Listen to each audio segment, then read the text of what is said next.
everybody. Welcome to Nonsensical Nonsense. He's Jeff. I'm Glick. AKA Little Dusty, for you.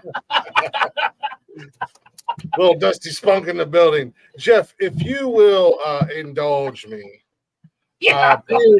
being the huge wrestling fan that I am, this past week has been pretty hard on wrestling fans. We lost two greats, not only in Terry Funk, which we talked about Wednesday, but then the following day.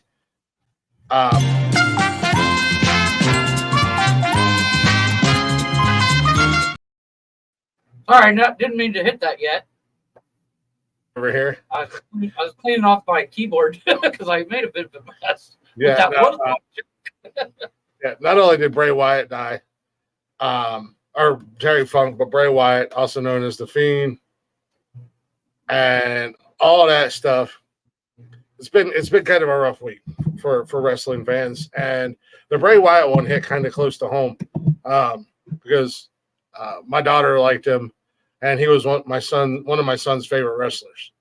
So Cash was pretty bummed out, needless to say, when he found out that Bray had died. But I put a little something together, little tribute to Terry Funk and Bray, and then WWE's tribute at the beginning of SmackDown last night. So give me a few minutes, and then we'll get into the introduction and intro the show and all that stuff.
Ladies and gentlemen, this past week we lost two beloved members of our WWE family, Hall of Famer Terry Funk and the one and only Bray Wyatt.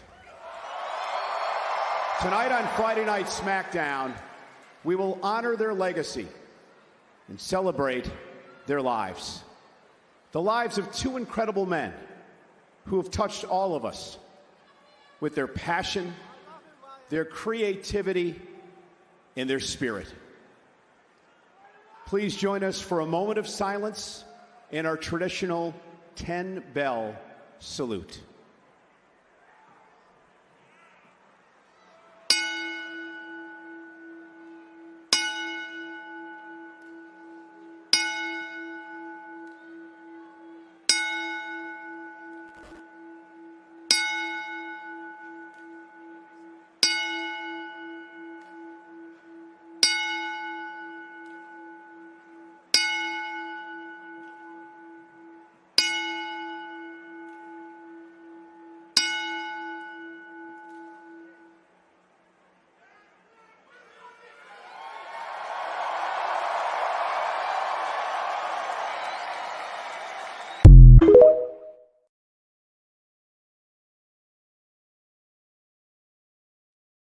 was nice.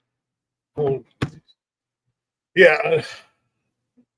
WWE got hit pretty hard this week. Rest in peace to not only the legendary hardcore legend Terry Funk, but the great Bray Wyatt, who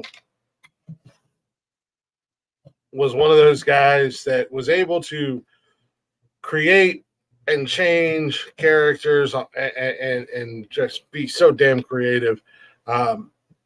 So sending good vibes and positive vibes and love to the families of not only Terry Funk, but also Bray Wyatt. Unfortunately, he leaves behind two little ones and wife and family and everything like that. So from here, us here at Nonsensical Nonsense, to you guys, we send you good thoughts, prayers, vibes, all that stuff. And not to, every they say deaths come in three. Well, And a huge part of my childhood and your childhood, and probably most people who listen to the show, their childhood, the great Price is Right host, Get Your Pets Spayed and Neutered, Bob Barker died today. He got as close as he could to $1 without going over, I gotta say.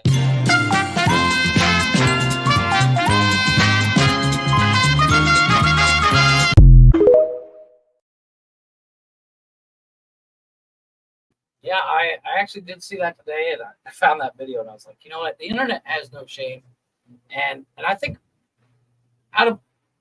we all know how good-spirited Bob Barker was after we all saw Happy Gilmore, so I think he would appreciate that joke. Just saying.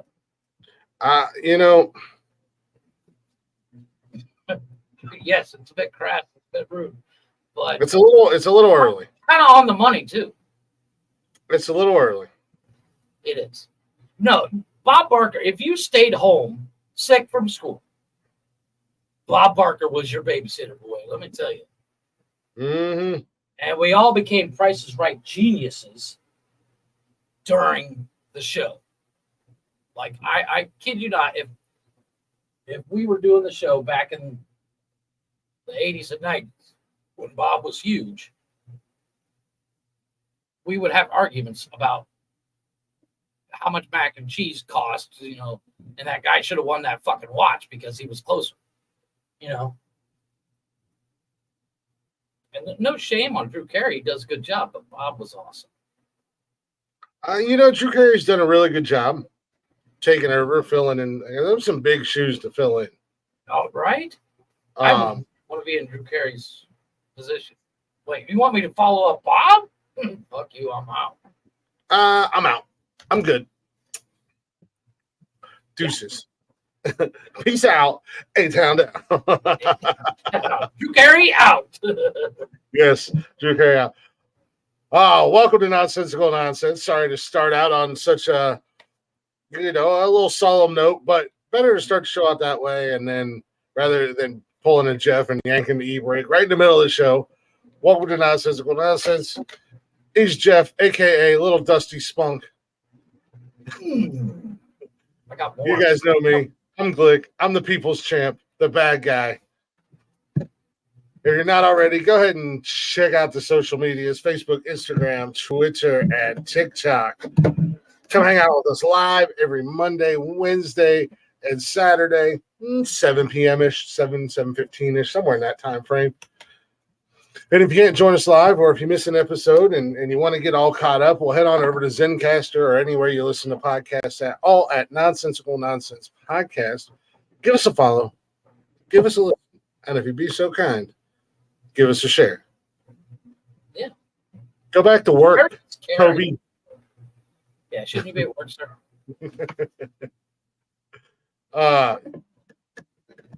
You ain't shit, bitch. I carry your ass. My back's hurting from carrying you two goofy sons of bitches all the time. So, kind of. But, kind of what, Jeffrey? Well, I did watch the video, the Dusty Spunk video. And dude, who buys that shit? I mean, don't get me wrong, it was cool. The jewelry? Yeah, I mean, it was cool and all. Apparently, a lot of people. Well, I mean, that's dangerous voodoo you're playing with, folks. I'm just saying, you're carrying part of somebody around you. That's Well, down in the bayou. They'd be like, "Don't do it, no, don't do it, I'm just saying. Typically, it's going to be like your wife is going to be wearing it, or your boyfriend, whatever. Yeah, I'm sorry. Who has not pissed off their significant other? Which means she could fuck with you. She'd be like, oh, I don't think it works that way, Jeffrey. Hey, bad voodoo works. I'm no voodoo Crafty shit, dude. I'm no voodoo expert. I'm not either. Believe it works that way. I'm just saying. I saw this movie. Tony dies first. I'm just saying. Sounds like a Tony D problem. Yeah. What's going on, Steven? Oh my goodness, I'm pulling double duty today, boys. Are you? Yeah. Our friend Steven Jarvis, from Steven Jarvis and Friends podcast, had asked me to join him this afternoon, so I hung out with him for about 2.5 hours. So another reason the show is running just a tad bit late tonight, because understandable. I didn't have any show prep done, so I needed to download music. I had to download the tribute stuff that I wanted to do for Bray and Terry Funk. But we had a good time, man. He's a good dude. We kind of chit-chatted a little wrestling stuff, podcast stuff, this, that, and the other thing.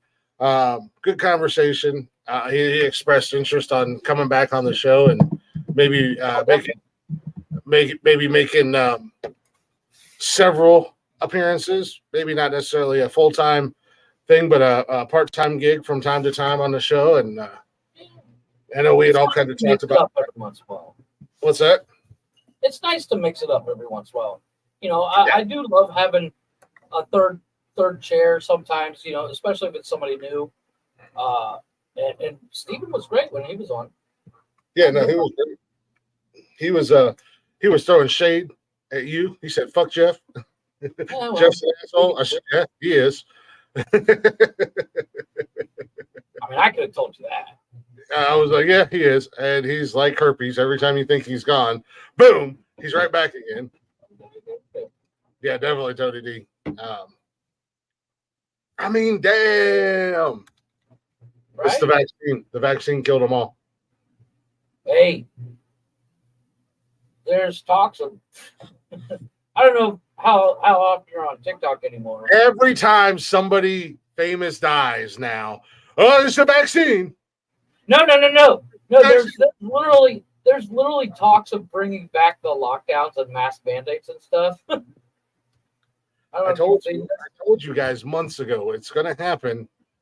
COVID-24. Yeah, I give it about another. It's amazing how it goes right around the time of election period. It's funny. I give it about another month, maybe a month and a half before we're all locked in. They're talking mid-September. Yeah. Talking mid-September, and I'm like, you know what? I will not be participating, folks. I'm sorry. I will not wear a mask. I will not lock myself in the fucking house again for 2 fucking years. It's not going to happen. Now, granted, I do not go out very often. Yeah, I was going to say, the lockdown doesn't affect you in any way, shape, or form. Well, no, but fuck up.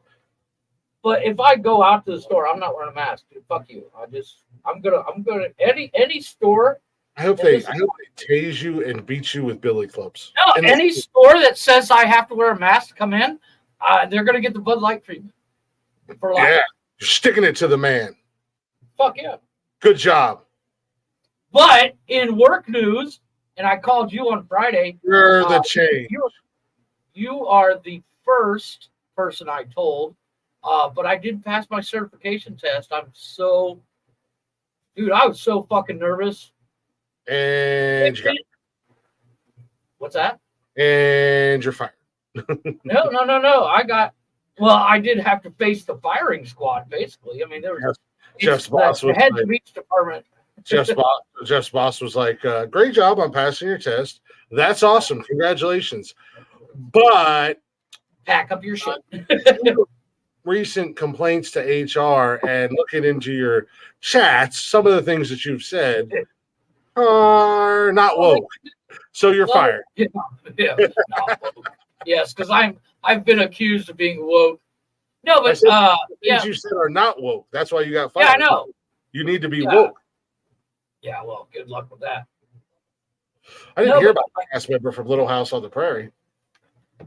Yeah, I did hear something about that. I just don't know which one. Would you know anybody other than Michael Landon from Little House on the Prairie? No. Well, no, the bitchy blonde chick that nobody liked. I don't know her name, but like if you showed me a picture, I'd be like, yeah, that crazy cunt. Oh yeah, I don't know anybody. I thought she died a couple years ago. It's been so long since I watched that show, and I wasn't a regular viewer of that show. It wasn't my cup of tea. Speaking of watching shows, before we get too far into this, I want to shout out some of our friends. Yeah. Like Steven Jarvis and Friends Podcast, who I got to hang out with today. Good time with that guy. I can't wait to have him back on the show. We got Sunday Night Smoke, who will be live tomorrow night for his show every Sunday, doing what he does, riling up the masses, getting them aggravated, getting the panel all flustered. What's that? Isn't that what we do? Yeah, we're kind of like kindred spirits, Smoke and I. We got Tony D does his music show, and football season's right around the corner, and you know what that means. King's Fantasy Football Show will be coming back. Oh, okay. The woman that played the teacher. Don't know. The school marm, so to speak. She died at 78. Yeah, don't know. Let's see. Who else do we got? We got Fireman Rich with his morning coffee. Good morning and coffee and conversation. Way too early, Rich. Way too early. You're retired. Sleep in a little bit. It's okay. God damn it. I enjoy when I get to catch his live, but I do watch the replays.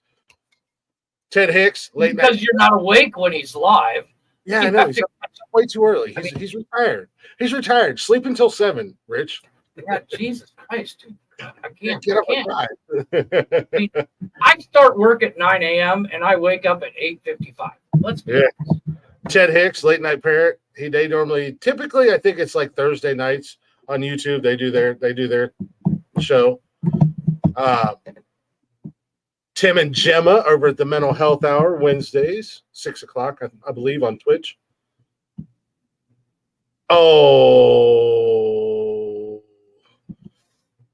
40 Fawn, or K Stuckey and 40 Fawns, the Scumbag Lounge. You can catch new episodes every Wednesday on Spotify. My man Dizzy from the Lazy Ass Podcast. Go follow them and click on the links and vote for them. I don't know if voting's done yet or not for Best of the Bay down in Tampa.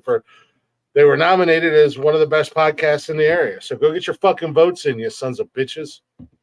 Yeah. And Leggy's got her mixtape that she does. Be on the lookout for that. Check her out. I think I got everybody. I always feel like I forget somebody. Oh, yeah, Mr. B. Are you into MMA and boxing? This motherfucker knows everything. And it's not even that's that impressive that he knows everything, but when he describes the fights, it feels like you're watching it. But the most impressive thing about Mr. B, the pronunciation of these names. He kills them. Oh, yeah. They're all like Brazilian and those guys all got weird names and shit. Yeah. And the fact that I don't know how he pronounces those names perfect every time. It's amazing. He writes it down phonetically. It's phonetics. Yeah, no, I don't know. I don't care. It's awesome. I gotta give the man props because I'd be like, Tim Fergaza. That guy. Yeah. I'll show you a picture. Guy in the blue trunks. The guy getting punched in the face right now. His name's And on a non-shout out level, fuck you, Random Rick Reviews.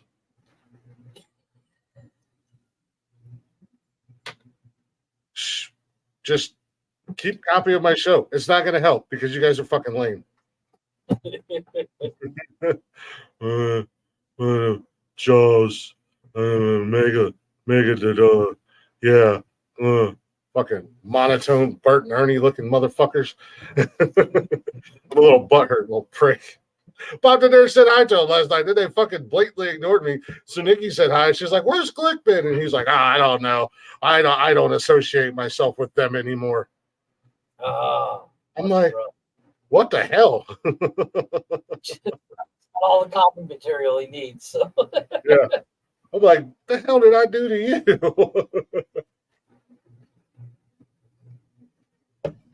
So fuck you. You guys can go over to Random Rick Reviews and make fun of them.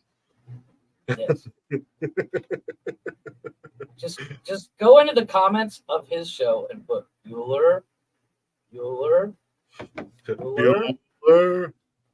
Just over and over and over. It will be hilarious. I was looking for those who get that joke. I was looking for Nonsensical Nonsense. I guess the Wish version will do. Yeah. Those who get that reference, you're totally welcome. You are old. you are old if you get that reference. I have a question for you.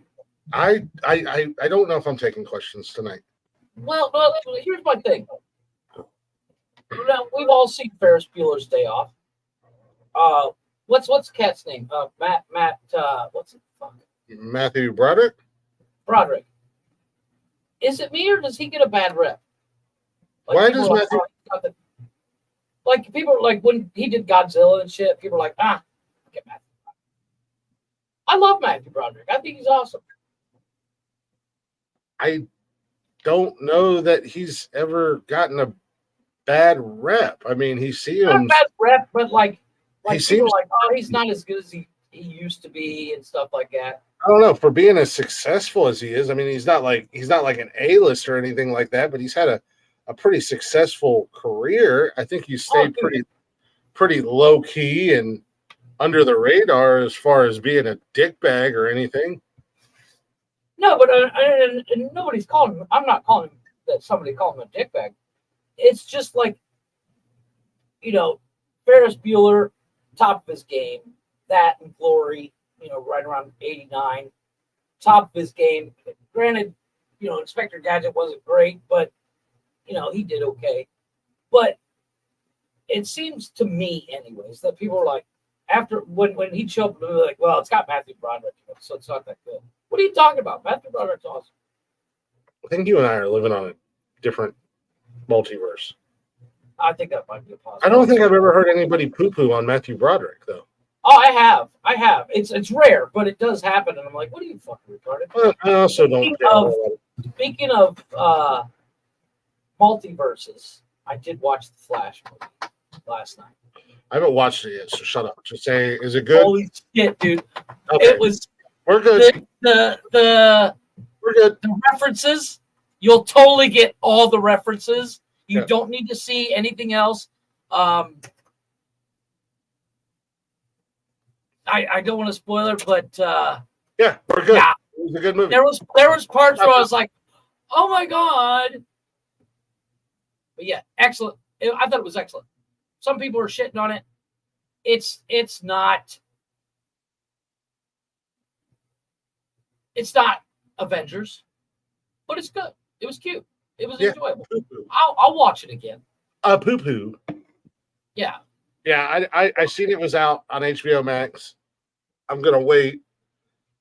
Try to watch it one day this week with Cash, but I'm be willing to bet he's gonna come home and be like, "Oh, I already watched The Flash." I'm like, "God damn you!" Yeah, you little prick. I could have totally watched it Sunday while I'm just laying around here not doing shit. Instead, I gotta save the world on Call of Duty. Dude, at one point, I guarantee you, after you watch it, you're gonna call me and be like, "Fucking yeah!" I guarantee you. You're gonna text me or something like, "Yes." and you'll know exactly what I'm talking about when you see it. And I'm not going to spoil it, but I was like, holy shit, I hope Chris has seen this because I got to talk about this. And you haven't, so now I'm pissed. But dreams are fulfilled, sir. Dreams are fulfilled. Yeah, I know Michael Keaton's in it. Everybody knew that. No. Michael Keaton is about the minimalist spoiler. No, you knew that just from the previews. Yeah, exactly. No. Someone shows up and you're just like, holy shit, it's the movie that never was. It's the movie that never was.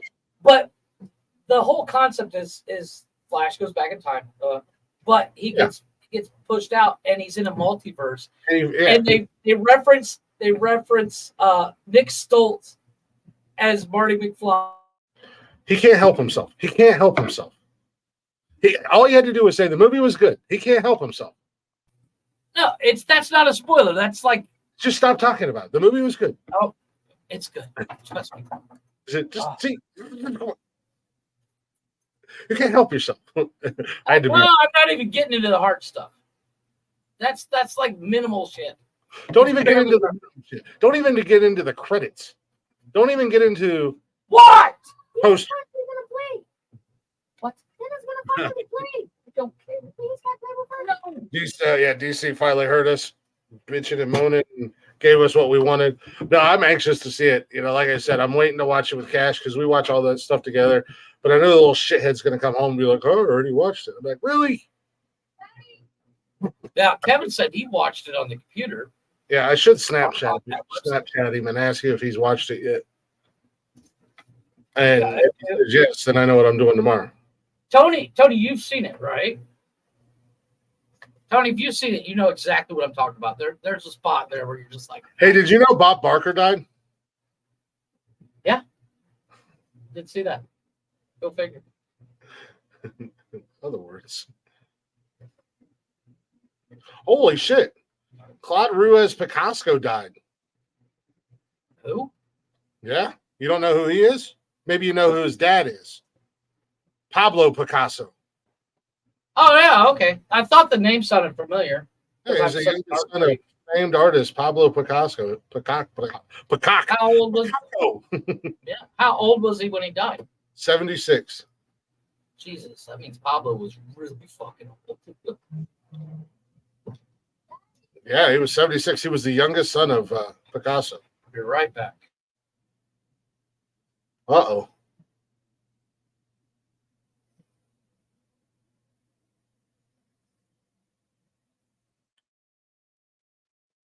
Jeez Louise.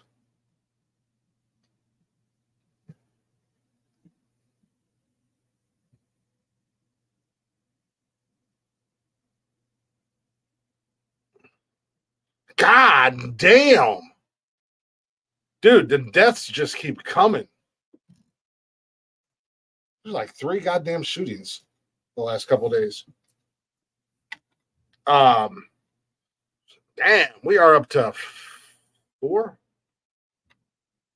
Terry Funk, Bray Wyatt, Wyndham Rotunda, a.k.a. Bray Wyatt, Bob Barker, the chick from Little House on the Prairie, Picasso's son.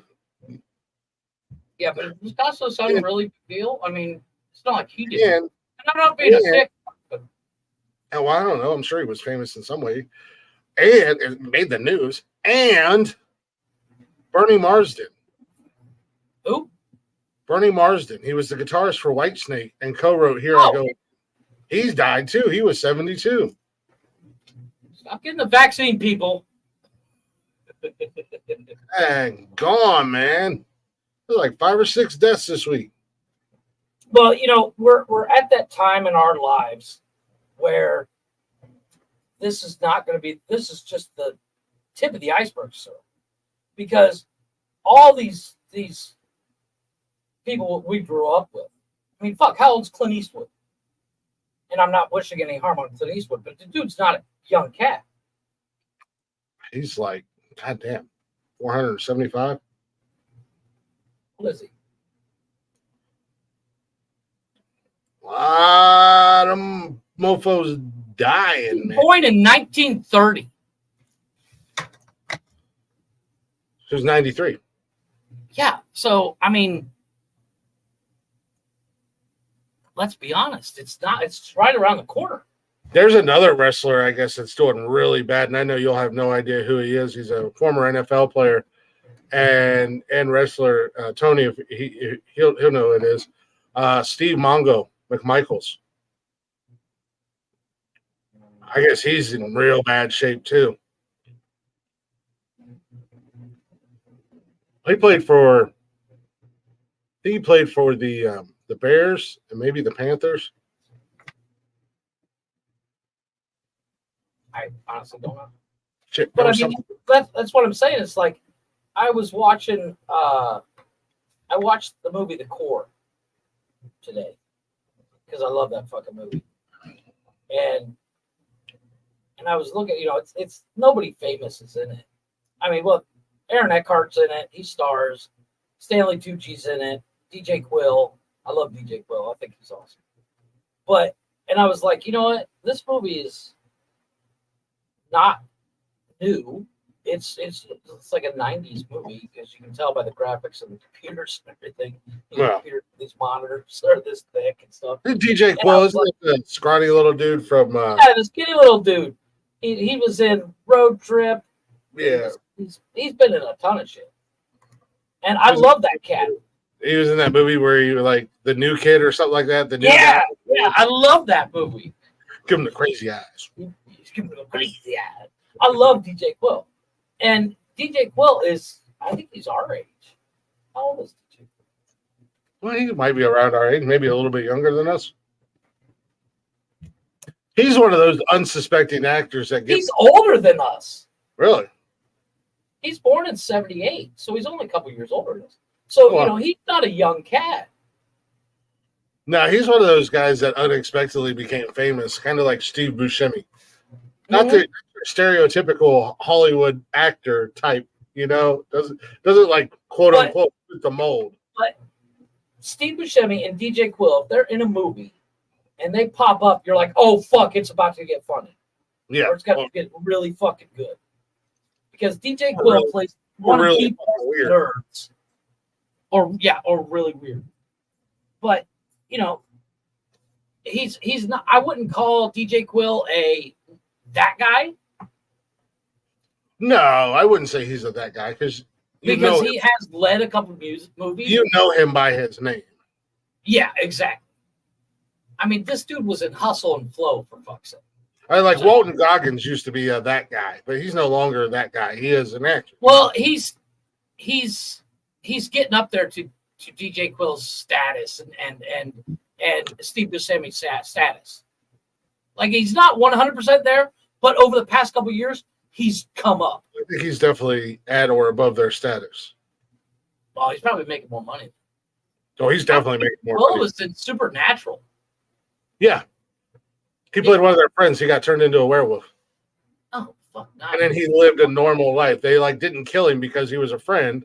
He was a hunter, and he got turned into a werewolf. But he tried to live a normal life and wound up getting married, and so the Winchesters didn't kill him. But I think he does wind up dying eventually. Regardless, I mean, it's like one of those things. It's like, I mean, Quills. It's Qualls. Oh no, your grammar teacher's in here yelling at us. Since he's so perfect. Shut up, Tony. Nobody asked you. All he did was spell it out. You're still going to say it the same way. He spelled it out, and then he put it all in caps. You're still going to say it. If you're going to want me to pronounce it correctly, phonetically, learn phonetics. Would it be Qualls? I thought it was Quill. I don't know. How do you say it? I know who you were talking about. Yeah, exactly. Oh, here, how to pronounce it. Grammar Nazi over here. Yeah.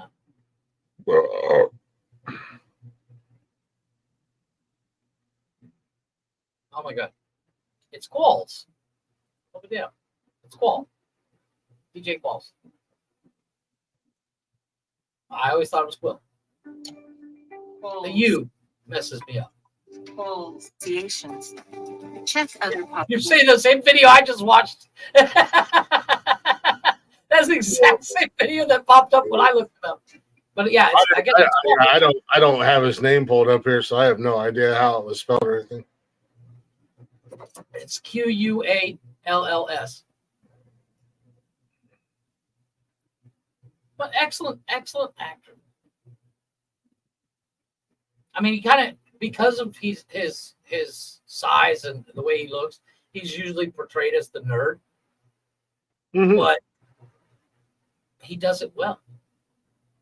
I mean, that Zombie Nation, he was awesome in Zombie Nation.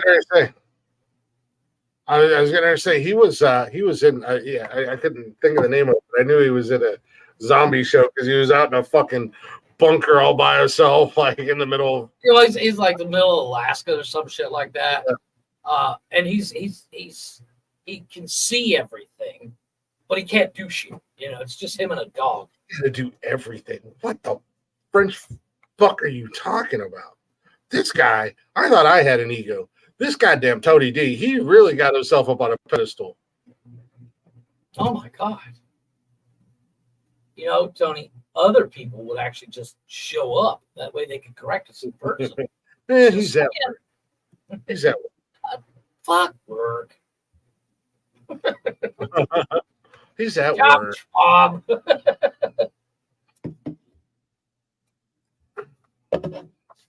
Why don't you take those correcting skills to that other app you're so fond of and start correcting them fools? Yeah.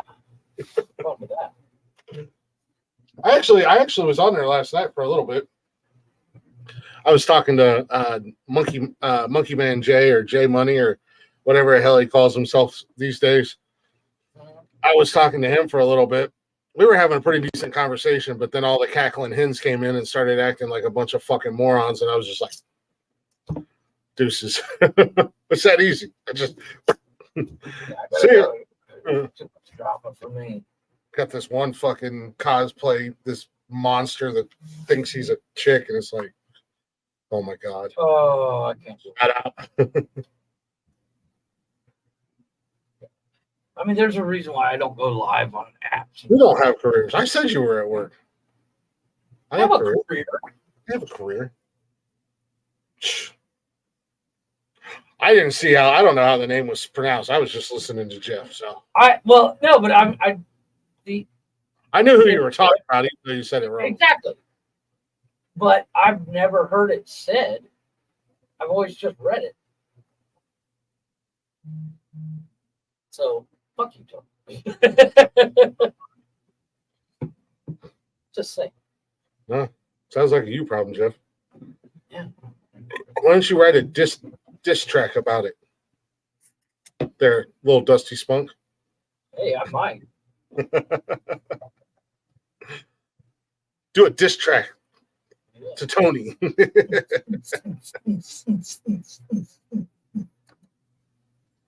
About the extent of my skills, my music skills right there. You know, speaking of the movie Road Trip, I like the movie. The only part of the movie that I don't like is Tom Green. I've never liked that asshole. What movie? Road Trip. That was with Tom Green, right? Yeah, well, Tom Green narrates it, and he's the friend that actually stays back as they go on the road trip. But they take DJ Qualls, who the fuck is it? That's the one where he like gets with the big girl. John House. Yeah, he gets with the big girl. He shows her panties. Like, did you kill a cheetah? It's Sean William Scott, Breckenmeyer, Amy Smart, Tom Green, DJ Qualls, and what's the other guy's name? Paul Castano. That's Tony. Sorry. Thank you.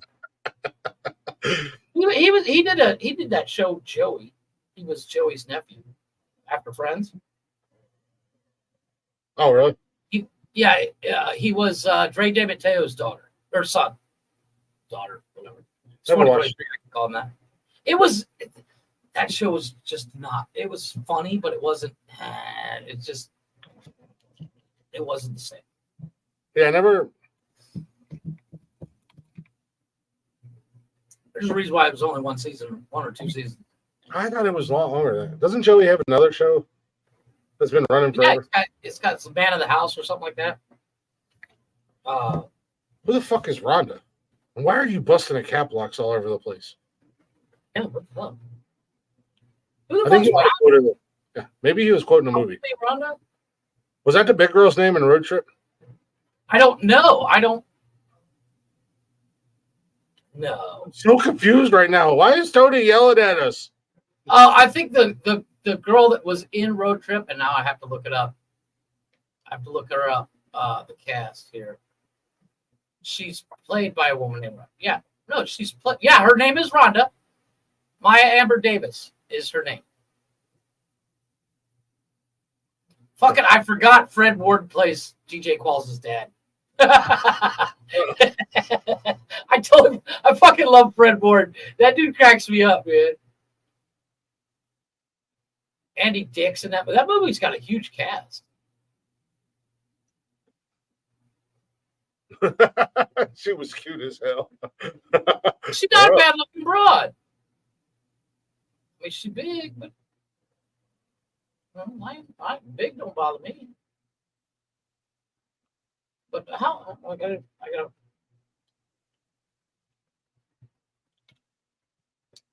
look it up.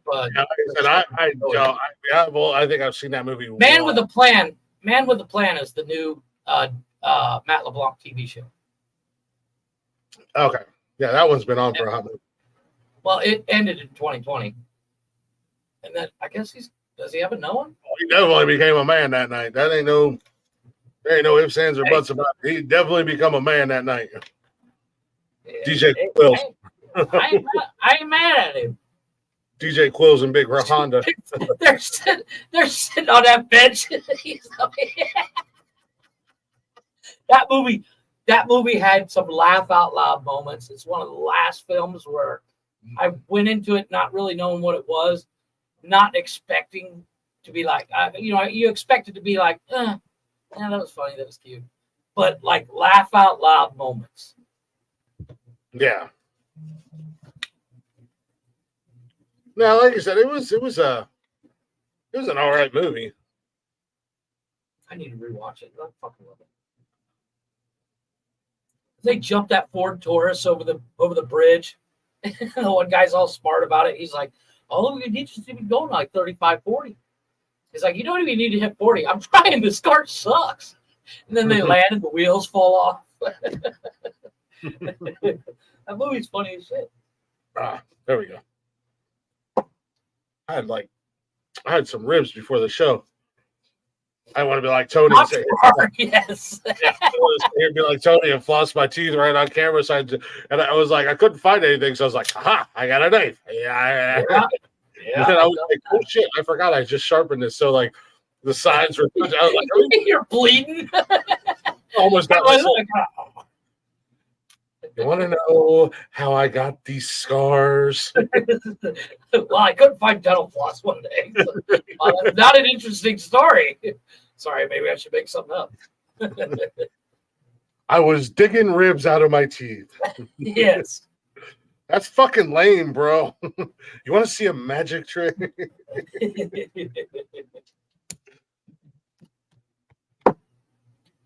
I did find a funny quote. Well, it's not really a quote. It's more of a saying. You guys always give me shit about my height. And that, most chicks that I date are taller than me. Well, it's not like you have any choice in that. Well, there's two good things to know about dating a chick that's taller.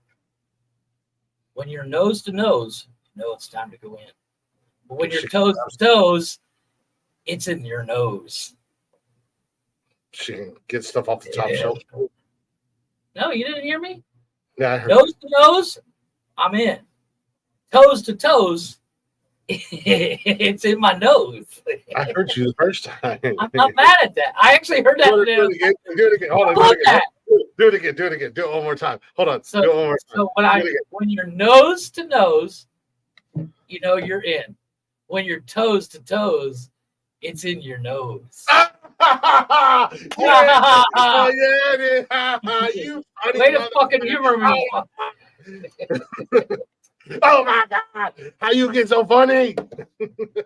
TikTok, motherfucker! TikTok! No, I actually heard that on TikTok. It's like, fuck, I need to use that. It's That never makes a, sense. Jeff, this is never a good sign. When everything you say that is mediocrely funny, and you're like, I heard it on TikTok. I seen it on TikTok. Or when you start talking politics, I seen it on TikTok. No, actually, my politics I do not get from TikTok because that is the one place that you shouldn't get politics. I get my politics from Reddit. No, Reddit I use for one thing only. It's not politics. What do you do on Reddit, sir? I find weird videos. There's a lot of weird shit on Reddit. No, like No, there really is. I subscribe. No, yeah. One of the pages I subscribe to is like that just happened. It's something called like that, and it's like, you know, I saw a video the other day where a woman's walking behind, or no, it's a guy. He's walking behind. There's a you know a newscaster. She's on scene, on location, and a guy walks past, and he literally disappears, like about 4 feet from the end of the frame, and nobody's got an explanation. I was like, that's called editing. You know, she started over.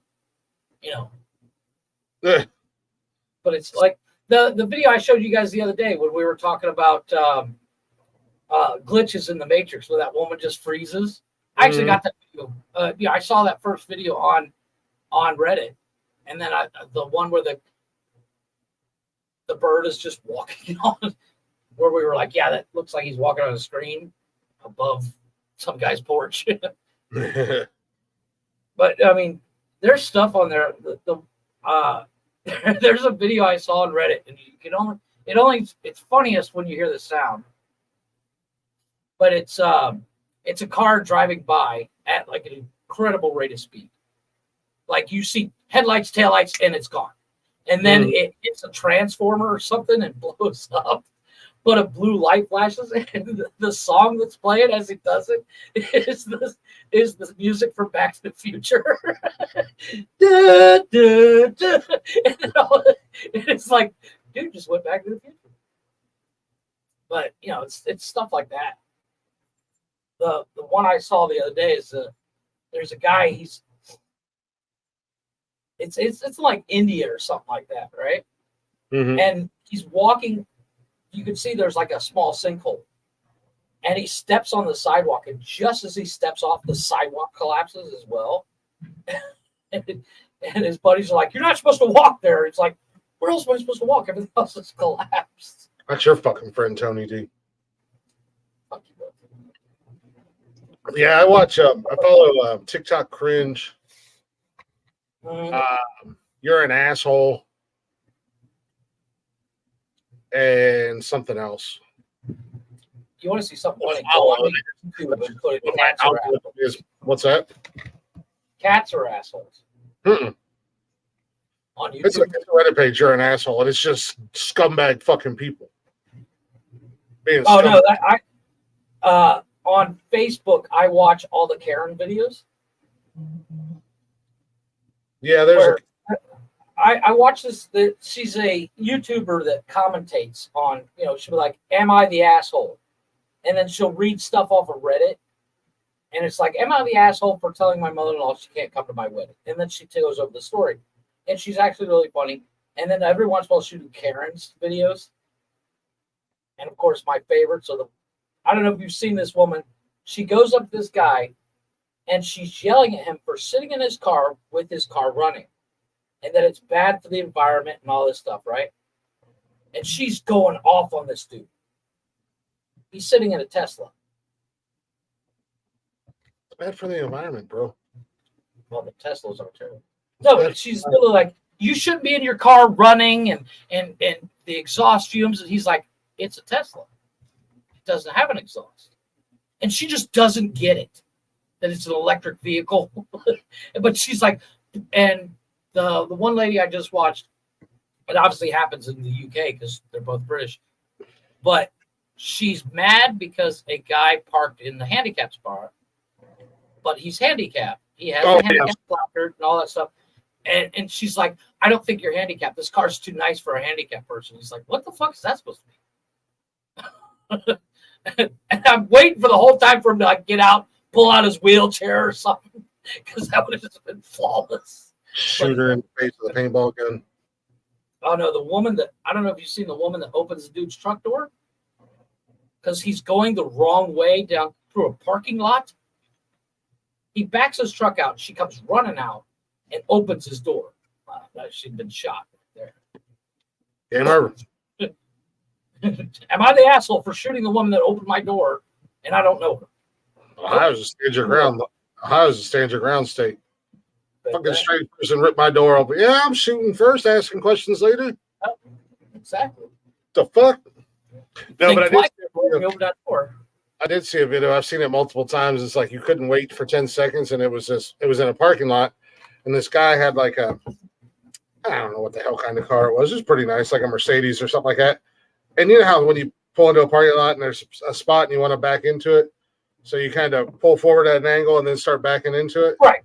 This guy in a big fuck off Chevy was behind him, and I guess he was mad as hell and impatient, so he just takes off like as the guy's backing up and rips the whole front end off of this like Mercedes or BMW or whatever it was. He just rips the whole front end of it off and then just keeps driving. I was like, well, I mean, they got your license plate, so yeah. That's the I did see one the other now the one I do find funny, and it's kind of it's hard to decide who's the asshole, and I need your help on this. You're the asshole. This video has gone around a couple times. It's been on TikTok. I've seen it on Reddit. I've seen it everywhere. So this guy, he pulls into a drive-thru and he orders a water, or he orders a soda or something like that. He goes to pay with his credit card, and as he's being handed his drink, he has one of those air horns, the train horn, and he hits it.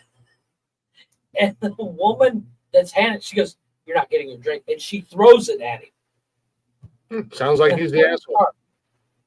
I agree, but she could be like, "Dude, really, dude, you gotta be a dick." No, I think he got what he deserved. Play stupid games, win stupid prizes. I agree, but these fucking idiots that think they're funny doing all these goddamn pranks in stores and shit like that. It's like those assholes who walk down an aisle with 2 gallons of milk and then they slam them together and oh god, I fell. That guy's an asshole. Yeah. Guaranteed. Now I did watch one today where it was a guy who's just walking through a Walmart or something, and he's got a fart machine. Yeah. To get people's reactions. That was fun. And it was harmless fun. I mean, it's kind of like when they show the videos where the guys will like put a bucket on somebody's head and then they put a bucket on their head. Yeah. Is it funny? Yeah, it's funny. But if you get punched in the mouth, you deserve it. You deserved it. Yes, agreed. Yeah. The fart machine I have zero problem with because it's literally harmless fun. But any touching of people, that's a no-no, dude. That's a good way to get your ass handed to you. Yeah. Like, yeah, it's funny when you throw a bucket on somebody's head. Well, there was that guy that does that. Papi Muñoz. Oh, God. That kid, I would knock him the fuck out. I want to kill that kid. But he was in Home Depot, and he grabbed a piece of PVC pipe and stuck it in a dude's ear. And then screamed into it. Yeah, and dude fucking slammed him down and put him in a chokehold. And he's like, it's a joke, it's a joke. I'm like, motherfucker, you don't know me. Yeah, no, bitch, no. No. You're lucky I don't grab that piece of PVC and start beating you with it, because that shit, depending on the size, can be very flexible or very, very stiff. Very sturdy. Yeah, very sturdy. It's going to hurt like a mother. Either way, it's going to hurt like a You get conduit, that flexible conduit, that thing will hit like a whip. But then you get like a 2-inch piece. That's solid as a fucking rock. That's damn near a baseball bat. So, Either way, it's gonna hurt. I know we used to do it. Yeah. I can't remember how many times I got in fights with PVC pipe. Some of that shit just like, and like some of these pranks that like husband and wives do to each other. Like I told Nikki, I said, I'm glad that you don't do funny, this. But it's sometimes over the top. Well, like she was watching a video the other day, and I guess this guy put X-Lax in his wife's coffee or something when they were at home. Okay. At home. Well, to get her back or to get him back, she made him a drink and they were going on a road trip. And she put X-Lax or whatever in his drink. So about an hour and a half into the road trip, he's on the side of the road shitting his fucking brains out. Yeah, like that's something. That's not a prank. That's cruel. Regardless of whether you're home or not, because that shit can really fuck you up. Well, it can fuck you up, but not to mention the fact that if you're sitting there shitting on the side of the road and a cop drives by, what do we have here? Doing, yeah. And what do you say? Well, but there is that couple where they do the water balloon thing. They got a Nerf gun with a the husband and wife, and he always has like confetti cannon thing. Yeah, and water gets involved. Yeah, that's funny, but Jesus Christ, that's got to make a hell of a mess. Yeah, that's my other thing. It's like, okay, we can do this, but without making the mess. Who's cleaning it? My favorite is Kevin and I watch on YouTube. We'll watch jump scares where you come around the corner, it's a mask, and oh my god! Because you get a guy your size, 6'4", 300 pounds, just Billy Badass, and then scream like a little girl with a skin knee because of a rubber snake. That's fucking hilarious. Yeah. Well, yeah, like I said, these pranks where people are intentionally trying to hurt each other just don't make no sense, especially husband and wives. Like there's a husband and wife duo on TikTok that have gotten famous and made God knows how much money by hitting each other with rat tails. When you wind the towel. Christ. And like constantly, like if they're not paying attention, or she'll hit him in the dick with it, or he'll hit her in the puce or in the ass or on the tit or whatever. And it's just like, that's not entertaining or funny. Like you guys are physically harming each other. Yeah. Now I get it. Like coming up behind your girl and giving her a smack on the butt. Nothing hard. Nothing that, like there's a video that this couple, they've been dating for like a couple months. And when she's not paying attention, he'll whine. He comes up, it's on a Ring video. And he comes up, he's just, wow. On her ass. Like he's kidnapping her. Yeah. Yeah. Funny, but that smack looked like it hurt like a motherfucker. There's a husband and wife that do the shank game. And they run up, like they try to catch each other off guard. And they don't have anything in their hand, but they pretend like it's a shank. Oh, and they run up and try to catch them off guard. And they stick them to the side, and then they pull like they pull them down to quietly put them down. Okay. And they do it in public. They do it everywhere. And that's funny. That's harmless fun. Yeah, but they're not hurting each other. It's funny as fuck because like they'll be in Target and she'll be like, "Oh, I'm gonna go over here and grab that," and the husband will stand in the aisle looking at whatever, and then she runs up and gets behind him and puts her arm around his neck and just like, and then slides him down to the floor and then walks away. And they play it off like they really got shanked, like they're dead, and they lay on the floor. Nice. I'd be into. It'd be like if Nikki and I decided to dedicate a TikTok video to just me walking in the house and punching her in the nose. Right. I got you. Or she was, I got you. You weren't paying attention. No, like I said, the office pranks and stuff like that, where they take the air horn and attach it to the seat, or they take all the bolts out of the seat. Yeah, potentially getting fired for that, but something you got to clean up is taking it too far. For me, a jump scare where you come around the corner, or you're sitting in your office, I come up and go, like that, and you jump. Okay. Forgivable. And now I have to watch my back because you're going to do the same to me. But making a mess, physical violence, even though it's funny. Like, making it like those videos are funny, and I'm sure they have an agreement where he cleans up or she cleans up. Whoever makes the mess has to clean it up. They do it together. But like some of that stuff, I don't know what that liquid is, but it's like white or whatever. Yeah, it's And it's like watered down shaving cream. Yeah, they got like or brown leather couches in one room, and it's like that can't be good. Yeah, And those aren't they're not cheap couches. no. Oh, And they go full out. I mean, they have their doorway, and then next to it they have like a cutout in the wall. And she'll go into the doorway and see a balloon hanging and be like, yeah, no. And he's got another balloon set up in that window. And he'll shoot that one and just drench her. But no, it's like that. There's I think I talked about it on here. That kid that almost got shot. I think he was in Texas or something. He was a black kid, and he was running around the parking lot with a gas can that had water in it, but he was pouring it on people's cars. Well, he did it on this old man's truck, and the old man jumped out. He's like, "What the hell are you doing?" And he's got his gun on his hip, or his hand on his gun. And they tried to turn it into a race thing, like, "Oh, that white man was going to kill the black kid." The black kid was pouring gasoline. Don't take the race out of it. It was a dumbass kid who has a gas can saying that he's going to set your car on fire as he pours liquid all over your car. Yes. Be thankful he didn't get shot. Well, stupid ass. It also comes down to pick your moments. Mm-hmm. Pick your moments, pick your targets. Now, I did see one where it happened in Britain, and I think it might have been the prankster guys that you watched. But this guy parks his Range Rover, and they come in with the jacks that you put the dolly jacks, and you lift the car up, and then they parked it sideways. That was hilarious because the guy came out and he's just like, "Did I park like this?" Oh. And he just loaded his stuff and drove off. That was funny, and it didn't cause any harm. They didn't hurt the truck. They didn't hurt the guy. It was a mildly empty parking lot.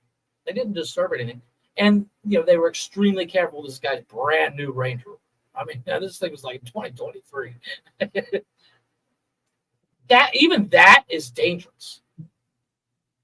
Yeah, because you get wrong car guy. Like you mess with my car, that's your life.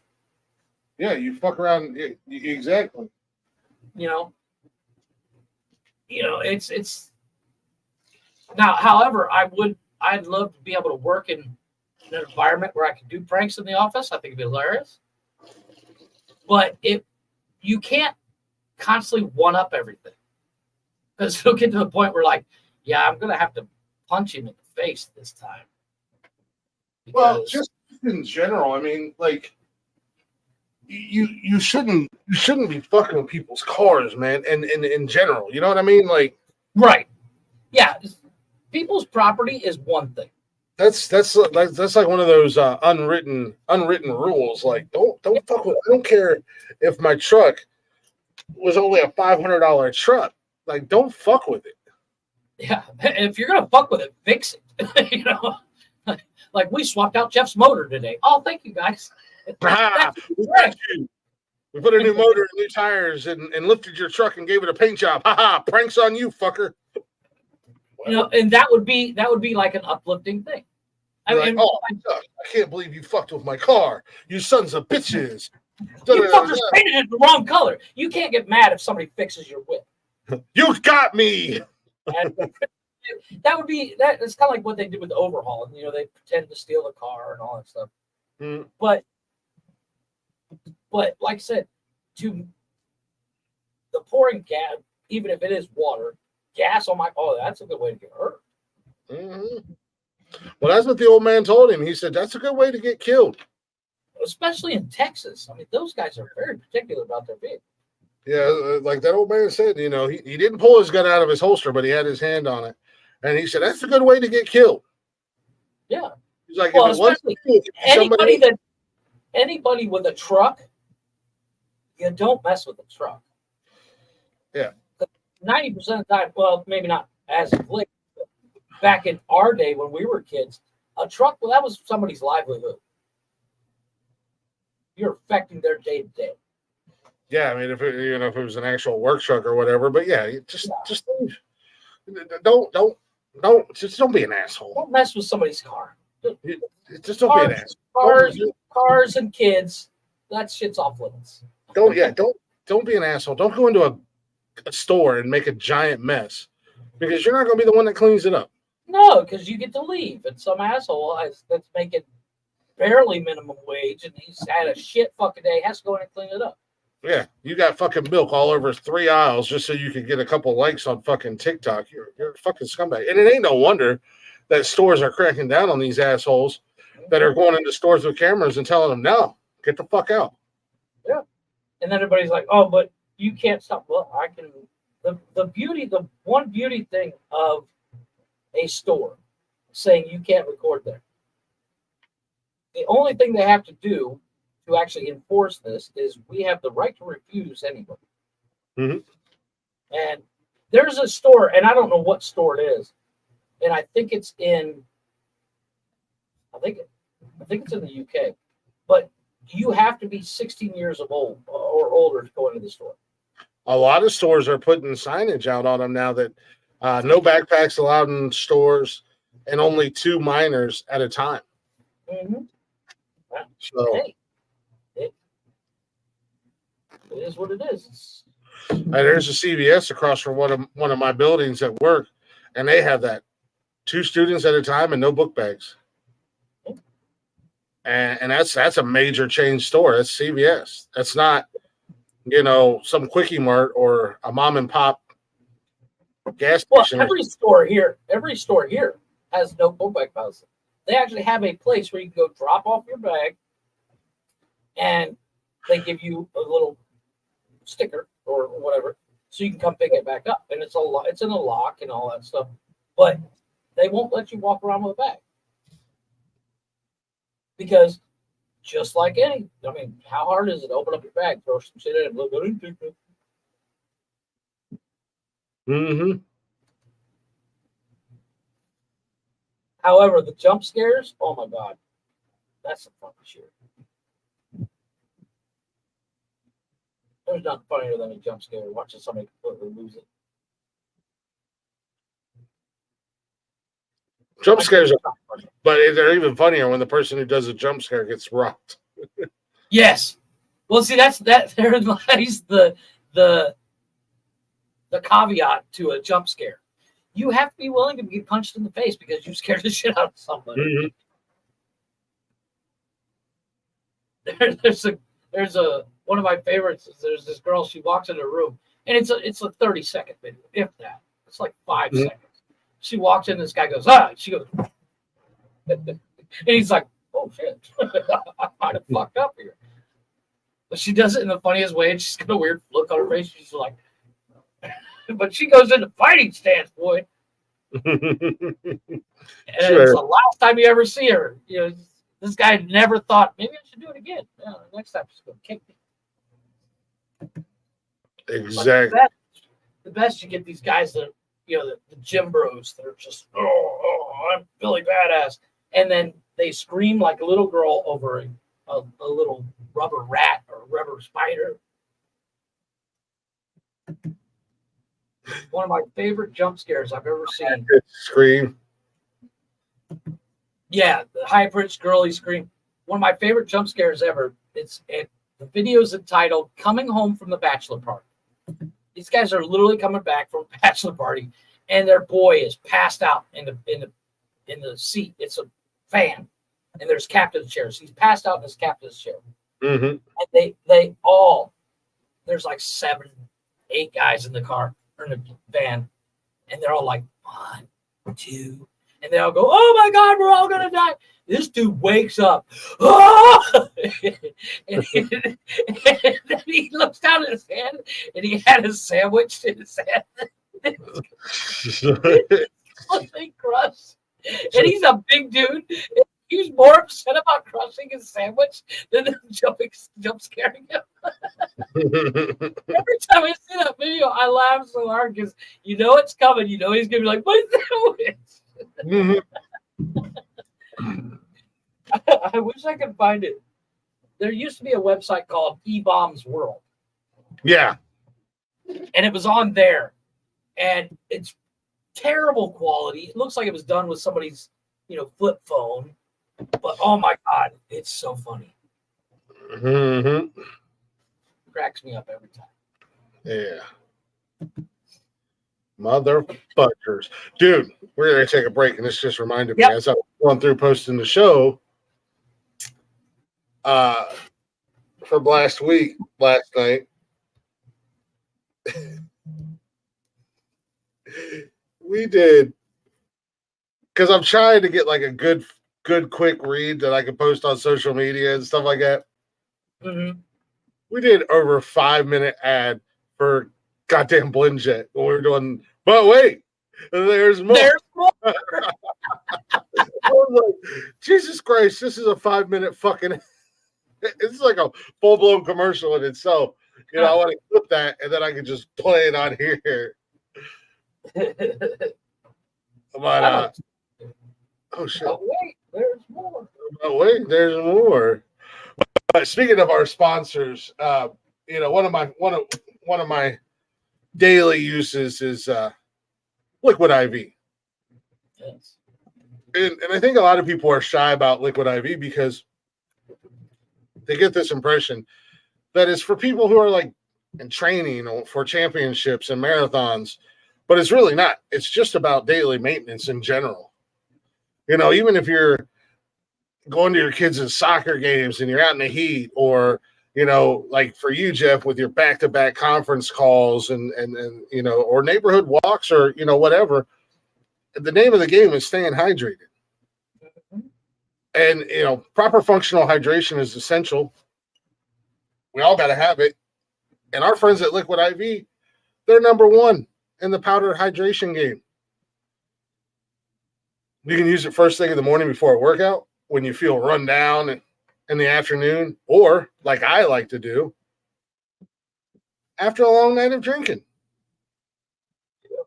Yeah, it's one of my favorite things to do. And I use it. I have one every single day. I already had mine earlier, so I didn't start the show with one, but I'll have one in the morning. With just one stick in a 20-ounce bottle, it's going to hydrate 2 times faster than water alone. Plus, you're going to get your essential vitamins and 3 times the electrolytes of leading sports drinks. Not only that, but Liquid IV also comes in 12 delicious, refreshing flavors to keep your hydration routine exciting. You know, as I've said, I love the golden cherry, strawberry, watermelon is becoming a favorite of mine. And I like the grape. There's a grape one that's really good as well. And it's just a couple of them. But I mean, shoot, they got so many others. Acai berry, lemon lime, pina colada. I mean, there's going to be a flavor that you're going to enjoy. And the best way to find your flavor you like is get the starter pack that comes from that. Yeah, get you a variety pack. See what you think.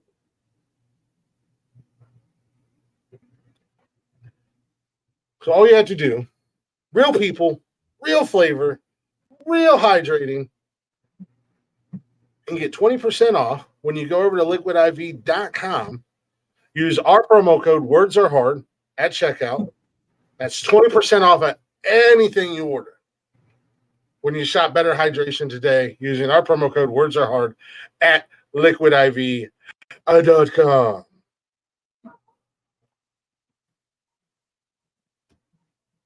It's that easy. I promise you'll thank me. Oh, hey, there's more. All right. There's more. There's actually no more. There's just music now. Yeah. And we'll start the show tonight with Wade Bowen and his song, Redheaded Woman. Love this fucking song.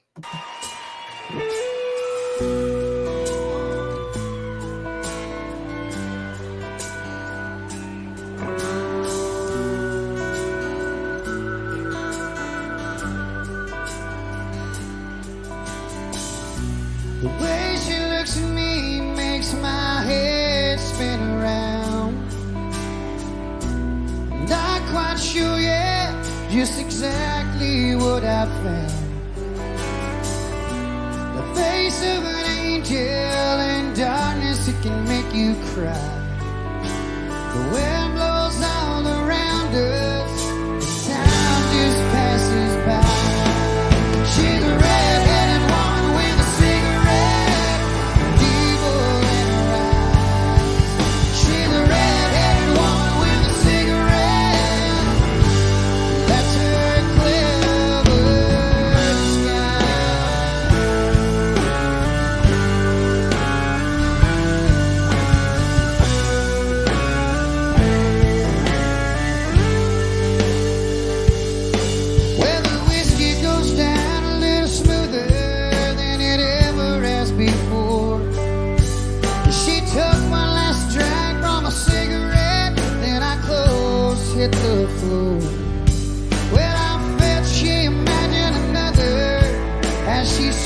with a wicked tongue. And all the demons from inside of me were something I could not overcome. She's a red-headed woman with a cigarette, desire in her eyes. She's a red-headed woman with a cigarette. That's her clever disguise.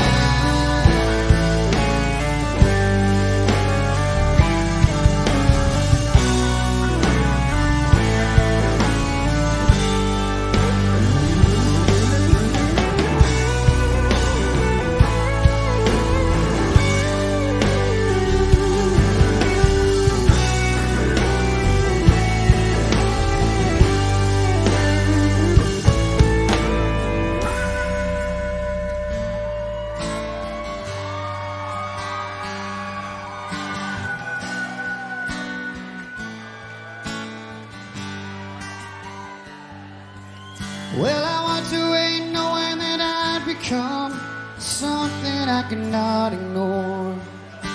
She just watched me as I turned around, walked right out the devil's door. A pack of cigarettes on the nightstand, just one more left to smoke. Her red hair stood out in the darkness, and the silence took over her soul. She's a red-headed woman with a cigarette, desire in her eyes. She's a red-headed woman with a cigarette. That's her clever disguise. She's a red-headed woman with a cigarette, and evil in her eyes. She's a red-headed woman with a cigarette. That's her brilliant disguise.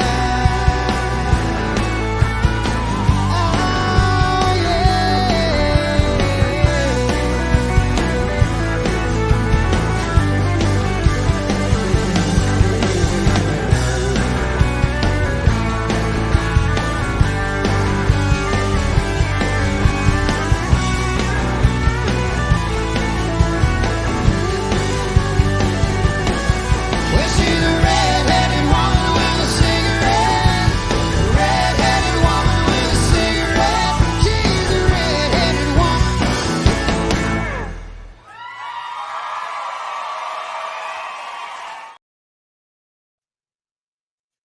Yeah, there. She a red-headed woman with a cigarette. Welcome back to She's a smoker. what's that? I like the fact that she's a smoker. She's also the It's devil, okay in my book. Jeffrey. I'm still okay with it. I'm just saying that's her clever disguise. Love that fucking song. That's an old ass song. I love that goddamn song. And it happened to come up on my playlist the other day, and I was like, "Ooh, I haven't heard or thought about this song in forever, man." And now I've been listening to it like ridiculously nonstop. But I have a theme for tonight Oh, with the music. Like I always try to have a theme. Makes it fun. you got kind of got themes going. I like the themes. Yeah, I try to have a theme all the time. But welcome back to Nonsensical Nonsense, everybody. He's Jeff, aka Little Dusty Spunk Licker. I mean, Same difference. Little Dusty Spunk. I'm Glick, the people's champ, the bad guy. Fuck around. I'll bang your mom, become your stepdad, and take your Xbox away from you, That's right. bitch. And together, we are Nonsensical Nonsense. Your powers combined. When our powers combine, We become retarded. we are Nonsensical Nonsense. If you're not already, check out the social medias: Facebook, Instagram, Twitter, or I guess it's now X. It's not Twitter anymore. It's X. Yeah, that's correct. X gonna give it to you.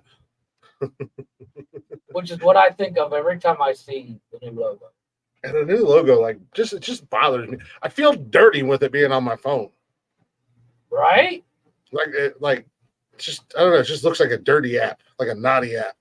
Well, let's be honest. There are some things on Twitter that should not be as accessible as it is. Facts. I mean, Facts on so facts. it kind of is a dirty app. I mean, what do you Yeah. think?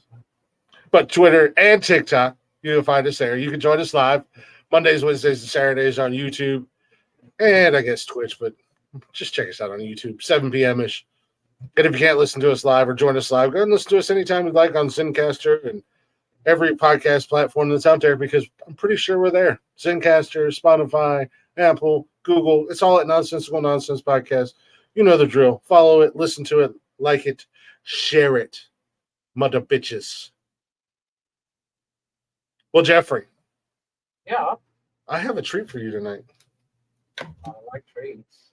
It's a double header, right up your. It's not a double header dildo like you're used to, You got me all excited for nothing. but it is right up your alley. I got more lists. I do like a good list. Well, I have the 12 most overrated movies that everyone pretends to love. Oh, I got things to say about this list, but yeah, And go ahead. this is going to be the easiest list I ever do. Okay. 1 through 12, Fast and Furious franchise. List done. Sorry. Jeff's going to murder his son live on camera. Wait for it. Wait for it. And murder.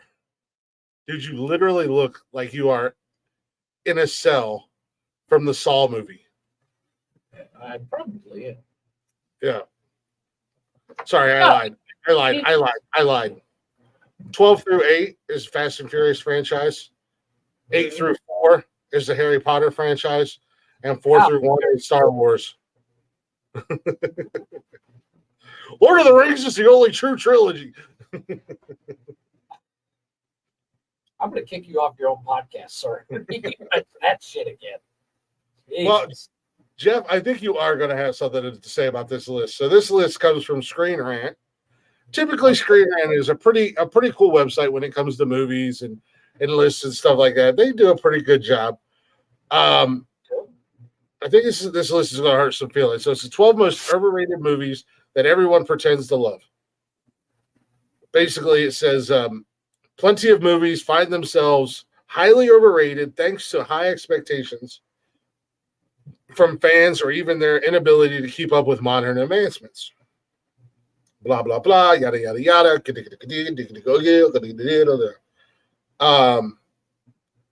Plenty of movies that audience claim to love are actually somewhat overrated, though it is often hard to acknowledge this since they have such loyal and dedicated fan bases that swear the project's quality. It can sometimes be difficult to reevaluate a movie long after its release, once the hype has died down, and notice that it's not quite as amazing as audience once claimed. However, it happens surprisingly often.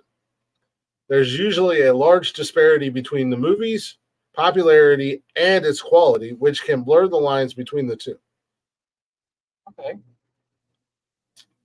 And it goes on, basically, it says the most overrated movies are generally the ones that the audiences are already expecting to be good. And when the film doesn't quite live up to expectations, it's easy to confuse the anticipation for actual love of the movie. Okay. It's also common for movies that are older to become overrated because they were considered groundbreaking in their time. But now the technology and storytelling technique has advanced much further. It doesn't have the same effect. So You get that a lot with movies where you look at a really good movie back in the day, and you're completely taken out of the movie now because they pull out a flip phone or the technology and stuff like that. So I'm going to go ahead and right out the gate, I know you're going to have a problem with this. I kind of agree with it. Doesn't take away from the fact that I think this is a good movie. And I liked it the first couple times I've seen it. It's not something that I watch all the time. And if you haven't seen it, then you must be living under a rock. or something. I don't know what's going on with you. But so I'm going to tell you the name of the movie, and then I'm going to give you their description before you fly off the handle. So calm down. All right, go ahead. Number 12 on this list is Fight Club.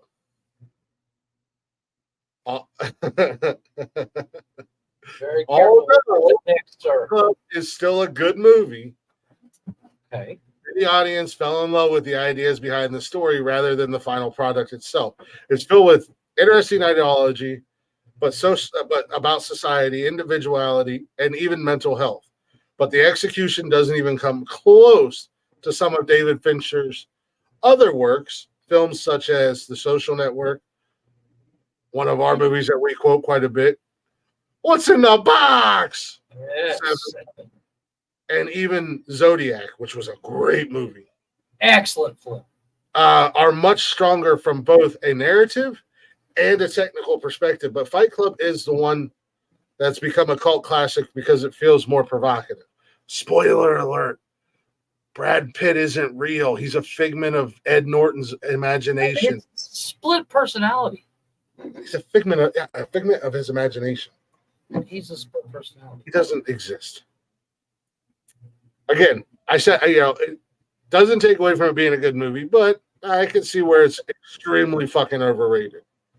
It can be. And You're overrated. You're overrated. You're the most overrated-erist. Those are not words. oh, so Am I safe over here? Yes. Okay. Don't move though, because you don't have a lot of room for air, because we can see your hand. I can see your hand. Yeah, right there. Once again, That's a tip. Just like I see movies. Ah! Once again, here lies the problem. Nikki stopped being a chick as soon as Chris started diddling her poop. okay. Stop being a chick. He doesn't look at you as a chick. He looks at you as if you're a dude. Oh. You're a dude to me because you're Chris's wife. So. Thank you. No, I'm not saying that's a bad thing.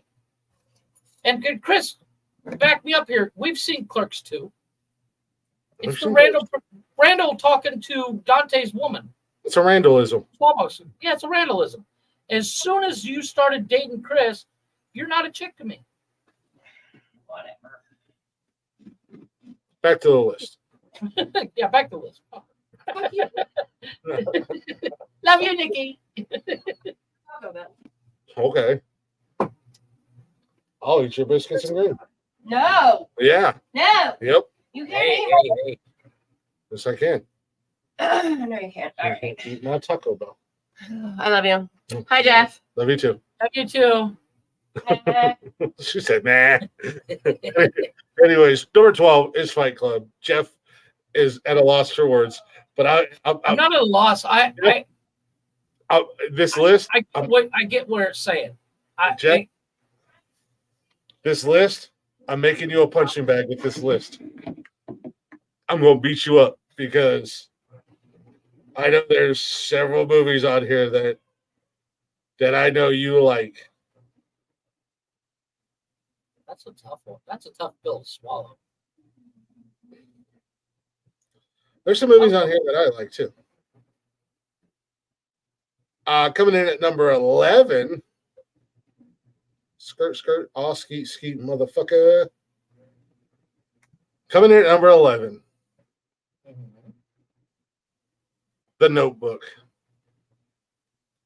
The Notebook benefits from having somebody over who have made this list is going to get their ass kicked. I'm sorry. That movie, fuck, there's nothing wrong with that movie. The Notebook benefits from having been released at a time when romantic comedies were going through a major reinvention. And this type of charming story was an all-time high in popularity. Rachel McAdams, which I fucking adore. I think she's great at everything. Ryan Gosling, who, again, one of those actors that can't do any wrong. Right. Were both hugely popular and attracted big audiences to the project. Not to mention James fucking Garner, dude. James Garner is a fucking national treasure. In reality, the movie doesn't do much that isn't seen in every other successful rom-com today. The Notebook is considered an epic love story, but it's actually pretty formatic and relies solely on the chemistry between McAdams and Gosling. I agree, 100%. Fuck you. If you've seen one rom-com, you've seen them all. Who wrote this again? Who wrote this again? Screen Rant. Screen Rant can suck my dick because that movie is false. If you've seen No. yes, because if you look at The Notebook versus How to Lose a Man in 10 Days, they're two totally different. I mean, yes, they're both rom-coms. The people end up together. Rom-coms follow one formula: boy meets girl, girl meets boy, girl fall in love, boy girl break up, boy girl hate each other, boy girl in the movie happily ever after, get together, fall in love, blah blah blah, or boy or girl, whatever the case may be. That's the formula in rom-coms. Let's mix in some jokey jokes. And how is that different from an action movie? Hey. An action movie has the same fucking formula as every other action movie. Are we talking about action movies? No, we're talking about rom-coms. No, but shut your whore mouth, Jeffrey. see, yeah, hit a genre you like and see how you fucking like it. Fuck Screen Rant. They can suck my dick, and I'll fucking tell them that. I want the name of the guy that wrote this article because I'm gonna beat his ass. Okay. I'm offended. It's 2023. They have to listen to me. Jack Walters, Jack Walters at Screen Rant. Jeff would like for you to suck his dick. I'm gonna beat your ass, Jack Walters. Fuck you, Jack Walters. Action movies don't follow the same formula. Guy is wrong. The guy goes after the bad guy. Those guy are revenge beats movies. the bad guy. Let's throw some explosions. We'll sprinkle in some explosions. Gunfights, fist fights. Yeah. You kill. See, yeah, guy got wrong.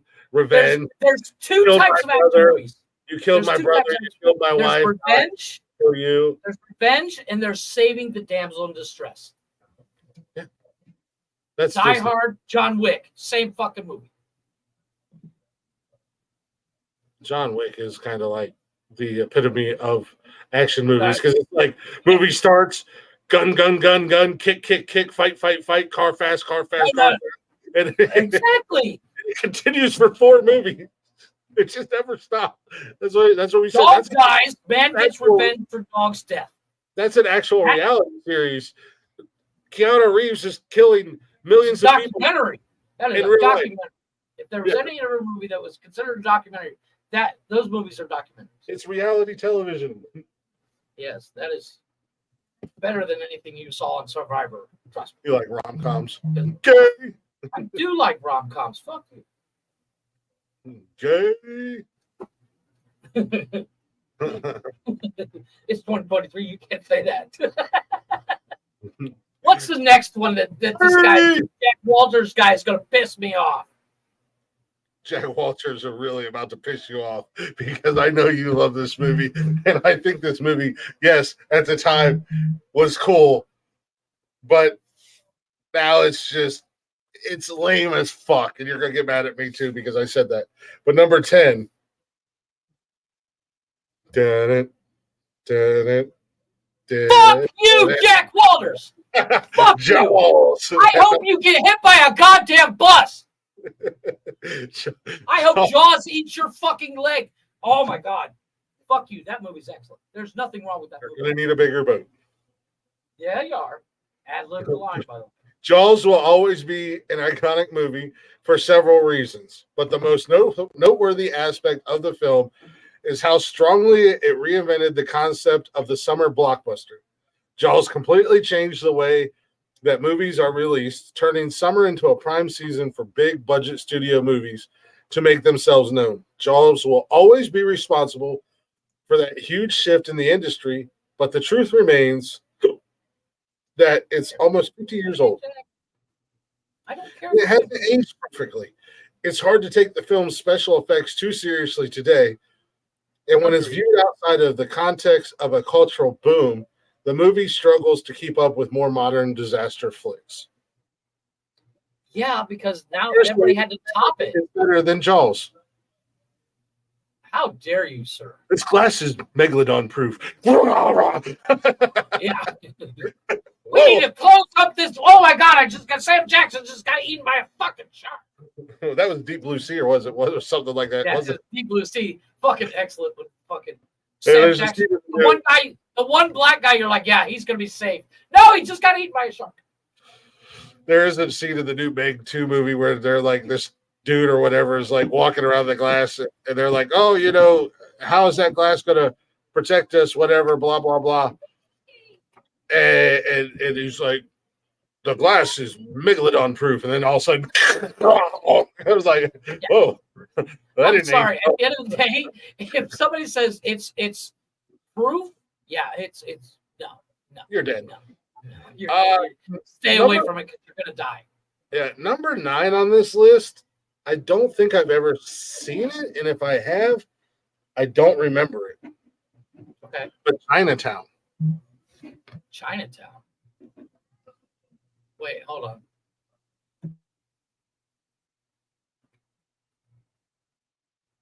I have to look it up because I don't know that movie. The 1974 film? Yeah, Chinatown is a movie that was hugely popular upon its release, but is very much a product of the time it was made. These kinds of slow burn neo-noirs just aren't popular anymore. And while it's easy to see what made it such a beloved project at the time, it is easy to call the movie overrated today because many of its personality traits just haven't survived survived the 50 years since it was released. The story is incredibly slow. It's like Jack Nicholson probably slapped some chick. Yeah, so it's Jack Nicholson is in it, but Yeah, I don't know. Nicholas. Yeah, I don't know the film. Well, Jeff, Jack Walter came after you. I agree, so I'm not even mad at number 8. I agree with it, but I still love the movie regardless. Jenny, I may not be a smart man, but Fuck I know. Jack Walter. Fuck this dude. Somebody get this motherfucker fired. Fuck him. Speaking of Forrest Gump, have you seen that TikTok where it's Lieutenant Dan and he's like, "Give me one margarita and I'll open my I leg." did it. You ain't got no legs, Dan. God damn it, Gump! God damn it, Gump. Give me one margarita. I'm gonna open my leg. But you ain't got no legs, Dan. I get it. But name another movie that spawned a food franchise like that. Clerks. A real food franchise. I have yet No, to be to. no. I know there are movies. It's a real franchise. Kevin Smith opened it up. Yeah, there is a real movies franchise, but it's not as big as Bubba Gump Shrimp. It's all over. They just opened one down in Florida a couple years ago, but it's everywhere. Yeah, there's a couple, but it's only national. It's not international. Didn't they open wasn't there a Good Burger or something like that that's open from that? I don't know. Was there? I don't know. I thought there was. I bet there's other franchises that have been open from movies, food franchises or something. I can't remember if they made a Good Burger. I don't think they did. But anyways, Forrest Gump comes in at number 8. There have been several bad winners of the Best Picture Oscar over the years. And while Forrest Gump isn't strictly the worst, it definitely didn't deserve to be crowned the best movie of 1994. Wow. While many audiences hold strong to amounts of nostalgia for the project, and Hanks is admittedly great in the lead role, it's essentially just a regular drama with a pretty compelling romance at its heart. It's not overwhelmingly bad, but the fact that Forrest Gump was awarded instead of such movies as Shawshank Redemption and Pulp Fiction is shocking. I agree with that. Shawshank and in Pulp Fiction probably more deserving of an award, but Forrest Gump is a great movie. Yeah. Forrest Gump is a great movie. It's a great movie, and Tom Hanks killed it. And it just throws in so much random shit. Yeah, but what's compelling about Forrest Gump is the fact that Forrest was there for all these major events in the world or in the United States. You know, he was in Vietnam. He was at the Million Man March. He was at, all these different things. and he met all these people and had no fucking clue who they were. Yeah. That was what was compelling about it. And still, and dare I say, still today, if that movie's on, I'm gonna watch it. Yeah, I'll watch it. I'll sit down and watch it for a few minutes. I'm not gonna sit down and watch This guy doesn't know what he's talking about. I'm sorry. Jack's a fucking moron, huh? Jack sounds like he got rejected by Hollywood, and now he's trying to take it out of him. Great, you get pissed off. What? Yeah. But You want what's to the get next one? even more pissed off? Number 7. Here's Johnny. Stephen King's The Shining. I agree. I agree. A lot of Came out.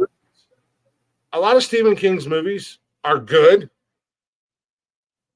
but The problem with that movie, they don't age well. it's the hype. It doesn't age well, and everybody's like, "Oh, it's a fucking amazing movie. You need to see it." Then you see it, and you're like, "Eh." Yeah, Stephen King movies just don't age well. I mean, like, I'm not, like, I love Cujo when it came out, but Also, big hype. I saw it and went, "Eh." Yeah, you watch it now.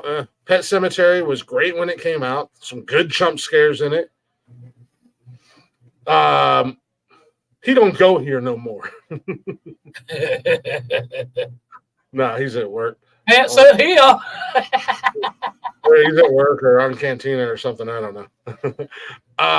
The Stephen King movies, they just don't age well, man. They just Shawshank ages well, well, and that's yeah. barely a Stephen King movie. Let's be honest. That's barely Stephen King. I mean, it's based off of his Because book. there's no real. It is based on his book, but I think of it, Christine. All these movies were like somebody's gonna fucking die, and yes, Yeah. people do die in Shawshank, but not in a most fucked up way. But I mean, most Stephen King movies, you're not going to go back. You're not going to watch a million times, and you're not going to be flipping through the channel and like I really like Sometimes They Come Back, and Sometimes They Come Back Again.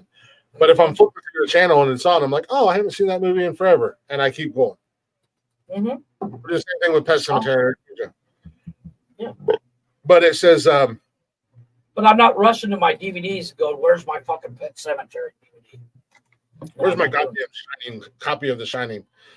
Stanley Kubrick's The Shining is often hailed as the greatest and/or scariest horror movie ever made, but it's actually one of the director's weaker projects. It has several iconic moments that work really well, such as Nicholas's performance and the visual imaginary. But as a whole, it doesn't even come close to the scariness of Stephen King's original novel. It was Kubrick's first attempt at an all-out horror, and the direction is great, but his style feels more suited to movies such as 2001 or A Clockwork Orange, which I know A Clockwork Orange gets shit on a lot. That I like that movie, but it is a very fucked up movie. Not only fucked up, but it's a mind fuck as well. 100%. Very good. But also a movie that everybody was like, "Oh, you got to see it, got to see it." I watched it. I was like, "What the fuck is wrong with the people that tell me to watch this movie?" Yeah. Oh no. It literally, I watched that movie finally, like last year, and I was just like, "Jesus, this is not what I thought it was." Oh yeah, I watched that movie. I've seen that movie more times than I'd like to say, but it's a good movie. It's just such a roller coaster ride of fuckery and whatnot. Number 6, I agree 100%. I don't even have to read it or anything. I just think the movie was extremely fucking overrated from the jump, and then they made a goddamn sequel to it, and I'm like, Jesus fucking Christ. You just made 2 movies that are 9 hours long together combined, and it's shit. A bunch of fucking blue weirdos. Avatar. It was Dances with Wolves. Let's be honest. I can see that. It's the same fucking movie. Mm-hmm. The thing with Avatar, which is what made it so big, was the special effects.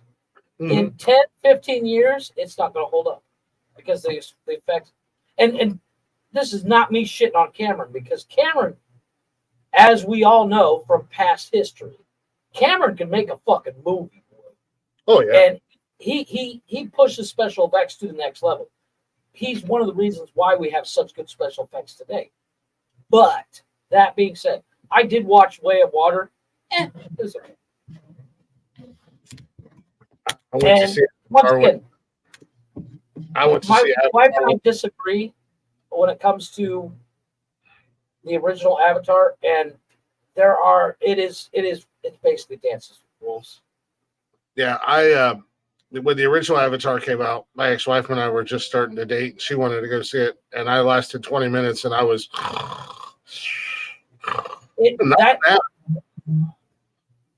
The problem with that movie is it's long. Holy fuck, it's long. It's just fucking lame. Avatar, it says Avatar is notorious for being the highest grossing movie of all time, but it often distracts from the fact that it's actually a pretty formulaic, That's a formula.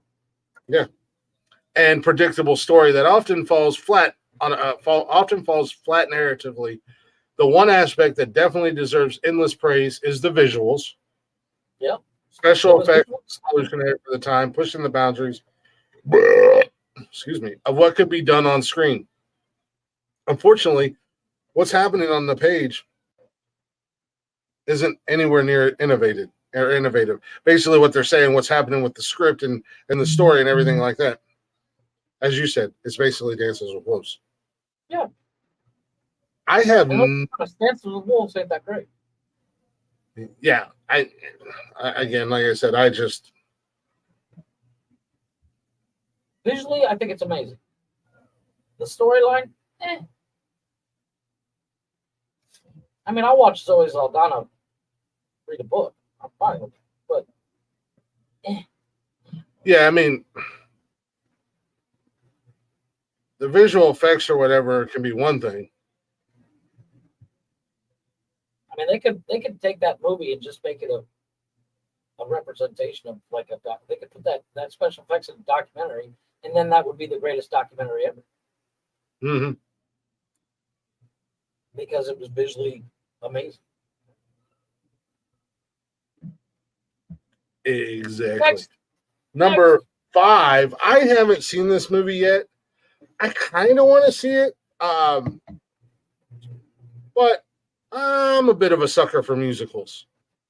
I do like it. And Hugh Jackman's right up there with Ryan Reynolds level for me. Yes. Number 5 is the Greatest Showman. I've not seen it. I've heard it's great, but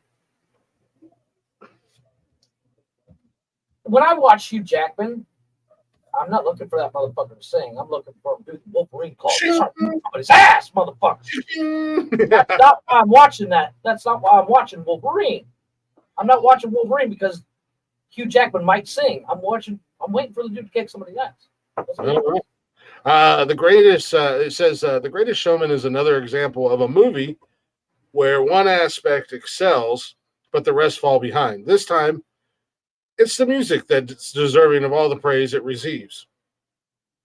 There's a reason the soundtrack was so popular, and the songs have found themselves playing all over the radio, but the movie itself was as incredible as the music success, but the movie itself wasn't as incredible as the music success would have people remember. Hugh Jackman did a great job in the lead, and there are some fun musical numbers, but Michael Gracey's direction sometimes feel unsure of itself, and the tone is all over the place. So, sounds like it's just kind of I don't know. I still want to kind of check it out. Still want to see it. I mean, I'll see it, but I'm not gonna. I'll wait till I'm like, finally, I got nothing better to do. I'll watch this movie. Yeah, like I'm not expecting the greatest movie of all time or anything like that. You know, I just want to check it out because, like I said, I like musicals. I do too. One of my favorite musicals of all time is Seven Brides for Seven Brothers. I love that fucking movie. Mm-hmm. So, number 4 on this list. In the Rain. What's that? I love Singing in the Rain. I love that movie. That's right. I like Chicago. I I do too. I like Chicago. Of course, Grease. Well, who doesn't like Grease? I don't know if you've seen the latest TikTok trend. Did you know Steve Carell was in Grease? They literally play a clip from Grease where they're singing at the end, and then they cut to a clip of Steve Carell in that Jim Carrey movie. He's like, blah, blah, blah, blah. It matches up perfectly, and you're like, when the first time you see it, you're like, yeah, didn't see that coming. That was funny. But then after like the 15th time, you're like, okay, I get it. And I like Grease 2. And I'll say this: Grease 1, better movie. Grease 2, better songs. Better story. No, Grease. I like Grease. Grease 1 was a better movie, better story.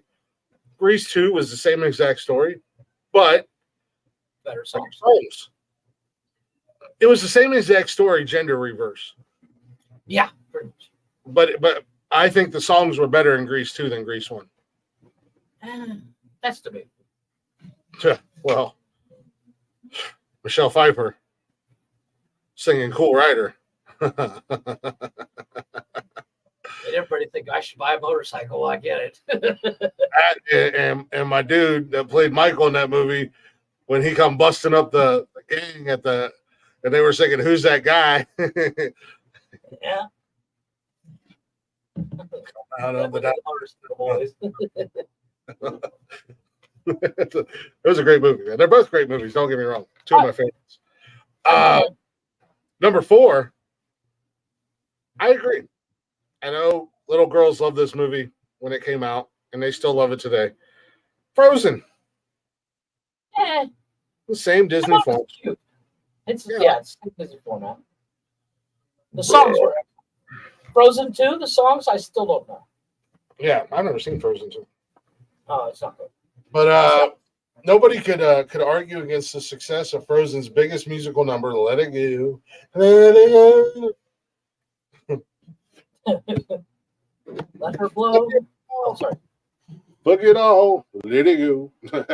But unfortunately, that's where the movie's greatness ends.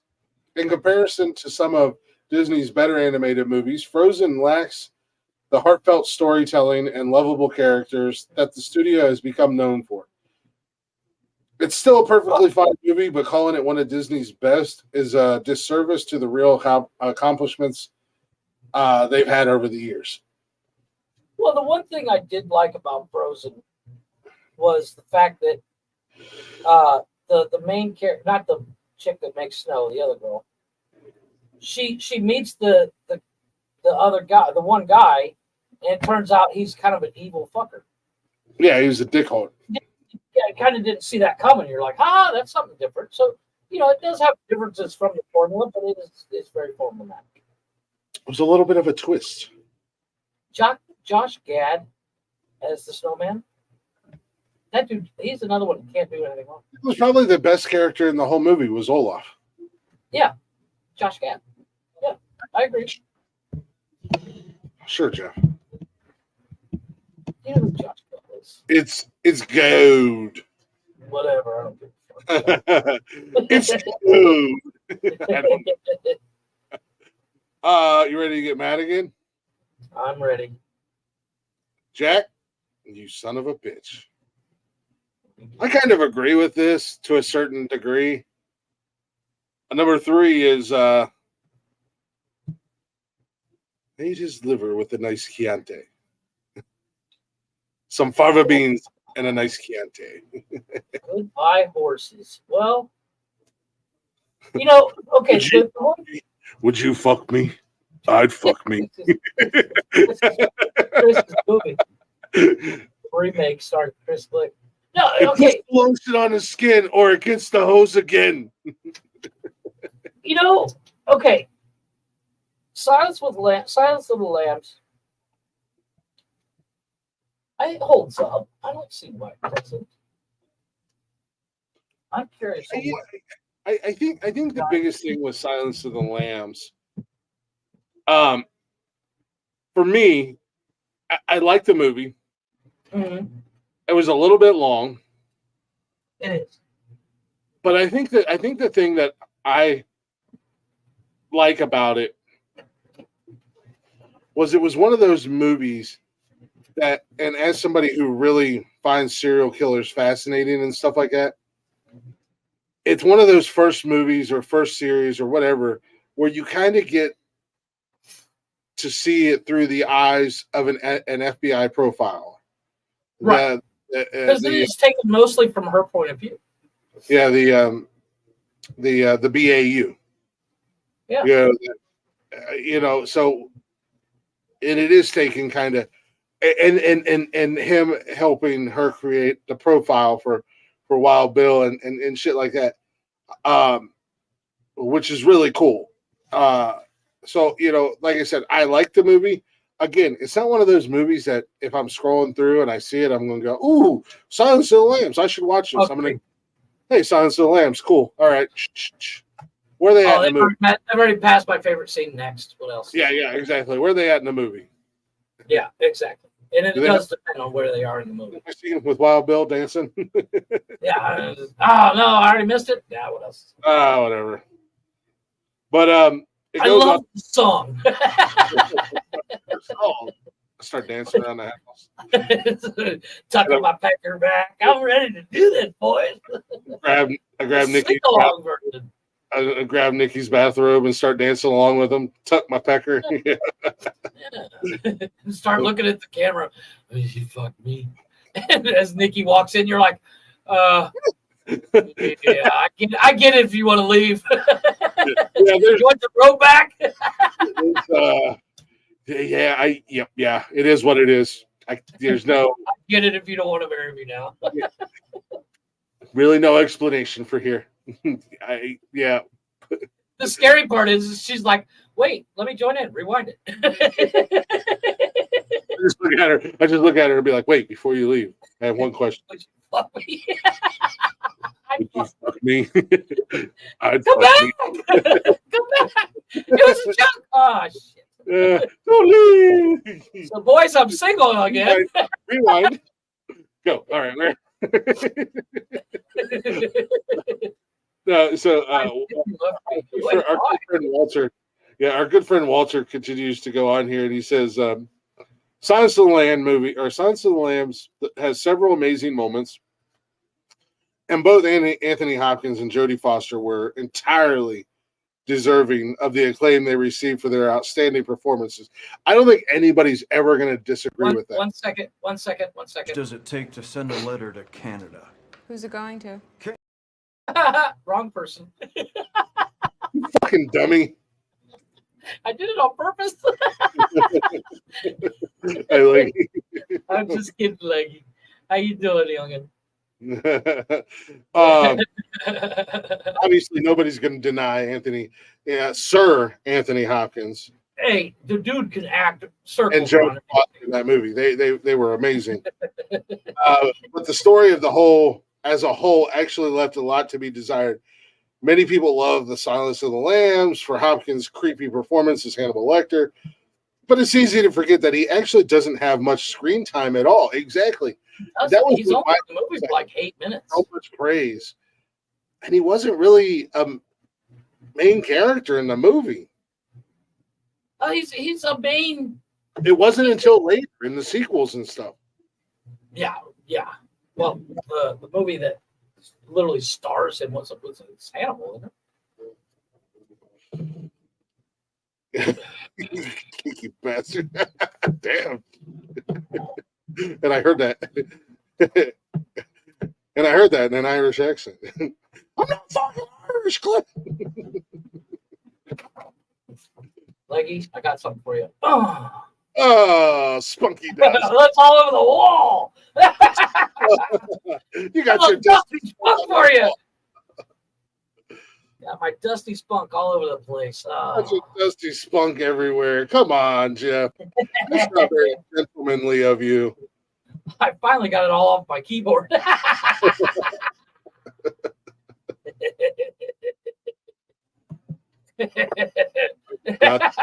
Hashtag Dusty Spunk, baby. Yeah. We literally saved all this stuff just for you. Because you were the only one here like, egging us on. Exactly. Oh.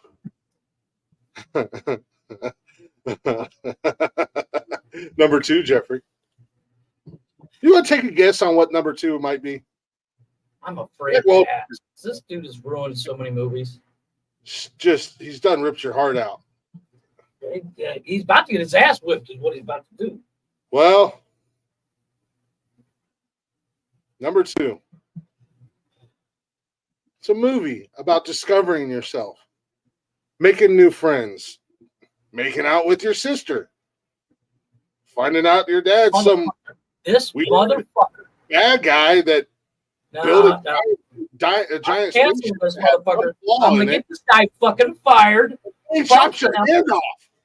Fuck Screen Rant. Fuck this motherfucker. Got ready to get fucked up.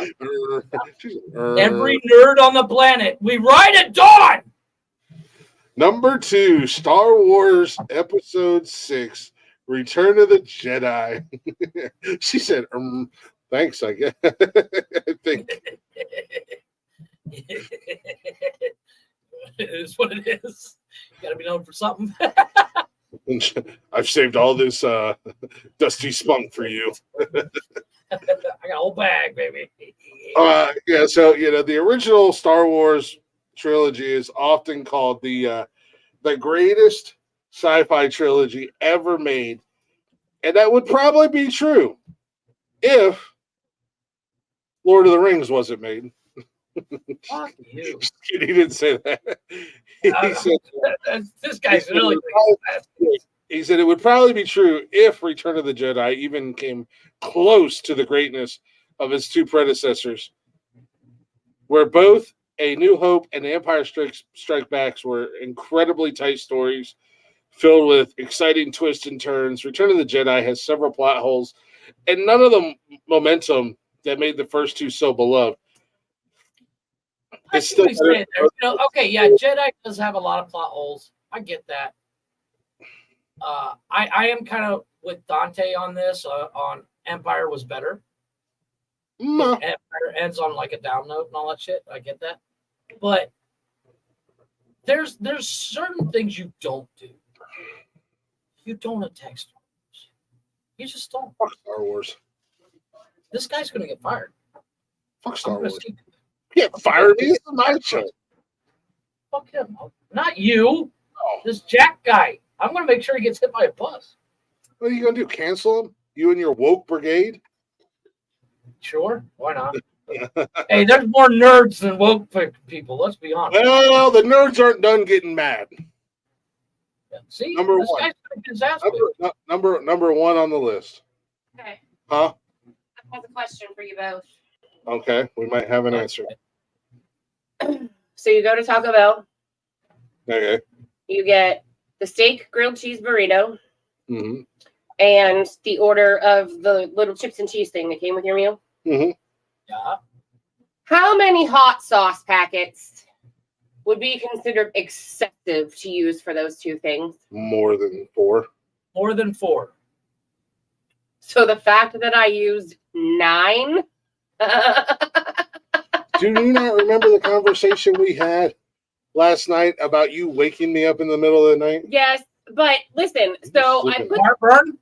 I put the chips out. This one goes out there at midnight last night, eats 3 pork chops, a half-pound baked potato, and 2 ears of corn. He's got no room to talk. And a rip. Hey. But no, like I'm hungry. I put all the chips out on my burrito wrapper. I used the hot sauce packets over the top of the chips, and then I dipped it in the cheese. Oh, that's disgusting. No, it's not disgusting. That actually sounds good. Well, you like As hot. as someone that likes hot stuff, Taco Bell's hot sauce is not hot. It's not. It's not hot at all. It's basically ketchup. Let's be honest. Yeah, I mean the mild sauce has more flavor, but the hot sauce is definitely not. That's hot. what I like about the mild No. sauce because it's Well, got there's more. 47 packets out there. For I your believe. meal. I believe it. If you ask for- Find a store that sells Valentina. But I got a question for you. That shit'll make you shit fire. Did they fuck up the order? It's not even hot. Not. Hey, it's the Yes, last. I oh. finally got my Crunch Wrap Supreme. The last did I get mine? What? Crunchwrap. No, I got the cheesy gordita crunch. You got the cheesy Yeah, potato crunch. like the last 4 times we've gotten Taco Bell, whether it be DoorDash or we go or she orders online at like the and then goes and picks it up. They've fucked up our order every time. I've tried 3 times now to get a cheesy Crunch Wrap Supreme, and it just never happens for me. Bitches be tripping with Taco Bell. Once again, the problem with Taco Bell is their hot sauce isn't hot. There is no problem. Someone that will eat jalapenos right out of the can. I mean, nobody eats canned jalapeno. Jeff does. I do. I watched him eat like 6 cans on a show one night. Yeah. I paid for it the next day, but it was fucking awesome. Yeah. Every once in a while, I get craving. Oh, I fucking paid for it. Yeah. And, you know, I'm sitting on the toilet crying, going, my ass is on fire, but it was so good. Give me another can. No. So okay, yeah. Number one, Jack's not done attacking the nerds. Now he's attacking my nerds. Oh shit! Now it's fucking on, Jack. Now you fucked up, buddy. I told you this guy's. Now you fucked up now, Jeffrey. See what I'm doing here? Oh yeah, you got the Italian thing. Oh, yeah, it's over. It's done. Jack needs a death. See what I'm doing? Yeah. What movie is that from? And half the planet's gone. This motherfucker. Number 1 most overrated movie of all time. Fuck you. Infinity War. Fuck this. He goes on to say Avengers Infinity War is a fun movie, hugely entertaining, filled with action and brimming with familiar faces that are being brought together for the first time. Once that initial excitement wears off, though, the story isn't anywhere near as revolutionary as many audiences claimed. It might be bigger and bolder, but Infinity War still falls victim to the excessive quipping and lack of real emotional stakes that often bring the MCU down. It's a movie that's adorned simply for what it is and not what it actually does. You know what? Okay. Listen here, you this fucking prick. No, okay. Here's the thing. I guarantee you this guy has like 9 screenplays that he can't get off the ground. There was no emotion. You heartless fucking bastard. You didn't cry. Tom Holland going, Mr. Tom Holland. Fuck you, Jack. I don't feel good, Mr. Somebody give me HR on the. I'm offended. Fuck you, Jack Walters. Fuck you, Jack Walters. You're a fucking prick. Fuck you. I don't want your job. I want your fucking head on a silver platter. Agreed. Somebody snap and get his job. What? The guy blipped like half of the goddamn population. How is that not emotional? Half the Avengers were gone. Wait, he's talking about Endgame, which is after. No, Infinity War was the first one. Infinity War. That.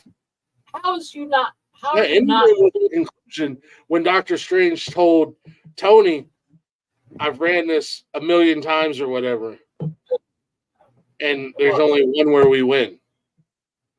And then he brings everybody back, like Cap's there. He's half defeated, and all of a sudden he hears in his earbud, he's still ready to go on your left. Fuck you! I don't care who you are. If you watch that movie and you hear that on your left, you fucking lose your goddamn mind. That's Endgame. Infinity War was when they were in Wakanda, and all hell was loose, and the Avengers were losing, and then all of a sudden, you know it was about to go down when Zeppelin kicks in, and here comes Thor and Rocket and Groot, and Rocket said, "Y'all fucked up now." Yeah. And then the snap happens, and Tom Holland being held by Tony Stark. Mr. Stark, I don't want to go. That's fucked up. That fucked me up. I cried like a little girl. That broke my goddamn heart, man. My kids made fun of me for crying. I said, "Shut up, you're crying too." Yeah. How is that not emotional? I don't care. Dude, 50 years from now. Well, okay, let's say 10 years from now. I could show that movie to someone that's never seen an MCU movie. Mm-hmm. and they'll be like, "Dude, that's fucked up. That kid just." It was an emotional roller coaster, that whole movie. Yeah. And then Endgame was, I mean, like I said, going through everything with Endgame and the build up to the final fight, and like I said, Cap's there, he's half defeated, but he's not giving up. He straps, is gone. He's like, picks up Thor's hammer. I got this shit. Yeah, he picks up Thor's hammer on your left, and all that fucking all the portals open. Yeah, I was like, what? All these cats that you're like, shit, fucking Howard the Duck showed up, dude. And he's like, I got this, bro. I mean, fuck you. That's fucking. Now, Howard the Duck, not the greatest MCU character, but even Howard was like, I got this, bro. Yeah. I mean, fuck you. That was awesome. It was really cool. Like, that was the other cool thing. One of the other cool things in that final fight scene was, and I know some people ragged on this, but I really liked it, when all the women of the MCU Dude, were like, that was cool. They fucking protected Pete, so Pete could do this. They said, got his back, bro. Yeah, and they went full Mama Bear. That's what they did. They went full Mama Bear to protect Pete. And I don't care what you say about Gwyneth Paltrow. Gwyneth Paltrow showing up in that purple suit, the whole Iron Man pose and shit, and her fucking mask. We got this. Oh shit! Pepper Potts. She was awesome as Pepper Potts. Oh God, I've never found Gwyneth Paltrow sexy until she played Pepper Potts. I don't think she's sexy, but I think she's a pretty woman, dude. But she's she was sexy as fuck in Iron Man 3. It was the first glowing and shit. She glowing and she's got that tank top on. Damn. Yeah, and that's the thing that a lot of people I think forgot. Yeah, Tony made Pepper suits. She had her own suits and everything. Yeah. So he was prepared. Yeah. So fuck you, Jack Walters. Yeah, he doesn't know his shit. I guarantee you, this is one of the guys he's had like 50 fucking screenplays and been rejected by every studio, and the only job he can get is a movie critic, and taking that word to extreme. And he's like, I'm gonna shit all over every movie ever. Fuck you. You don't know your job. You don't know. This guy wouldn't know a good movie if it smacked him in the mouth. This is the kind of the guy that would be like, the next Karate Kid was an amazing movie. No, it wasn't. He's like a 60-year-old dude who's still an inspiring actor and or screenwriter, because he's shitting. If you notice, his one theme throughout this whole thing is he's shitting on the script. Yeah. He's like, oh yeah, it was visually amazing, but the storyline. Well, you're talking about. I guarantee you, this guy's got like 30 screenplays in his fucking. He's like, I've got movies here that are better than that. No, you don't, or else they've been made. Well, they would have made them. Yeah, he's a fucking fool. And it's not like Hollywood's known for having new crazy ideas, because they just reimagine a lot of stuff.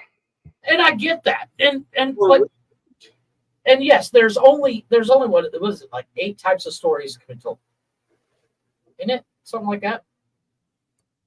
What's that? There's only a certain amount of types of stories can be told. There's 10 story types. There's 10 stories types. This is like, man versus nature, man versus man, And so it's hard to come up with variants on that. And if you find and to Hollywood's detriment sometimes, they find a winning formula and they reuse it. Yeah. There's a life versus death, life versus fate, love versus hate. I mean, I can't remember. Yeah. There's right versus wrong, shit like that. There's only so many different ways to do a movie. The beauty of doing these comic book movies, like Avengers and stuff like that, is you really don't have to write anything. I mean, it's all there. Yeah. You throw in a couple of commas, you're gold. And I don't know if you've seen the Michelle Rodriguez. She's like, how many Marvel movies can you make? Bitch, you're in Fast and Furious. Fucking mind I your don't business. I don't know if you've seen that or not. Have you? I don't think I have. There's a clip. She's like, somebody asked her, would you like to be considered as in a Marvel movie? She's like, honestly, how many Marvel movies can you make, really? I'm like, bitch, aren't you in Fast and Furious like 27 right now? Yeah. Haven't you done every goddamn garbage ass Fast and Furious movie? Shut up. Yeah, exactly. Shut up your face, woman. So the 7 types of movie: overcoming a monster, rags to riches, the quest, voyage and return, comedy, tragedy, and rebirth. Those are the 7 types of stories. Yeah. I mean, Horror wasn't in there. That's because it's all original, baby. quest. It's the quest. Quest isn't horror movies. Are you out of your goddamn mind? Overcoming a monster, that's horror. Survival. All horror movies are original. can't Every remember horror what movie is different.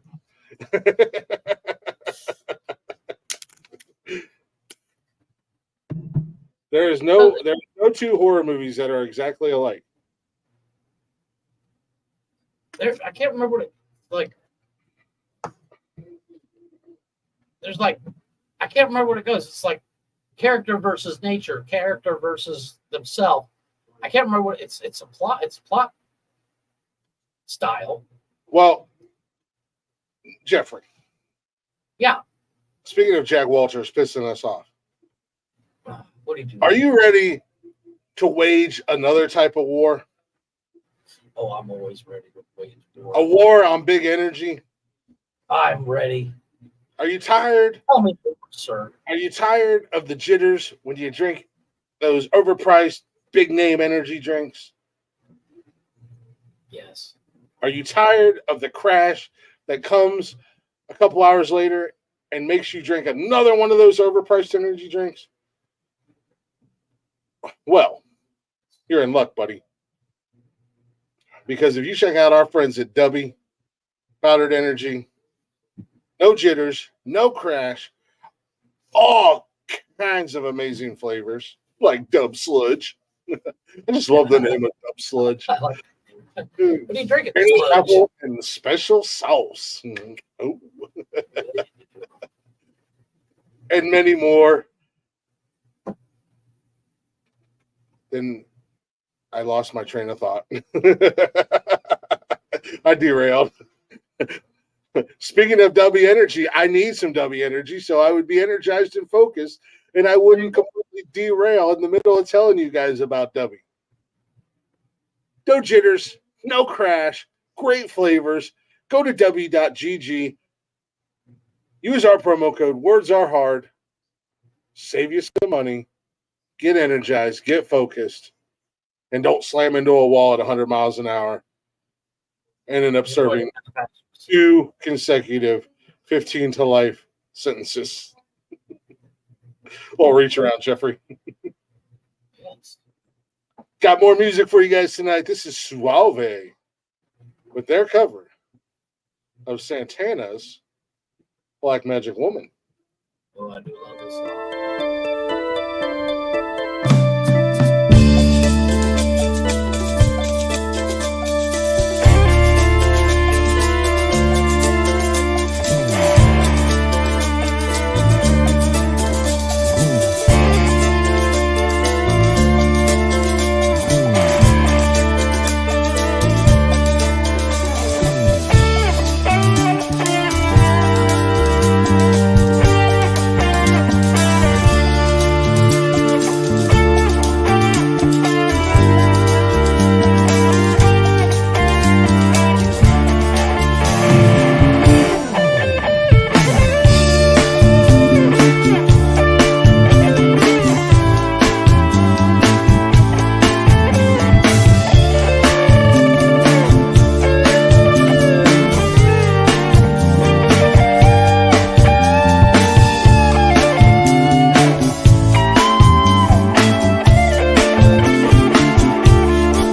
turn your back on me, baby, you just might pick up my magic stick.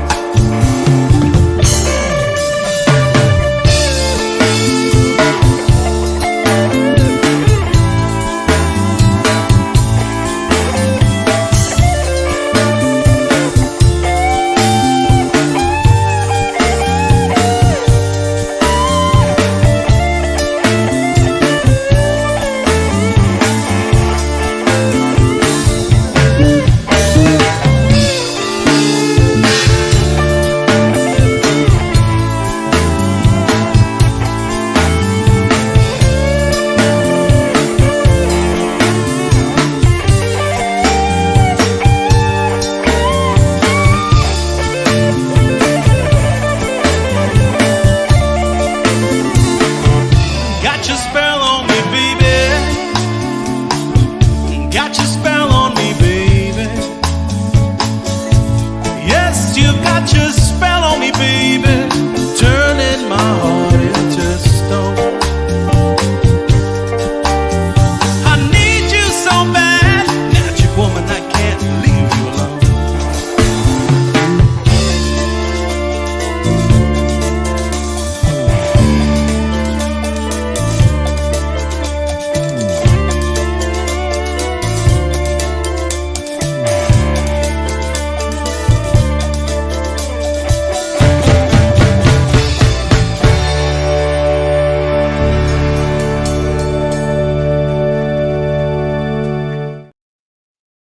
Black Magic Woman.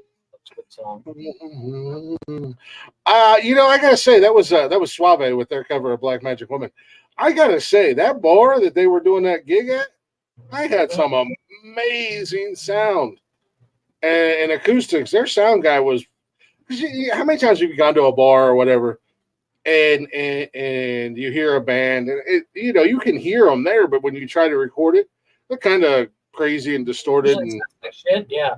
Yeah. Hey, man, I gotta shout out to that bar or that restaurant or whatever that was. Got great sound quality, and you got a great sound guy there because, man, that shit was studio quality. Yeah, it was. Oh, maybe I'm just speaking out my ass, and that was actually recorded in a studio, and then they just lip sync it. I don't know, man. That's a possibility. That's never been done before. Either way, it was great quality. That was Suave. Black Magic Woman, Santana cover. Welcome back to Nonsensical Nonsense, everybody. Hopefully you're enjoying the show. Hopefully you guys are not all wanting to go murder poor Jack Walters. I think we should. I'm trying That's to just look doing his damn job. He's a fucking moron. But he's just doing his job. He's He's doing got a job to do, man. You don't have to agree with everything somebody says. Don't mean you have to murder them or speak ill of them, Jeffrey. Well, I will. You hating ass. Anyways, that's Jeff. Hi. Jeff seems to forget that this is an audio show as well as a video show. Oh. So he's waving retardedly at the camera. That's Jeff. I'm Glick. Together, we are Nonsensical Nonsense Podcast. Ah, go figure. He doesn't have a photo on his profile. Of who? Jack Walters. Oh my God, leave it alone. Let it go, man. I'm Let it go. Let it go, bro. on him. I'm putting his shit out there. Are you gaslighting him? Are you doxing him? I'm going to attack him. Anywho, I'm going to tweet at him. we're Nonsensical Nonsense. You may not know this. We got social medias: Facebook, Instagram, Twitter, and TikTok. We don't have Twitter. We have X. We have X. X gonna give it to you. To you. Nonsensical nonsense, boy. You may also not know that we do this show live 3 nights a week, Mondays, Wednesdays, and Saturdays, 7 p.m.-ish. You can join us live and get in the chatters box and hang out with us. We always enjoy that. Also, little extra FYI for you. Oh, but wait, there's more. There's more. You can also listen to us anytime, any place, wherever you listen to podcasts at, like Zencaster, Spotify, Google, Apple Podcasts, Good Pods, all of them places. We're there. We did get invited to put our podcast on iHeartRadio. I just got to fill all the information out. All at Nonsensical Nonsense Podcast. You know the drill. Follow it, like it, listen to it, share it. The FLLS. Follow, like, listen, share. Not to be confused with Jeff's favorite thing to do, ATM. He's confused. I know what it is. What? Trying to think of something witty, but I cannot. I don't go to the ATM. I don't even have a bank account. Why would I go to the automated teller machine? Not what it meant. I'll say to move. I church it up a little bit, Jeffrey. There you go. You know, not all heroes wear capes. It's a tough job being the people's champ. But somebody's got to do it. Somebody's got to do it, man. Find that hard to believe. I'm just a mere mortal. Mr. Leduc. What's up, you handsome son bitch? What's up, sir? Jeffrey, Yeah, can I ask you a question? always. Are you ready? The fuck is this at? God damn it. What the hell is this? I don't know. Timothy Oliphants? Would he die now too? What's that? I said, well, did he die now too? No. This list, I don't know what the hell. What to watch? Our picks for TV shows and movies we think you should stream. So there's a list within the list. Star Trek, Strange New Worlds on Paramount. Full Circle has Timothy Oliphant and Claire Danes in it. I ain't heard nothing about Claire Danes since Broken Down Palace. Dusty Spunk love it. Mark, were you here for the Dusty Spunk conversation? If not, go listen to Wednesday's episode. Because Oh, black man and woman. what's she been in lately? Say hello to my Dusty Spunk. That's right. She hasn't really been in a lot. Well, But she was in that Homeland TV show. That's why. it was too late for you. Well, you should go back and listen to the replay. Yeah. Yeah, there's a show called Full Circle with Timothy Oliphant and Claire Danes play parents of a kidnapped kid. Oh yeah, that's her newest thing. Some show on Netflix that seems like it could be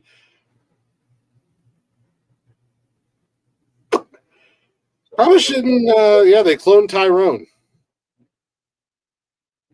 The After Party on Apple. Heart of Stone on Netflix. Painkiller on Netflix. I don't know. Just Vacation Friends 2 is out, Jeffrey. Isn't it? Oh, I know what I'm doing. Anywho, this next list I have is actually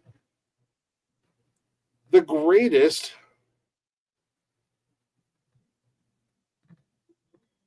Jesus fucking Mother Mary and Joseph. Where the hell is it at? This is by Uprocks. It is the greatest soundtracks of all time. There's 50 of them. I just want to kind of hit the top 10, but I do want to breeze through and give some honorable mentions. At number 50 is The Breakfast Club. Okay. I think the only reason that is on the list because of one song. I don't really remember that being much of a memorable soundtrack. Well, agreed. Again, at number 49 is Back to the Future. Again, there's like one or two songs. Yeah, most of them are you of those.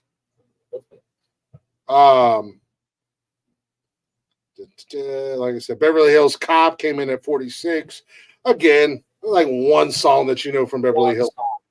Well, you know, like when somebody says Beverly Hills Cop soundtrack, you might know multiple songs. Dun, dun, dun, dun, dun, dun, dun, And that's the first one you think yeah.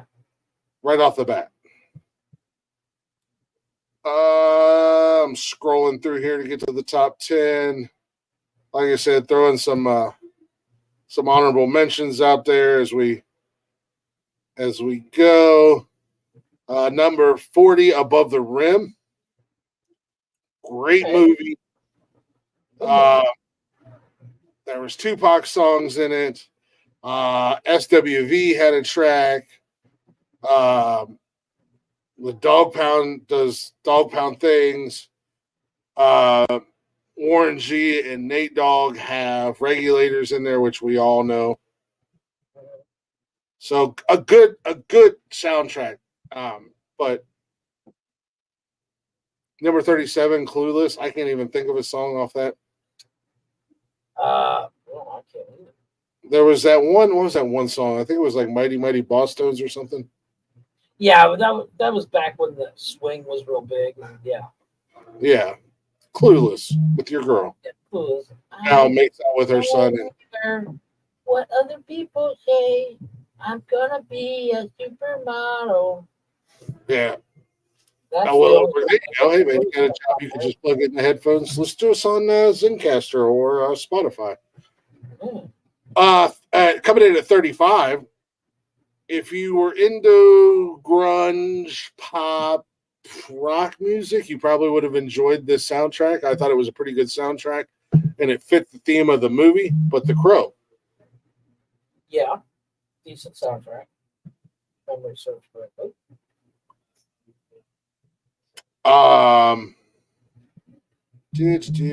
Batman Forever. That soundtrack. I mean, this Kiss from a Rose is in there. That song was fun. Well, yeah, again, you think of that soundtrack or you think of that movie, and the first thing that pops into your head is Kiss from a Rose. Yeah, because that shit was everywhere when that movie came out. Like, everywhere. Batman got on this list not once but twice, 30, 33, and 32. The original Batman with Michael Keaton. Bat Dance. Fuck yeah, Prince. Bat Dance. A lot of Prince in that film. So. There's a lot of, yeah. Scroll through. The Bodyguard surprisingly comes in at 29 on this list. That's a little low, but I would have thought that would be much higher. I agree. Because once again, it's a couple of those songs are fucking iconic. Mm-hmm. I Will Always Love You. I Have Nothing. I'm Every Woman. There was another song on there. Let's be honest, that movie is practically a musical. Not in the traditional sense, but because it's about a singer, I mean, Whitney Houston goes sing. Yeah, the soundtrack was a lot of Whitney Houston songs. Yeah. Gee, I wonder why. Oh, that's right. She started. Hey. Whitney Houston was in that movie? Yeah. Next thing you're going to tell me Kevin Costner played her bodyguard. I think so. Yeah. I don't believe it. I've never seen the movie. I don't believe it. That's a great goddamn movie, really. In all honesty, that is a great fucking movie. I might watch that tomorrow. Spoiler alert, it was all the sister's fault. That bitch. It was. That was a great fucking movie, by the way. I might watch that tomorrow. I watched it like a month or two ago. This is another one that kind of shocked me because I really enjoyed the soundtrack to this movie. Oh, Brother, Where Art Thou? Was at 22. That's a respectable spot. For it. Oh, and sorrow.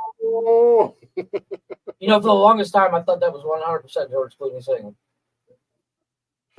It is.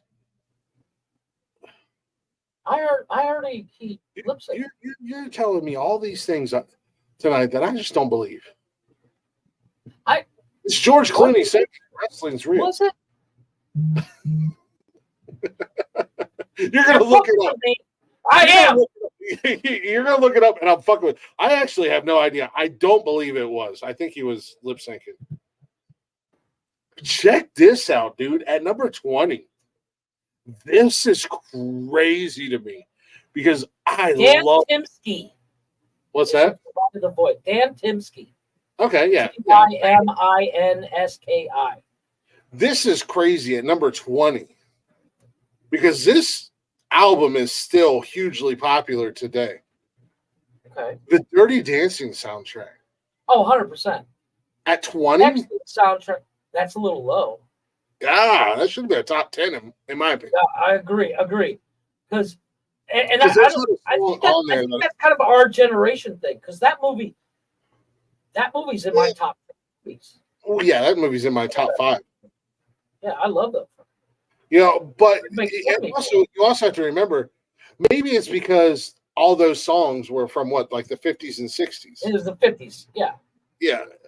So, but I mean, the whole movie takes place before Kennedy was shot.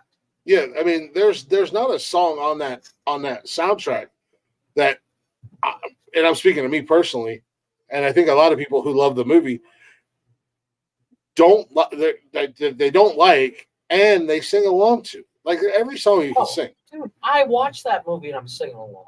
Yeah, exactly. Number 19.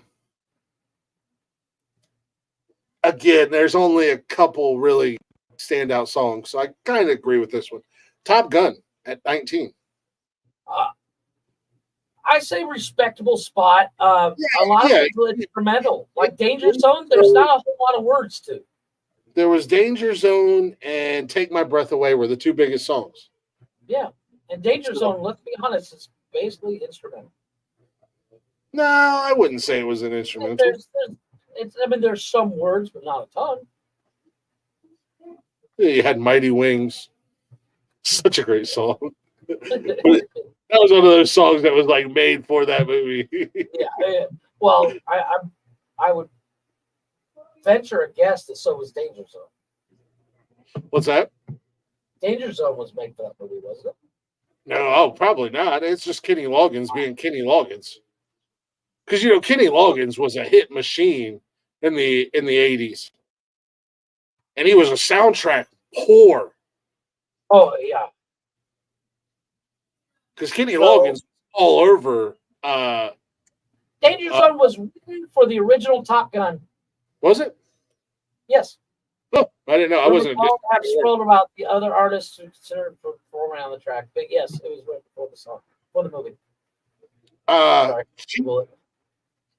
Cheap Trick's Robin Zander was the vocals on Mighty Wings. No shit. I didn't know that. Number 18, soundtrack. This movie and soundtrack really doesn't hold that thought. Oh, it's I agree with what you're saying. Kenny Loggins is a soundtrack whore. I mean, I think most of the songs on Caddyshack were Kenny Loggins.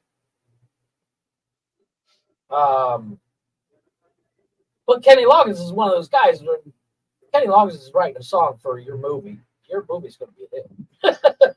Well, that's what I'm saying. Like he was all over the place on movie soundtracks in the 80s and early 90s.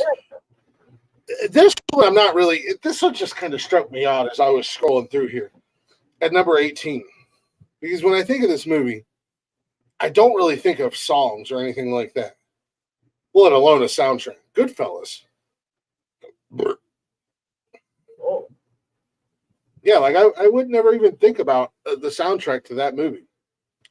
But it had Muddy Waters, Manish Boy. We speak. So yeah, running. Remember, Manish Boy, Sunshine of Your Life, Beyond the Sea. There's nothing really here blowing me away. Stardust, Yeah. look in my eyes. It's just one of those. It's just one of those movies that like for instance, and I'm surprised I haven't seen it on this list yet. He might be further down, but like Rocky. You think of Rocky, obviously you think of the movie, but then the soundtrack. Oh yeah, 100%.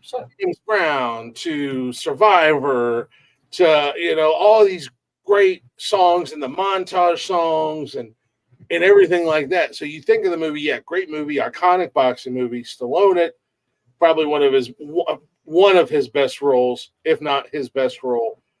And then the soundtrack was perfect for the movie. Yeah. Because you hear these songs today and you instantly, much like Danger Zone or Take My Breath Away, you instantly think of. Yeah, exactly. We did that a while back. Songs that automatically makes you think of a movie. Mm-hmm. Goodfellas soundtrack. I mean, there's some decent songs on here, but nothing that's going to like, oh shit, I forgot that song was on there. Nothing. So Layla.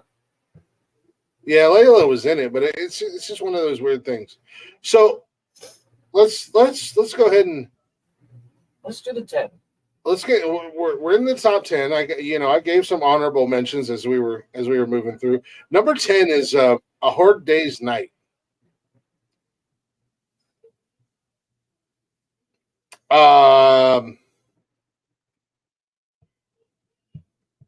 Yeah, way before my time, man. It's a 1964 movie. I don't think I've ever seen it. I think of that song, and I think wasn't that a Beatles song or something like that? It's okay. So it starred the Beatles. It's what? Hard Day's Night film. A Hard Day's Night is a 1964 musical comedy directed by Richard Lanster and starring English rock band The Beatles. Oh, okay. So it was a Beatles. It's basically a Beatles soundtrack. So you just got slapped in the mouth for being overrated, Beatles. Not that I don't like you guys. I like you. I like your music. But I mean, you started a movie so you could play your songs. Let's be honest. Yeah. Number 9 from 1996, Train Spotting. High point for Britpop, Iggy Pop, and Heroin. Though not necessarily in that order for mid-90s. This was one-stop shopping for cool music from the 70s, 80s, and 90s. A crash course in Lou Reed, New Order, and Primal Scream. Purchasing the Train Spotting soundtrack was the first step in fooling people into thinking that you knew about this music all along. Number 8, I'm not mad at this. Because a lot of 70s music, a lot of ZZ Top, Aerosmith, Alice Cooper, Kiss, Black Sabbath, the list goes on. But the soundtrack for Dazed and Confused,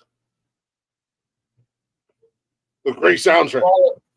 Fucking amazing sound. I don't even have to look that one up. I know that's amazing soundtrack. Mm-hmm. I mean, that's a good soundtrack. I ain't mad at that. Great soundtrack. Excellent movie.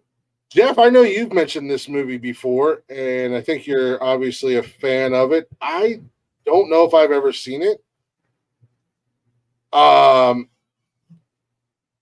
American Graffiti. Oh my God. The greatest, if you like 50s and 60s music, American Graffiti is actually considered a musical because the music plays nonstop, as in like you're listening to a radio throughout the entire thing, with clips of Wolfman Jack, no less. Excellent fucking movie. Yeah. We would not have Richard Dreyfuss without that movie. Like I said, I don't think I've ever seen it. Excellent movie. Excellent movie. Number 6. This was a crazy fucking movie, and Mark Wahlberg killed the role. John C. Reilly was in it. 1997's Boogie Nights. Oh my God. You had, probably the biggest song on that soundtrack was Night Ranger's Sister Christian. Yes. Love that fucking song too. God, that's a great song. But then it also mentions Uh,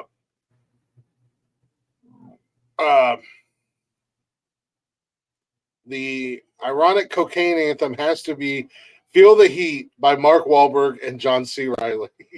Yes. Greatest bad song on a great soundtrack ever. The greatest bad song on a great soundtrack ever. Okay. I have seen this movie. Great soundtrack, but most of the movies in this era and in this genre of blaxploitation films were great soundtracks with great music. But number 5 is 1972 Superfly. Superfly. It's by Curtis Mayfield on Superfly. 1990, number 4 is 1992's, and I don't think I've ever seen this or heard of it, but Singles.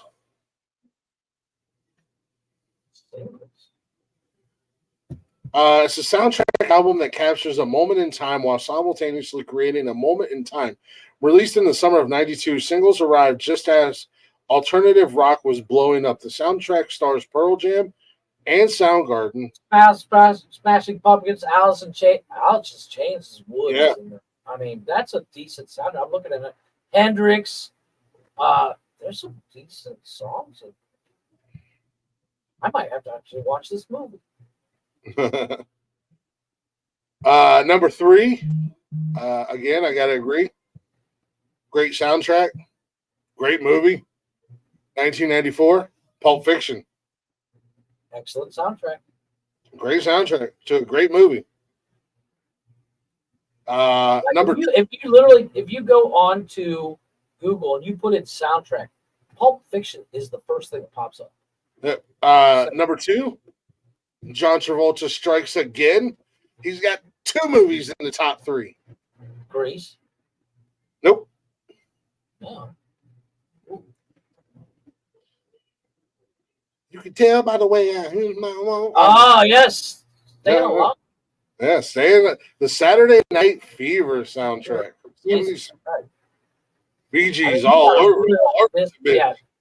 Bee Gees were the kings of disco, let's be honest. Yeah. And but how old were you when you realized that Staying Alive is not sung by a woman? I mean, when you first hear that song, you're like, that's a chick. And then you see 3 dudes, you're like, oh, shit. Yeah. But for the Bee Gees being quote unquote disco, I mean, they were. I'm a fan. I'm a fan of the Bee Gees, man. If Bee Gees come on the radio, I'm singing along. I'll admit I've done it. Yeah, I love the Bee Gees. I think they're an awesome band. Number 1 greatest movie soundtrack of all time. Oh, that's a bold statement. According to Uprocks.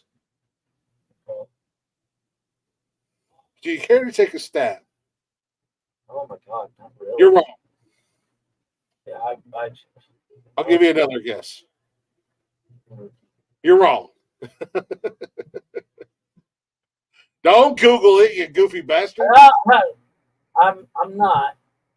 I can see your fingers. I would have put like Dirty Dancing, Days of Confused right up there for me. I mean, the thing with music is it is a matter of taste. Let's be honest. Well, number 1, We'll pull it. 1984. Okay. Purple Rain. Bet. I do love me some Prince, boy. I'm not a big mad at that. I'm not mad at that at all. fan, but I do like some of his music. I wouldn't have put this soundtrack at number 1. I mean, just the fact that they missed out on so many soundtracks. I mean, Footloose isn't even on here. Right, which is where I was kind of leaning into. Like, Footloose. And let's be honest, Guardians of the Galaxy, all 3 of those movies have excellent fucking soundtracks. Yeah, Guardians of the Galaxy. Like I said, Footloose isn't on here. Grease isn't on here. Rocky's not on this list. Of 50. Of 50. And Uh, Footloose has some amazing songs. Guardians of the Galaxy, like you said, it's not on here. The Thor movies are littered with Zeppelin.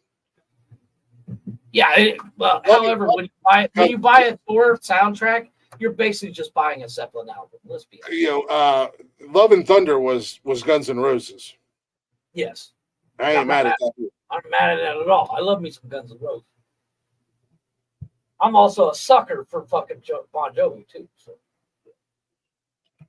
Again, another movie not even mentioned in here. Young Guns. Right? Fucking, you want to talk about Bon Jovi movie? Jesus Christ. Yeah. However, the best use of a Bon Jovi song in a movie, and you're gonna call me crazy, fucking Scooby-Doo, man. Fred getting on that fucking motorcycle? Yes, right? Yeah. Yes, that's fucking dope as shit. I'm like, fuck. Hell Was yes, I'm in. That so, was dope as shit. So unexpected for that song to kick. It was such a Freddie Prinze Jr. doing the fucking jousting shit with that knife and that fucking Harley. I was in, dude. That was such a perfect placement for a song. Absolutely. 100% agree with you, dude. That was so fucking cool. And it was to the point where I get made fun of. I have friends of mine that make fun of me because I'm a Bon Jovi fan. Yeah, I love Bon Jovi. Oh, come on. But that scene, he's uncovering a bike. That song starts kicking in as he's uncovering the bike, and you're just like, fuck yes. Mm-hmm. I mean, and let's be honest, one of my favorite movies of all time, Harley Davidson and the Marlboro Man, littered with Bon Jovi. Yeah. Littered. That's one of my favorite movies too. I have it actually to my It opens with still that song. Mm-hmm. Same song. What's the name of that fucking song? It's Wanted Dead or Alive. What it Dead or Alive, is it? Yeah. I want to see you right. I'm wanted. Literally talking about a dude riding on a motorcycle. Yeah. Yeah. No, that was even Young Guns, man. Blaze of Glory. Litter. Yeah. Well, Young Guns 2 was Bon Jovi's movie. He wrote and directed. He directed it the whole 9 yards. Yeah, and it was also littered with fucking Bon Jovi songs. But even Young Guns, the first one, was littered with Bon Jovi. Yeah. So, yeah, man, you make fun of me.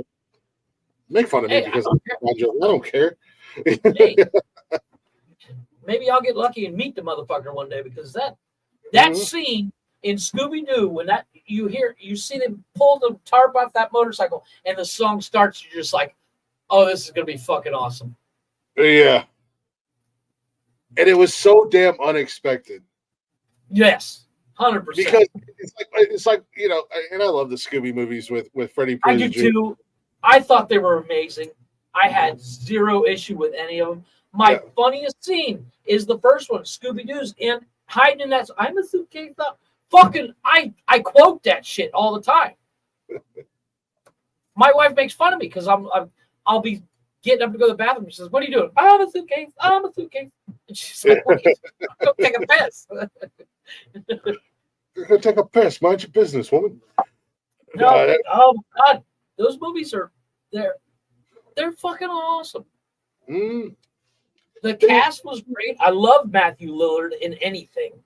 Yeah, Matthew Lillard is the unsung hero of those movies. And dude, you want to talk about a laugh out loud movie? Matthew Lillard without a paddle.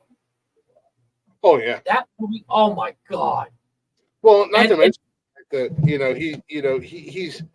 he's so damn talented that he was one of those guys. He's on a new show. Is he? What the hell is that new show that he's on? I'm about to look him up. He's on Friday Night Freddy's. What? Good Girls? I don't know if it's Good Girls. It's fuck. I keep forgetting he was in 13 Ghosts as well. Oh yeah, he was great in 13 Ghosts. he's been in some serious shit. He's in Bosch. Bosch. Yeah.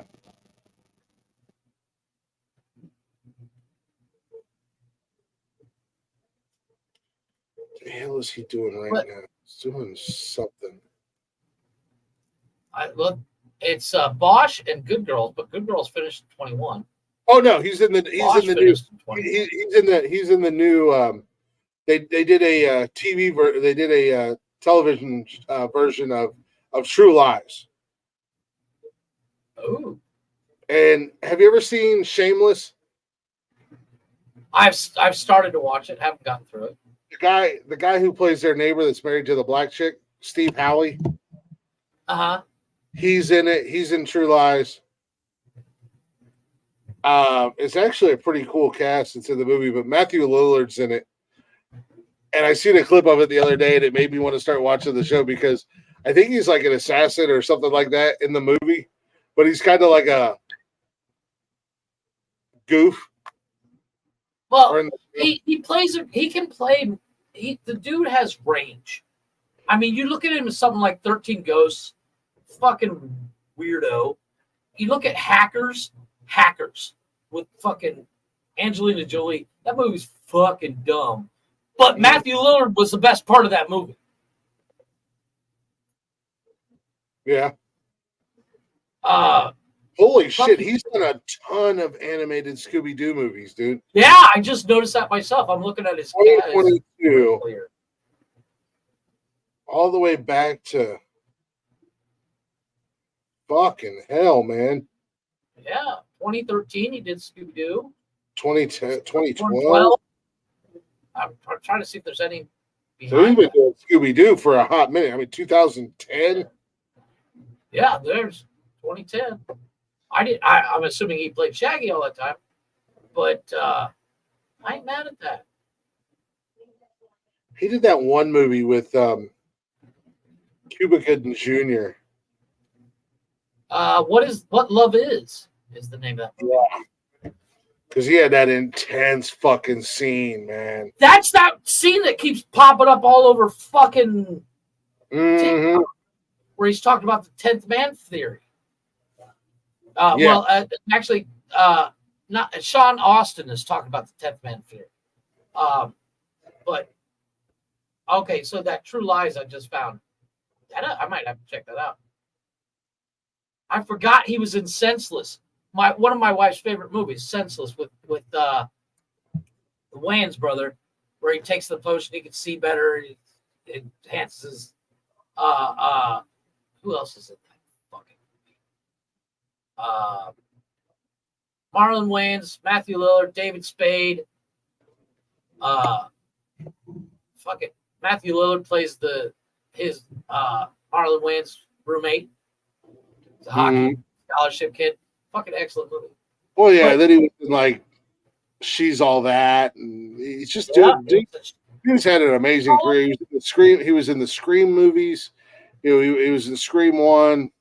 You know, Scream 4. They're talking about reviving his character because there was no official word, even though he was. Spoiler alert, ladies and gentlemen! If you haven't seen the first Scream movie, the fuck is wrong with you? He dies, doesn't he? Well, he was one of the killers, but all that Sid did was drop a TV on his head. So there's no proof that he gets stabbed. Yeah, he gets stabbed. At the end of one, the dude kind of, he's like, "You got me too deep, man." Well, yeah, Ski Ulrich stabbed him. He's like, "Oh, you got me a little woozy," but there's no definitive yes or no that his character Stu actually died. And he's been a huge proponent of revising his role on Scream and coming back. And I guess Scream 7 is in production. They finally set production and whatnot. Wait, is that the one with Jennifer Ortega? And Matthew Lillard is not squashing them that Stu might be back, and it might be a whole revenge thing. I'm kind of in. You know, I'm in. I want Stu back. I mean, seriously, looking over his reels of movies and TV shows he's been in, I've seen and this is kind of weird, but I've seen most. Yeah, And I'm not bad at anything. I've seen a good chunk of his shows and stuff. He was actually the original Scream 3 script. Stu was supposed to be the killer. He was supposed to be in that movie and come back and be the killer because he didn't actually die. That's why I said there's no definitive yes or no that Stu actually died. You know, Skeet Ulrich's character died because she shot him in the head. I mean, that's kind of hard to come back from. Well, yeah. Yeah. But he's the way Matthew Lillard acts, he can do that. Like he can play anything. He plays serious cat like he did in that What Love Is, and he can play the straight guy where like What Love Is, but he can also play the completely stoner dude like he did in Senses. Lovable goofy guy. Yeah, he. I don't see anything on here that I'm not like. I get it. No, he's a hell of an actor. You got to give credit where credit's due. Man's a hell of an actor, and he's one of those guys who has become a con favorite. Whether the Comic Cons and stuff like that, through the roles that he's played, whether it be Shaggy or in Scream, he's become an iconic actor just based off of a couple roles that he has played. I'm just realizing he's done a lot of shit with Freddie Prinze Jr. Oh, really? All that. Okay, so bear with me. She's Scooby-Doo, 1 and 2. She's all that. I just saw another one. Summer Catch. That's 5 movies right there. Yeah. Like the most recurring parts is with Freddie Prinze Jr. Maybe they're buddies. I did like him. He played the asshole in Trouble with the Curve, Clint Eastwood's movie. I love that fucking movie. It's about baseball. Excellent fucking movie. Oh yeah, he was. He plays the cocky asshole in The Office. That's because Clint Eastwood's daughter or whatever came in and schooled him, and then they fired him or something like that. Yeah, and he's like, "But I just bought a boat." Yeah. Yeah. I don't. I've seen clips and bits and pieces of Good Girls. It's not my kind of show. No, it's. I've not seen. I've never seen it. It look. I don't know. I don't have anything negative. It's kind of a weird show. Yeah, like I don't really have anything to say about it. Like I said, I seen that they started doing a True Lies television show, and I was like, oh, I love the movie. Let's check that out. And I like the guy, Steve Howey. I like him. He was back in the day. He was on Reba. Yeah. Well, he's in Shameless. He was in that show Shameless. I told you, he's in Shameless. He plays their neighbor.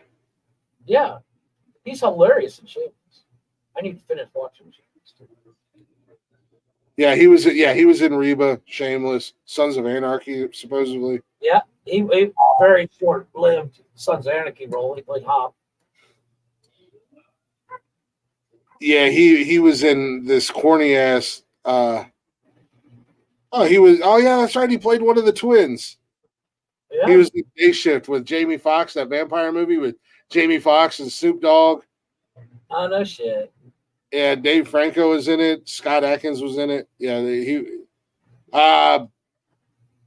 Peter Stormare was in that movie too. Huh. Now Steve Howey's another one of those guys that I like. He's in a lot of shit.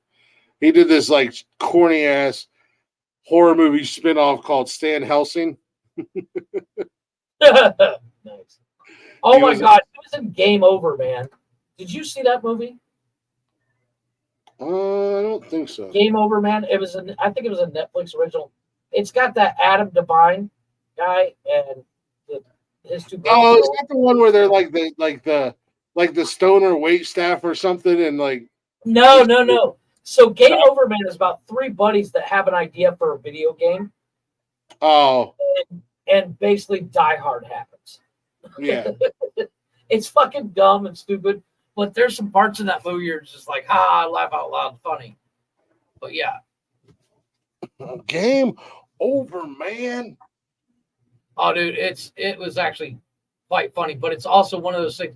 Wait, they're making a Game Over 2. They're making a sequel. It has not been greenlighted by Netflix yet, but like I said, Game Over Man was actually funny. Adam, what is it, Divine? He's actually kind of funny. He's a little bit kind of mildly annoying at times. Well, he's in Pitch Perfect. Yeah, and is he? That perfect television show. Like he's the main star, where he's like in Germany or some shit like that. He did that movie with what's his name? Zach. Is it Zac Efron?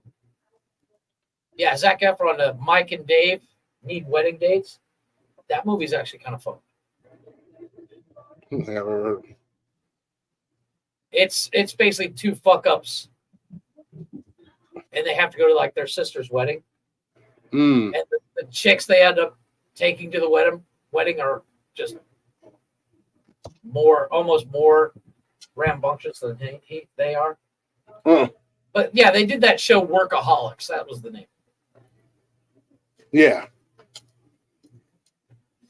And then he did a small stint on what's that fucking movie or TV show I actually like with the Al Bundy.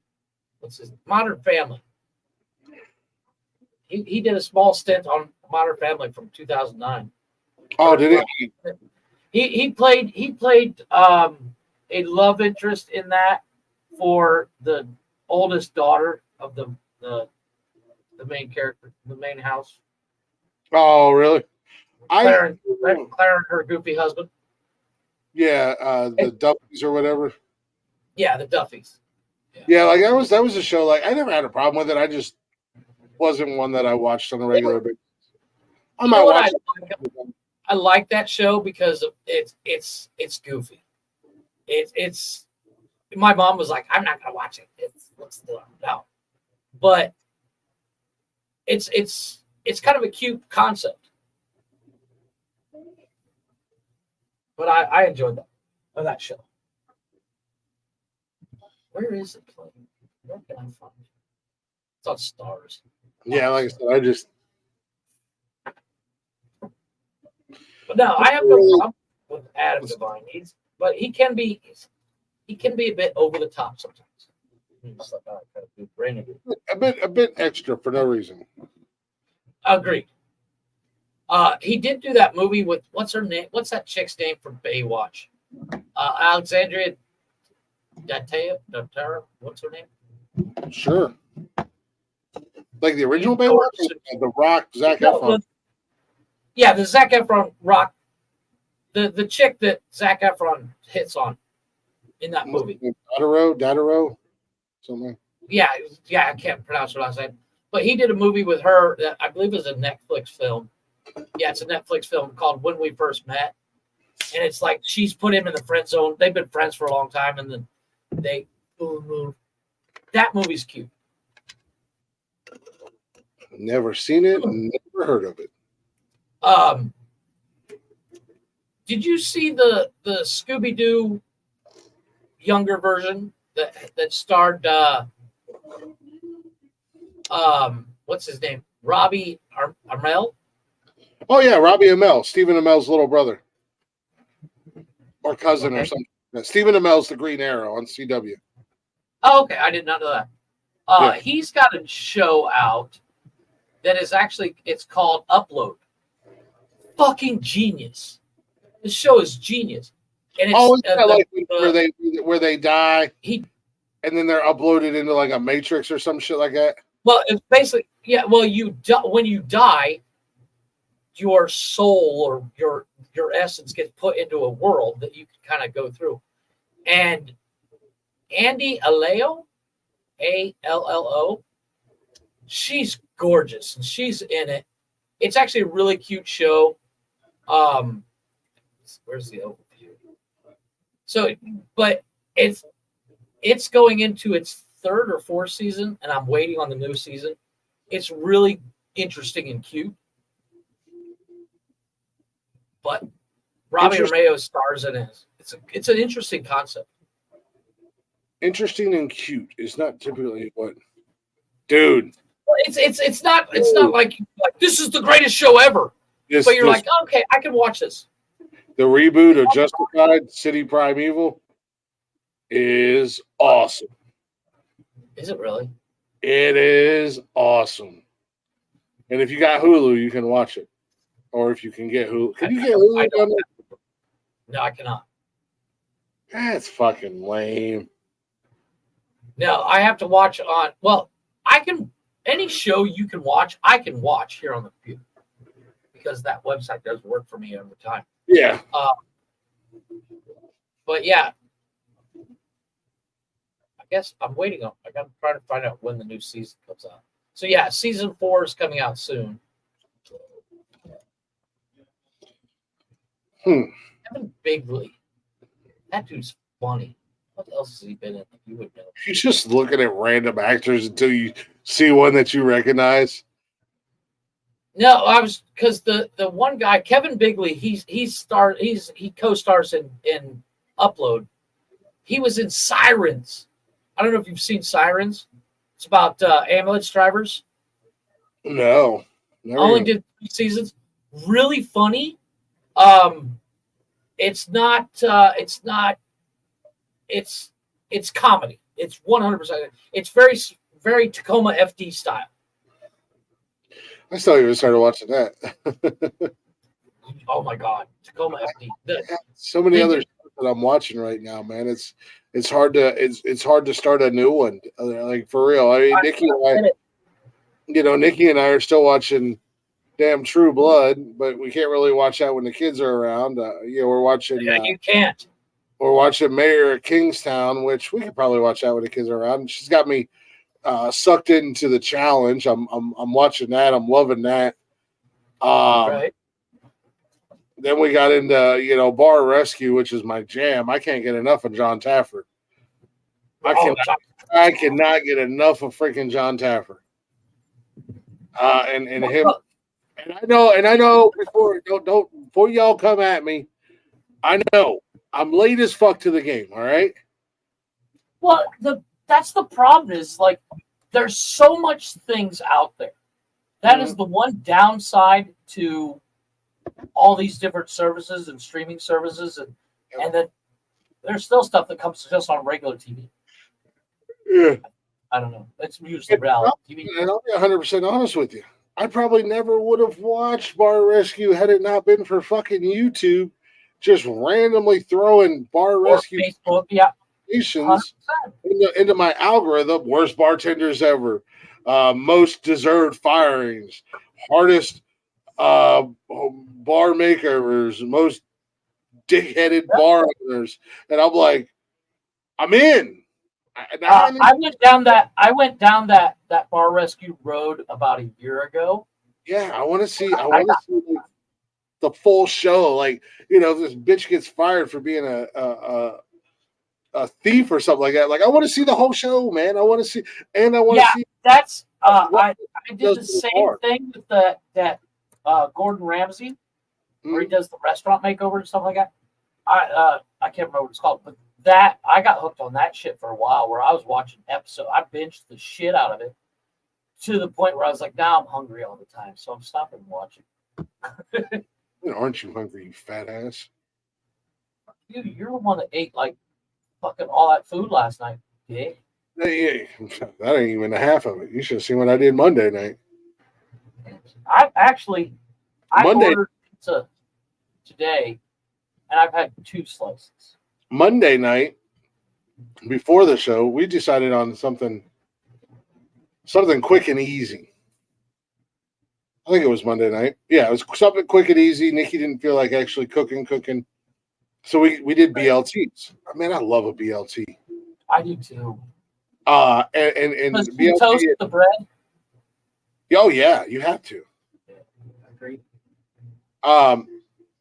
BLTs and corn on the cob. So before the show started, I had 3 BLTs and 3 years of corn. Yeah. I did the show Monday night. Monday night I did the show solo, whatever. I was hungry again when the show ended. I went out. All the bacon and everything was gone. There was just a couple pieces. So I proceeded to make 3 roast beef sandwiches with cheese and tomato and the bacon that was left over and whatnot. And I ate 3 more ears of corn. That is the one issue I have. Jeffrey.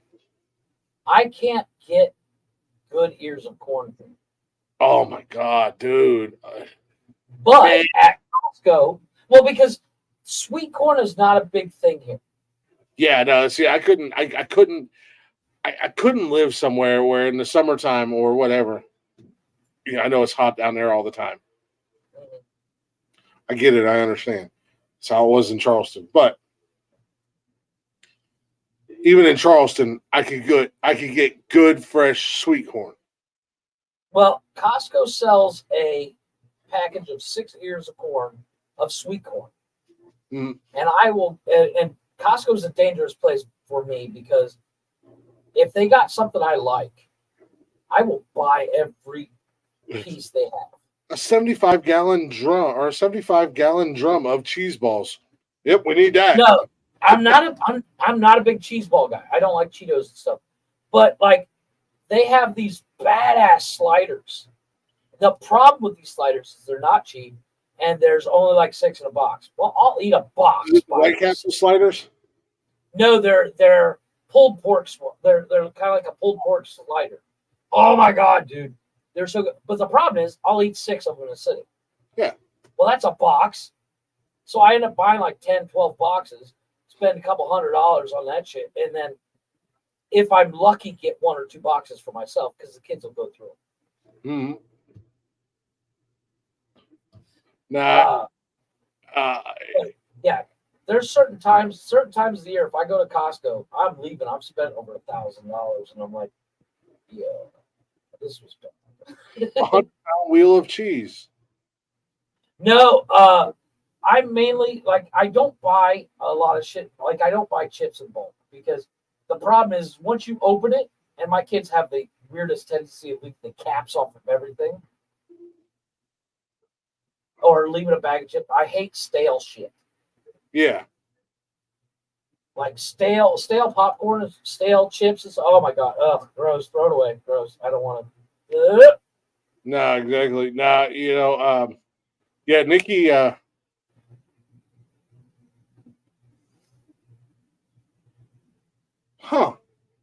just realized that's kind of weird. She bought 12 ears of corn, and apparently between the 3 kids, they only ate 4 of them because I had the other 8, and 6 of them I had in the same night she made them. In a single sitting, yeah. I got a tapeworm. I think I got a tapeworm, Jeff. Hey. Let me introduce you to Tapey the tapeworm. I actually, I have a different excuse. I don't say I have a tapeworm. I have a hollow leg that I pour everything in. It's something, boy. I've been eating way more than I normally do. Well, here's the thing. Like, I go through these weird phases where I will literally eat like you did the other day. But then, like today, I ordered pizzas, 2 pizzas. One big one for the kids because if I order one big one for all of us, I won't get a single piece. Yeah. But I ordered a small little, it's like 10 pieces, nothing big. Yeah. For myself. I had 2 slices. I wasn't even hungry. But then there's days where I'll eat a whole fucking pizza by myself and go, fuck, I'm so hungry. You guys that's typically how I've always been. Like, like we went to Bob Evans this morning, or I guess, what's that? Oh, I love pizza Bob Evans. Nikki'd never been. Really? Oh. No, they don't have Bob Evans in PA, I don't think. Well, that's... You have to remember, Bob Evans is an Ohio thing. Yeah.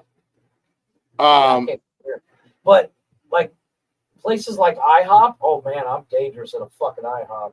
Oh yeah. I'm Well, used like, to my wallet. well, normally, like we went there. I got there. They got these big omelets. It's the 3 egg omelet. I got the meat and cheese omelet. So it's 3 egg omelets, and then all the meat: sausage, ham, bacon. Yes. You know. Kitchen sink in there too, boys, because I'm gonna eat it. Yes. Yeah, and then they also do. You also get home fries with it. There's an option to get loaded home fries, right?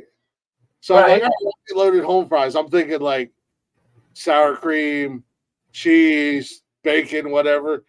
It was like literally the cook just like had a handful of bacon and threw it at the fucking plate from across the room, and then like took one little dollop of sour cream and like flipped it off the spoon onto my plate. I'm like, what the actual fuck is going on? Yeah.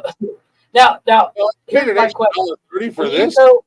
when you go to these restaurants, do you pull the dad jokes? Oh, a dad joke. My dad I'm not used this guy.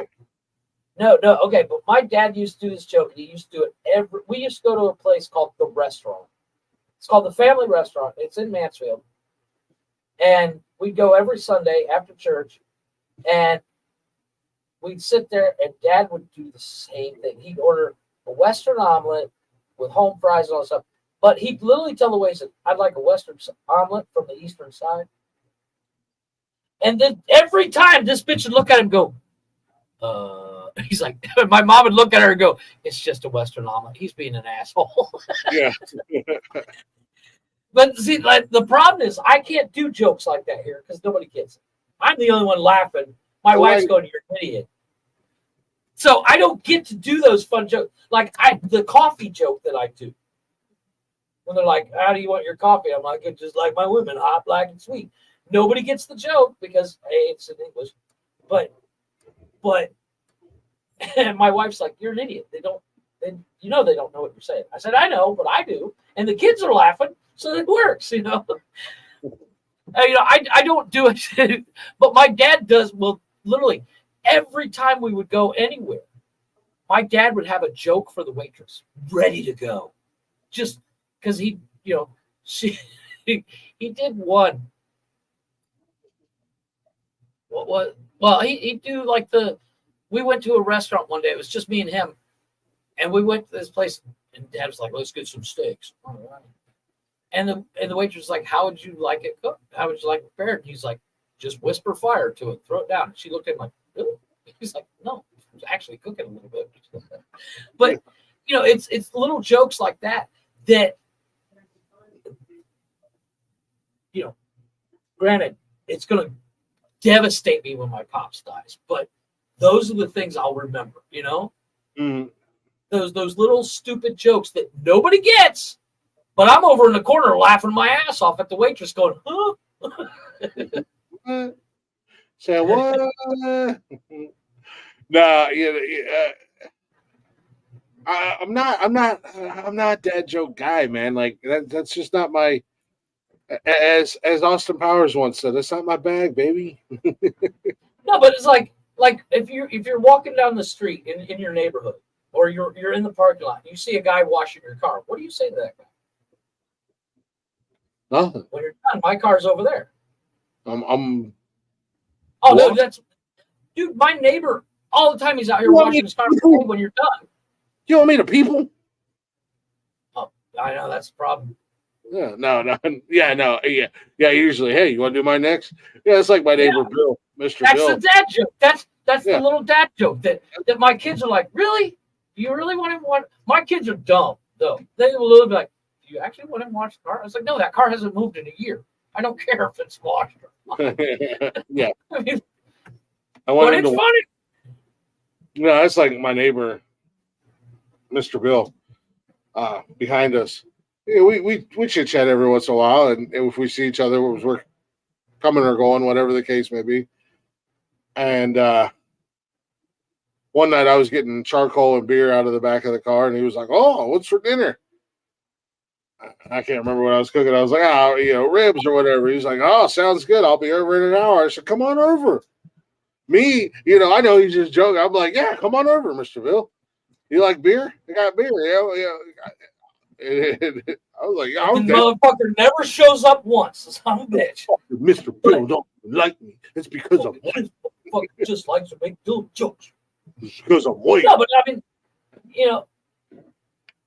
the little dad jokes like that, and I call them dad jokes because they're stupid jokes.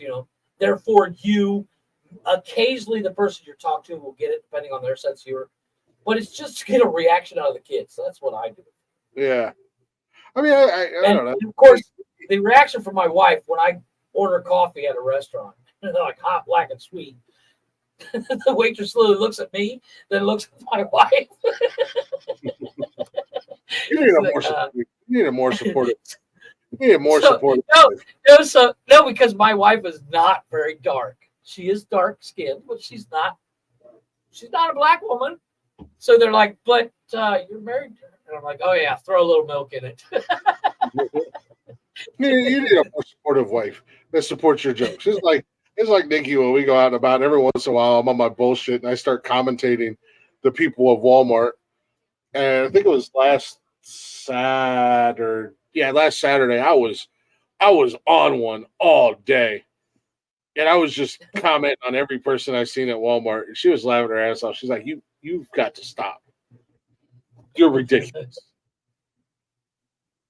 I think it's when it comes to like some of the jokes I do, because I do something similar, but my wife thinks I'm being mean. She's like, why are you being mean? I'm like, I'm not being mean. It's funny. Oh, I'm 100% being an asshole and being very judgmental. That's what I get yelled at for. She's like, you don't know their story. I'm like, wait, I'm ruining the joke. Again, I found a female version of myself. So she laughs. Yeah, I'm being very mean and very judgmental. I'm being an asshole. I'm judging everybody. Yeah, but you're not doing it loud enough for them to hear. Right? Yeah, sometimes. Oh yeah. No, there was a lady in the parking lot. She might have heard me. I was like, yeah, I'm just gonna walk my fat ass as slow as I possibly can and block the fucking parking lot so nobody can drive. I do that too. She just slowly moseyed out of my way, and I was like, yeah, thanks. Now, I like when somebody inadvertently cuts in front of you in line. It's all right. I'm not standing here or anything. Yeah. I'm not standing here with my turn. Yeah. Back of the line, fucker. And they look at me and I'm like, yeah, I'm standing here. And once again, you're so small. You have to figure their eye line is probably a good 1.5 feet above your head. That's why I say something. Yeah. Well, she didn't do it on purpose. I just didn't see a little guy standing there. Maybe you were standing behind the candy shelf and they totally missed you.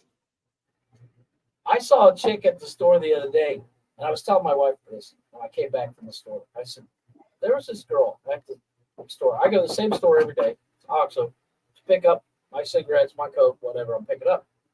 I saw a chick at the store, and I came back, and I said, babe, I saw this chick today. She said, was she good looking? I said, no. She could have hid behind a stop sign pole. Damn.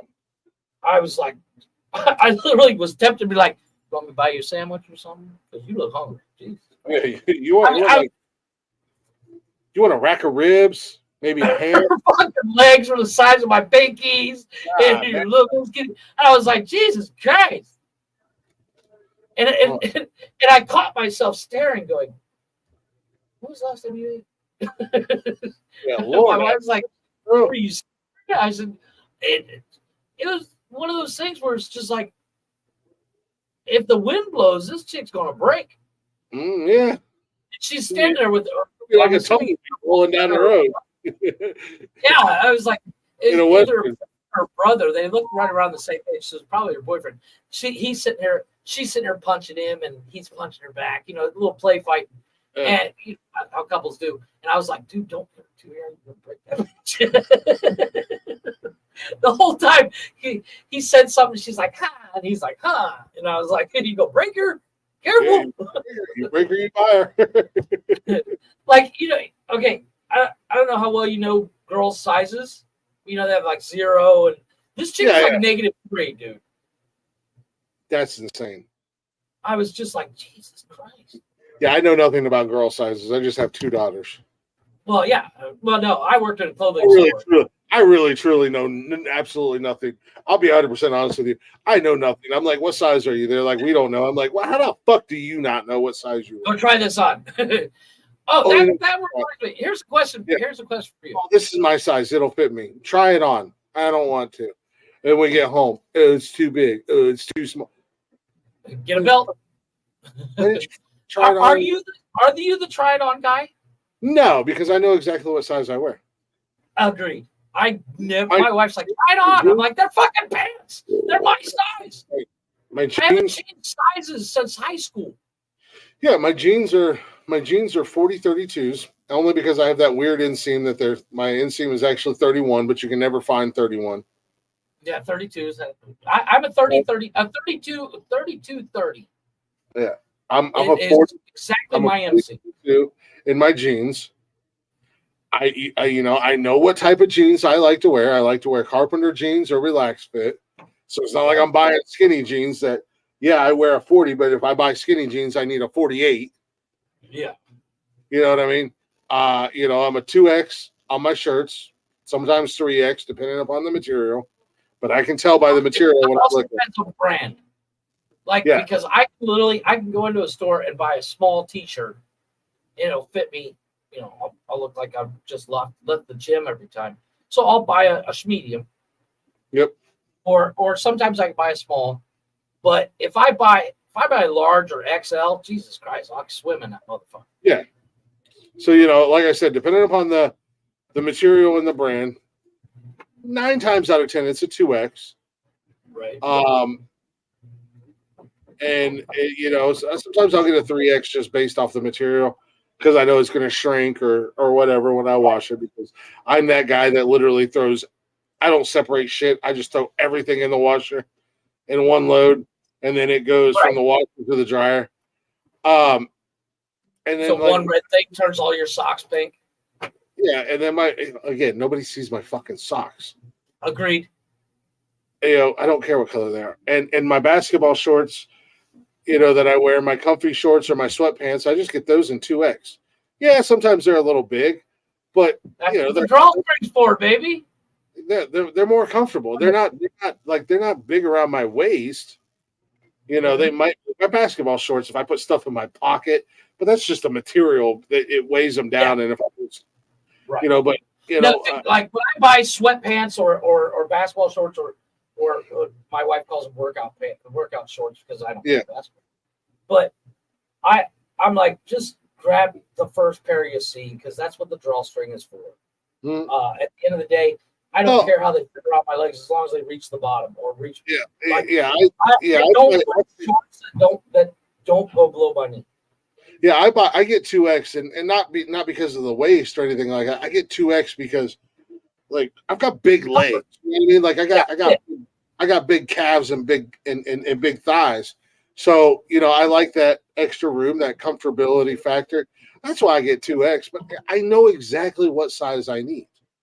There's no ifs, ands, or buts about it. If I'm flipping through shirts and I don't see the purple fucking hanger for 2X, I'm not going to sit there and look at every single goddamn shirt.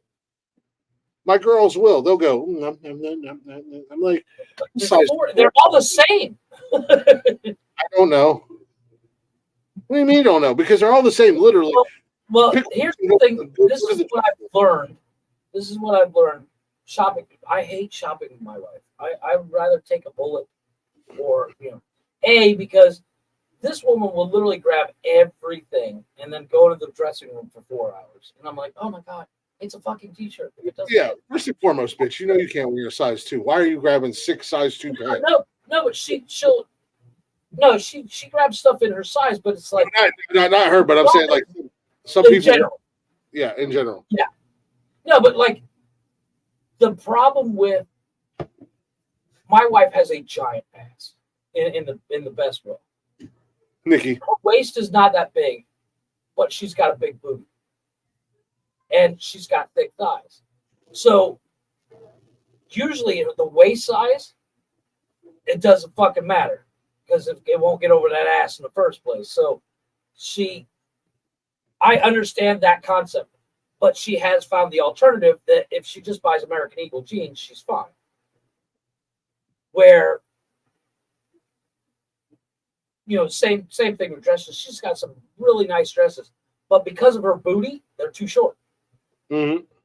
And she's like, I can't wear this. I'm like, no, but let's take it home because, I like it. She's like, I'm not going to wear this anywhere. I'm like, nope, but you can wear it around the house. Yeah.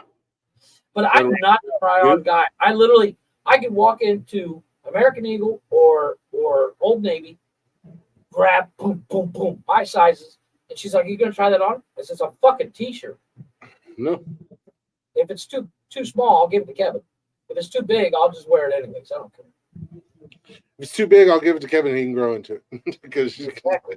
He's going to be bigger than me. He's already taller. Unfortunately, they do have their mother's height. Speaking of height, I found something interesting. I saw the other day, and I was going to send it. I was going to send one of these to Brian, and I forgot. But I was going through Facebook Marketplace here on the computer, and I found AI. Like they would take the description from the book, and AI Game of Thrones characters. But I also saw how tall is J-Lo? How tall would you guess she is? How tall is who? Jennifer Lopez. Jennifer Lopez? Yeah. I don't know. Probably somewhere between 5'6" and 5'8". She's 5'2". Right?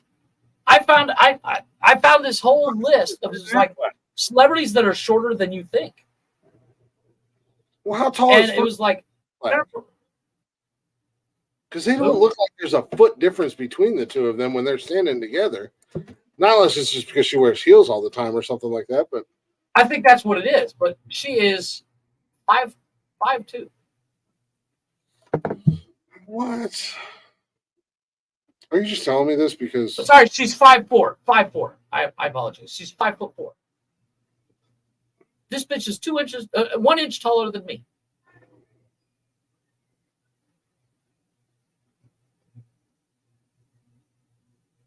Isn't that weird? I would have guessed that bitch was damn near 6 foot. Yeah, I wouldn't have thought 6 foot, but She's 5'3", 5'4", and 137 pounds. But I found I wish it would have stayed 5'5". What I found. if you put J-Lo height in inches. I just put Jennifer Lopez height. It says 5'5". Shakira's 5'2", which doesn't surprise me. Wow, Kim 5'2". 5'2". Could you? That shocked the shit out of me. I thought that bitch was 5'9". Jennifer Aniston's 5'5". That's about right. I figured she'd be about That 5'. sounds about right. Jennifer Gardner, she's 5'8". Yeah. Ben Affleck's 6'2". He's the same height as me. Basically, what I'm learning here is that me and Ben Affleck are the same. Affleck, sorry. So if you put Jennifer Lopez standing next to Ben Affleck, you have me versus you. You have what? You basically have you and me height wise. No, dude. Jennifer Lopez is only an inch taller than me. Yeah, you're not over 5 foot tall. Stop lying to yourself and stop. Oh, motherfucker, you might be 4'10" on a good day. Are you now comparing us to Jennifer Lopez and Ben Affleck? Who else did I see? That was, no Jennifer Lopez. I saw somebody else. It was like Ron Perlman's 6 foot. Who? Ron Perlman. Yeah, he's not as big as you think he is. It was like 6'11". Speaking of which, I watched this goddamn. I don't even know where the hell it came from, but it popped up on my damn YouTube today or something like that. And it was this dude who it was a compilation of this dude's TikTok videos. He's 6'11", And he acted like he was the only 6'11" guy on the fucking planet. Oh, I know that guy. Where he wouldn't want the keyboard so it would fit him. I don't know. It was a white dude, and it started out with him at the airport in Chicago, and he was like, "I can't go through." Lady Gaga's only 5'1". Who? Lady Gaga's only 5'1". Yeah, she's a tiny little thing. So is Ariana. So she's the same height as Ariana Grande. Yeah, Ariana Grande and Amelia Clark. I think her name's actually from Game of Thrones. She's only 5'2". Who? Amelia Clark. Was that the dragon mother of Yeah, the mother of dragons. Mother of Dragons who did 2 seasons Ava naked? Longoria. She did 2 seasons naked, and she's like, "I'm not going to be naked anymore. I need a booty double." We already seen it. Reese Witherspoon. Guess her height. She's tiny, I think. 5'2". Yeah, I was gonna say she's tiny. Sarah Jessica Parker is only 5'3". So she's the same height as me. Sarah Jessica Parker is 5'3" and 47 pounds. Yeah, wind will blow that chick Or over. no, wait, never mind. I was thinking of Callista Flockhart. Oh yeah. Well, Sarah Jessica Parker ain't far off, let me tell you. Victoria Beckham is 5'4". Miley Cyrus is 5'4". Mm-hmm. Selena Gomez 5'5". So basically, what you're saying is you're Everybody an I'm average mentioning now is woman. taller than me. Yeah. And most women and most female celebrities are taller than you. Pretty much. Hey, that just means that I can totally date Reese Witherspoon. Hey, you might not stand tall in real life, but you stand tall in your mind, short king. Yeah. I don't believe in height restrictions. I'm actually 7 foot tall. What the hell?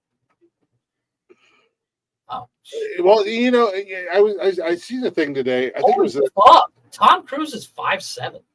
yeah, he's a little guy, 5'6", 5'7", depending upon where Fuck you're. you, little guy. Fuck you. 5'7" is huge. Jason Statham 5'10". Where are you, baby? Mark Wahlberg is 5'8". Matt Damon 5'10". Yeah, little guys. Elijah Wood is 5'6". Fuck him. Little guy. Yeah, 5'5". Mark Hamill 5'9". Little guy. RDJ 5'8". Little guy.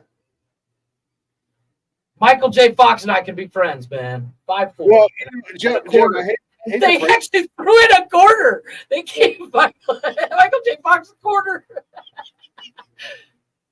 on a good day, if he's not. Damn. Clooney tall as a motherfucker. He's 5'11".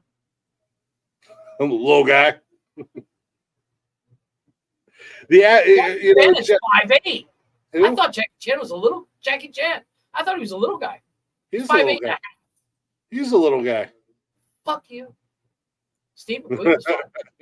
Jeff. Jet Li's 5'6". Who? Jet Li. Yeah. Oh, yeah.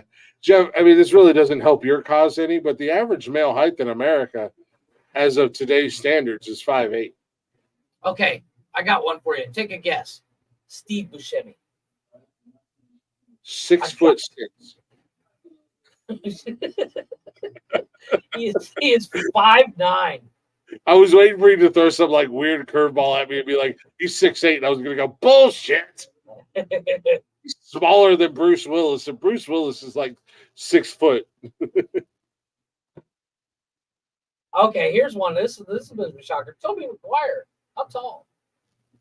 Tobey Maguire, he's actually kind of a taller guy, I would thought he think. was a little guy, but he's 5'8". Oh, you know the problem is, and this has come out for years. People have known this with Tom Cruise because he is short or smaller or whatever in stature.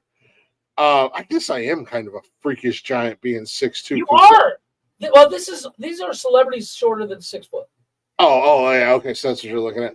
But for years, it's been known that they shoot Tom Cruise in movies at like an upward angle, or in a lot of his movies, if you notice, they only shoot from like his waist up because he's standing on an apple box. Yeah. Okay, did not see this coming. Tom Holland. Tom Holland's tall and. Are we still looking at celebrities under 6 foot? Yes. Oh shit. Damn. I thought Tom Holland would be over 6 foot. I I would have never guessed he was 5'7". 5'8". Fuck yeah, Brando. 5'9". James Dean, 5'7". Robert Redford, 5'10". Kiefer Sutherland, 5'8 and a half. I love how they're giving a halves. Johnny Depp is a beast, dude. 5'10".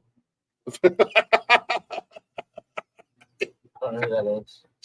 He's a beast. I'm 4 inches taller than Johnny Depp. That's huge. I don't know who Stephen Yeun is. 5'9".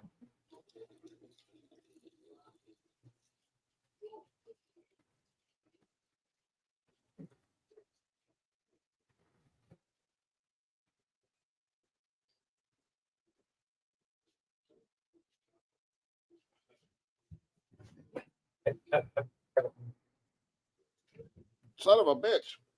Hey, Bruno Mars and I can hang out. He's 5'5".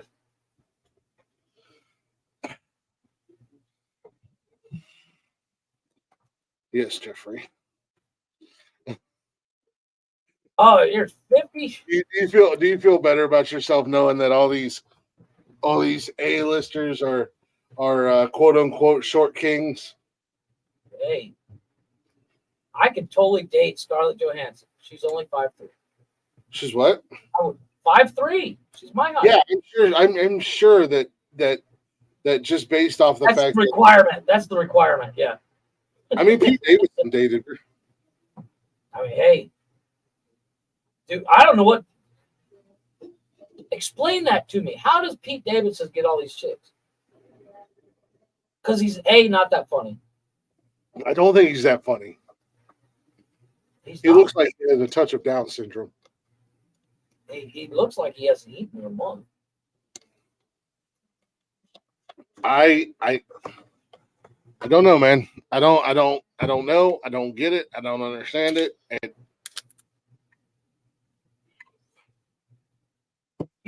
one of them. He's just like tripod style. What's that? Think he's a tripod? I mean, maybe. That would be from the female perspective, that would be the only reason to date him, right? Well, I don't know. I mean, I guess if you're like a size queen and you know, not all women want a fucking monster cock. Most women don't. Oh, I get that. It's good for me. Hey, let's lose my height. Okay. Oh yeah, Lucy losing tiny. I didn't realize she was that tiny.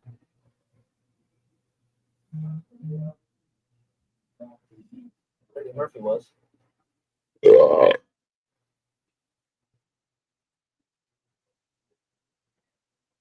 Joe Pesci's my height. Jesus Christ. We know Joe Pesci can whoop some ass. I'm just saying. Scorsese's my height. Prince was my height. I'm in good company. Just saying. Me and Prince. Dude. Are you Dude.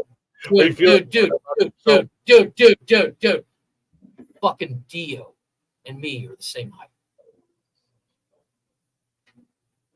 Who? Dio. Ronnie James Dio. Yeah. Same Well, height as me. go ahead, Jeff. Let me hear you sing any Dio song. I didn't say that I could sing, but what I'm saying is I'm in good fucking company. Pat Morita was my size. Fuck yeah. That's off, Stumpy.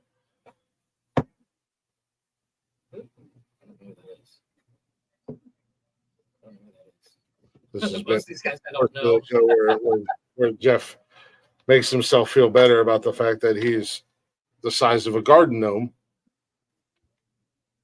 Say that to Pat Morita.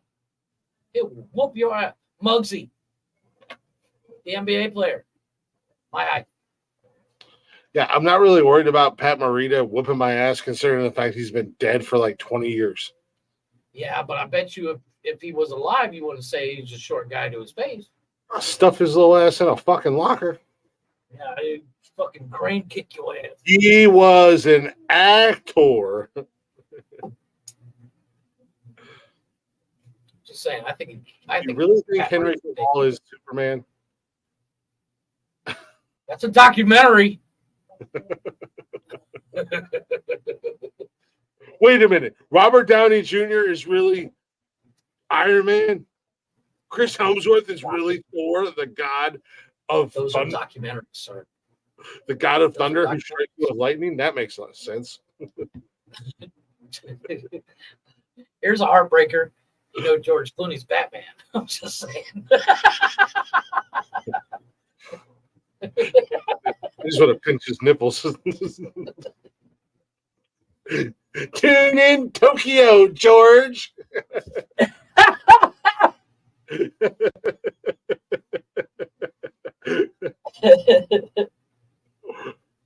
But wait, I thought he was a casino robber. Batman's not a bad guy. How do you think he became Batman? Where do you think he got all his money? Oh, he stole all that money. Oh. Yeah, see? He stole all that money so he could become Batman. Did he kill his own parents? I think that's how Batman really became rich. Does that mean Mark Wahlberg has a stuffed bear that talks to him? Dude, tell me you wouldn't hang out with that fucking bear. That bear would be my best fucking friend, dude. Oh my god. And Minus the fuck Boston- me coolest saying he's got to move the fuck out. I'm like, bitch, you need to move the fuck out. I have a talking teddy bear. Yeah, minus the minus the Boston. Minus the boxing. I have a talking teddy bear that goes to work and everybody just thinks it's normal. He's banging this weird blonde whore cashier. You're like, nobody bats. Stick your finger in my tag. Stick your finger in my tag. I mean, bang Nora Jones too. So nobody bats an eye at that movie that Wahlberg's best friend is a talking goddamn stuffed teddy bear. Like, this is just normal. Like, this is just normal shit that goes on in Boston on a regular look basis. what Jesus did. Look what Jesus did.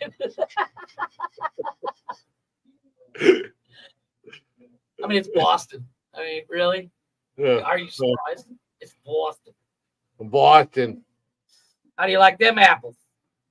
Where's my khakis? Apples, What are you looking for? Fucking Khakis. shorts or are you trying to leave? No, What the fuck is going on? the best line in Ted is like, you ever heard of a Boston chick have an horse? Oh God. Oh yeah. God. That fucking cracks me up. So my brother-in-law, whose mom is like, oh no, you can't watch anything like that, you know, whatever. He comes over here and watches, like he'd never seen Deadpool because his mom was like, no, it's too raunchy. So he watched that. And then I was like, dude, you think that's funny? You should see Ted. Yeah, So I showed him Ted, and then I showed him A Million Ways to Die in the West. Deadpool. That was funny. Deadpool is a perfect combination of everything. Like just random, like like you've seen the Wolverine, that movie where he goes back to Japan or whatever, and Yukio is in that movie. She's the chick that comes and gets him in Canada. Is that who? Now I get it. It's Yukio, and then in Deadpool, Okay. she's that chick's girlfriend. Hi, Wade. Bye, Yuki. Now I get it. Wade. I love Yuki. Polar opposite, same person, but polar opposite. Yeah, I didn't make that connection. I actually the only reason I made that connection was about a week or two back. I was watching Wolverine happened to be on TV. I was watching actual cable, and I was scrolling through. I think I got done watching Sports Center or something. I was watching something sports related, and I was scrolling through to see if there was anything worth watching before I jumped onto one of the streaming things. And Wolverine was on. I was like, oh, I haven't seen this in a hot minute, and I liked it. Let me check it out. You're like, holy shit, is that Yukio? He said her name, and I was like, isn't that the same chick from Deadpool? So of course I had to get on my phone and hit the Google box Yeah. and start Googling it. And I'm like, God damn, it's the same fucking character, just a different universe or a multiverse or whatever. Yeah, I guess. Yeah, because I was gonna say in Wolverine she was very serious. Yeah, she was very serious. She was kind of a badass. I'm not saying Yukio's not, but she's more lighthearted. She's a little teenager, you know. Like I said, that in Deadpool, Yukio doesn't really do anything except for she's Mega Sonic's girlfriend. yeah. Megan's the longest superhero name of all time. Yes. Do you mind if we trade names? Hi, Wade. Hi, Yuki. Hi, Yuki. Bye, Wade. Bye, Yuki. I Deadpool 3, man. I really can't. Now, what the hell was I was getting ready to say something else. What the fuck was I getting ready to say? Shit, son of I a did bitch. not think that distinction. That's kind of interesting. That puts a whole new light on the. I mean, I think that's how they're going to tie in Wolverine to Deadpool. Like Yukio is going to introduce. I don't know because Wolverine and Deadpool have a very long history together in the comics. I mean, I get in the comics, yes, but I think when it comes to the movies, that's how they're going to introduce like how. Yeah, I mean, because even before Logan had the antimanium, when Stryker put that antimanium into his body, and even before Wade became Deadpool, they worked together. They were in a group where they were mercenaries or whatever. Well, yeah, I mean that was the whole where you know cleaning up the timeline thing was like he's like looks like Stryker finally got a way to shut you up. He's like, sorry, was scratchy. No, but I mean that movie, yes, that movie was really bad, but before Ryan Reynolds becomes Weapon 11. Weapon X. Wolverine is Weapon X. Wade is Weapon 11. It's actually mentioned in that. Because the reason why I know this is because that's right. Wolverine's Weapon X. Yeah, and the reason why I know this, it sounds weird that this is the reason why I know that, is from Mallrats. From who? Mallrats. Oh. When Brody runs into Jay and Silent Bob, he's like, "Are you gonna go all Weapon X?" He's like, "Sneak these stories," you know, all that shit. So, but yeah, Wade being Weapon 11, that was a terrible version of Weapon 11. Well, yeah, because it was. But before that, when Wade was just Wade, that was dope as shit. Yeah. Well, the beginning of that movie was great. The ending was shit. Yeah, and you know, and it was cool because you got to see like characters like the Blob and Gambit was in that movie, and judge me if you will, but Gambit's one of my favorite X-Men. I do like Gambit. I used to like the X-Men cartoon. Yeah. Gambit was dope as fuck in that cartoon. Yeah, you know, the X-Men cartoon. Yeah, you know, of course I like Wolverine. You know, who doesn't like Wolverine? But I liked my favorites were, and even in the comics, were Gambit, Nightcrawler, and Colossus. Those were always my favorites. I think I like Colossus because I remember growing up when I was little, because I was always bigger than everybody else. You know, like height and everything. I was always the biggest kid. And I remember growing up being like Cash's age and stuff like that. And we used to play like X-Men, and everybody was like, "I'm going to be Wolverine. No, I want to be Wolverine. No, I'm going to be Cyclops. No, I want to be." You're over here going, "I'll be Colossus." I'm Colossus. They're like, "Yeah, we know. Well, you're Colossus. We get it." Thank you, Captain Obvious. Well, I get it, you big bastard. You're the only 8-year-old that looks like a 30-year-old man out here. Full You're the grown only beard and everything. 8-year-old in the neighborhood. We get it. Nice beard, by the Who way. are you talking about? Nice beard, Glick. No, but it's like the good thing of the way they did Deadpool is they're introducing characters correctly. Well, yeah, with Deadpool, but that's Ryan Reynolds' baby. That's his baby, and he wants to do it right. And it's cool seeing like the characters, coming in and seeing, the correlation with, him not wanting to join the X-Men, but then him creating his own group with, X4 and but even the reference to the person that drew what's her name? What's the chick's name in Deadpool 2? Oh, fuck. Domino. Yeah. He makes a reference to the guy that drew Domino. He's like, who came up with that superpower? Probably somebody that can't draw feet. Yeah. And it's like, oh my God, that's hilarious, because the guy Domino originally was terrible at drawing feet.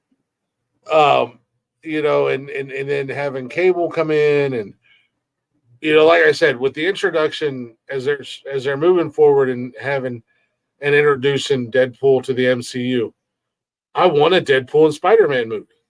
Oh, 100%. Because Deadpool drove Spider-Man absolutely fucking insane. And all Deadpool wanted to do was be his best friend. Yeah. But my curiosity when it comes to a Deadpool Spider-Man crossover, will Tom Holland be able to keep up with Ryan Reynolds? No, but I don't think it's a matter of keeping up, because even in the comics and in the animated series and stuff, Spider-Man, it wasn't a matter of Spider-Man keeping up. It was just Spider-Man being absolutely fucking annoyed to no end with Deadpool. Right, and I get that. But what I'm saying is like Tom Holland's Spider-Man is he. So basically, the question he wants to look cool. He wants to look cool. He wants to be that superhero, and then kind of wants to be a kid. So I think it's a little early to have the Deadpool Spider-Man crossover, because the Spider-Man Deadpool crossover in the books it's not quite the youngest Spider-Man, but not quite the oldest Spider-Man. The question is here's where Ryan Reynolds would excel. All his goal would be is to actually really annoy Tom Holland in real life. Oh, 100%. And I would be willing to bet that if anybody could, Tom Holland's cool. He's kind of laid back. He's a fun kid. It would just be Ryan Reynolds' goal to just annoy it wouldn't even be Deadpool and Spider-Man. It would just be Ryan Reynolds trying to annoy the piss out of Tom Holland. Agreed. And that would be definitely worth the watch. I mean, I don't know a ton about the Deadpool Spider-Man spin-off series, because I was never a big Spider-Man guy. It wasn't so much of like a series. It was just like they would have the crossovers or the random cameos, because Deadpool might be fighting somebody at the same time that Spider-Man was, and all Deadpool wanted was Spider-Man. Like all he wanted was to be Spider-Man's best friend. Right. And he just annoyed the piss. Like, I am curious on how they're going to bring in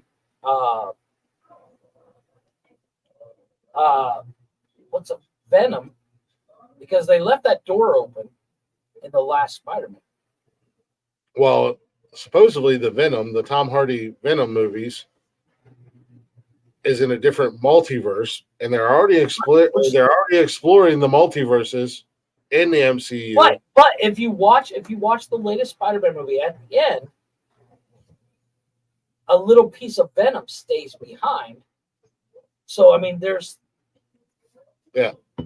basically I think how they're going to bring in Venom into the MCU.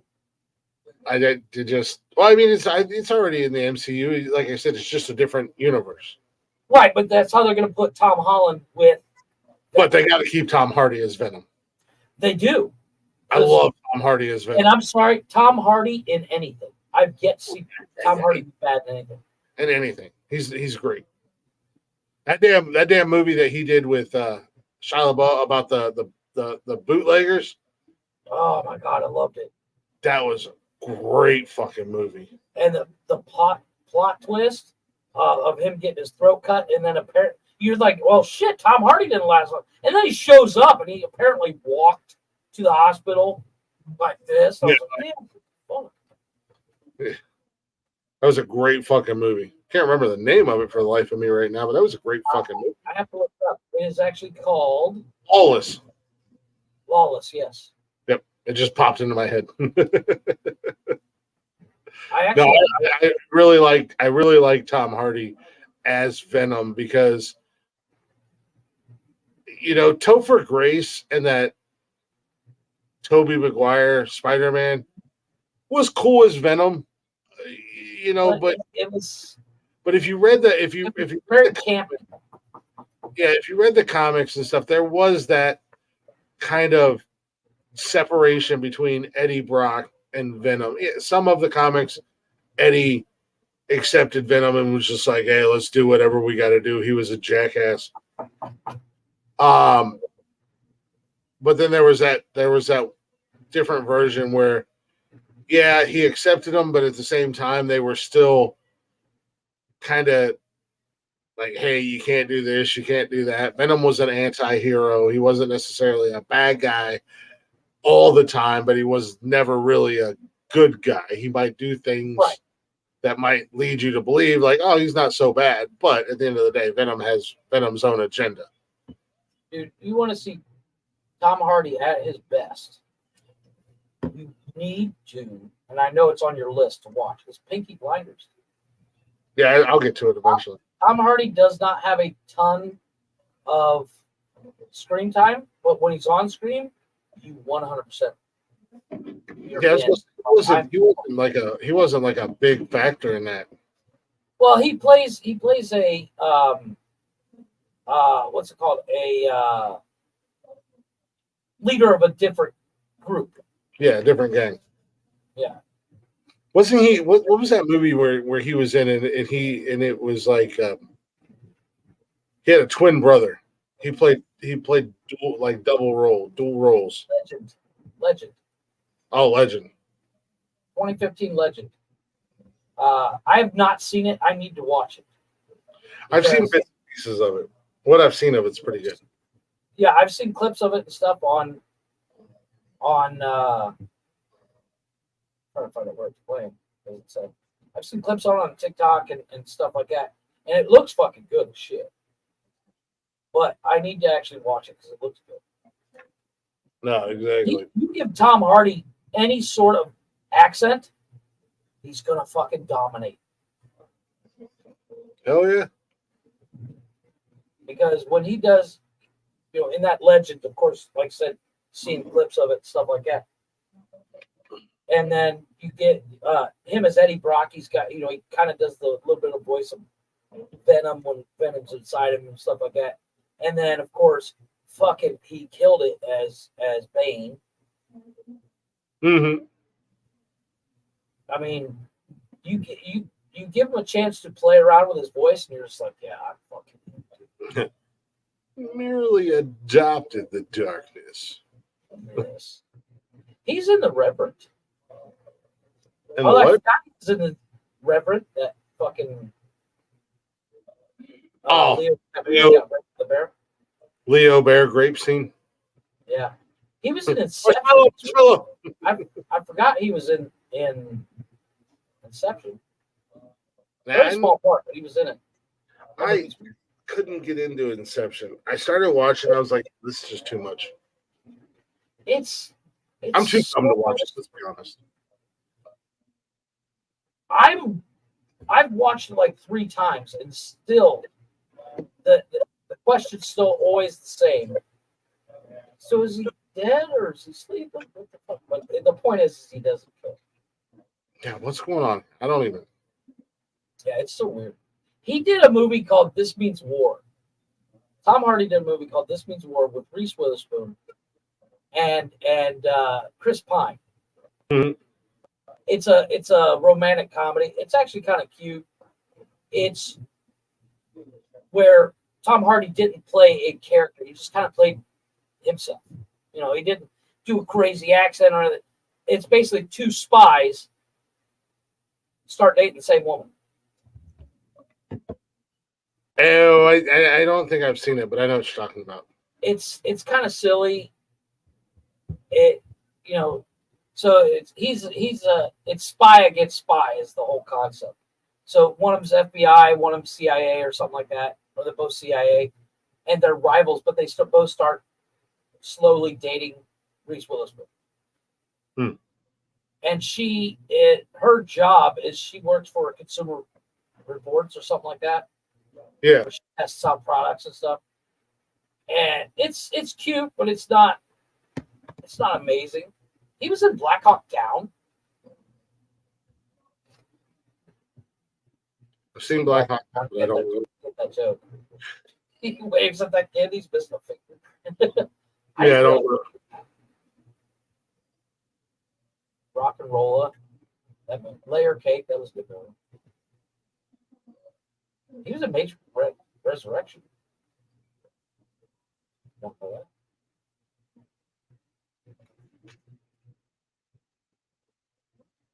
I've yet to see a movie that Tom Hardy's in where Tom Hardy's a major part. Like Black Hawk Down, he had a major part. Is he even a name on the cover? No. I mean, fucking Josh Hartnett. Whatever happened to Josh Hartnett?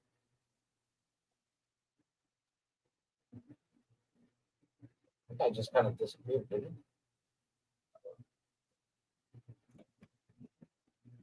What was a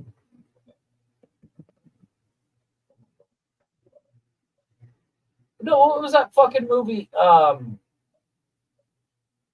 Sin City. That was excellent. He was in Sin City. Josh Hartnett, yeah. Oh, Josh Hartnett. Oh yeah. Sorry. Yeah, I mean, you want to talk about an all-star cast, Jesus. I mean, you got Mickey Rourke, Bruce Willis, Jessica Alba, Rosario Dawson.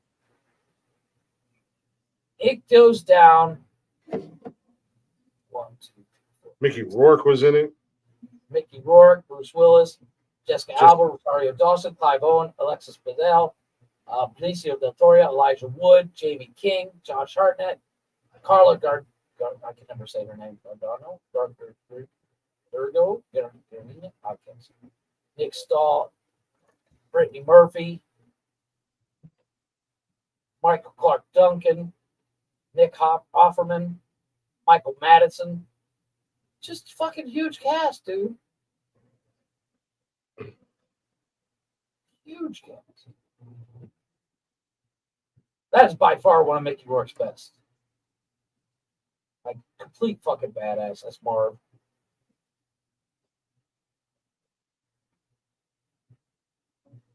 Excellent.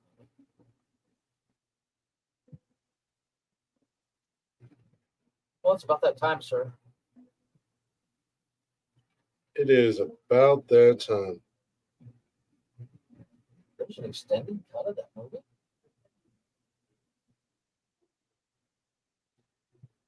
Find that. I did not. The second one, Sin City 2, wasn't as good. I like the second one. I also liked what was that other one?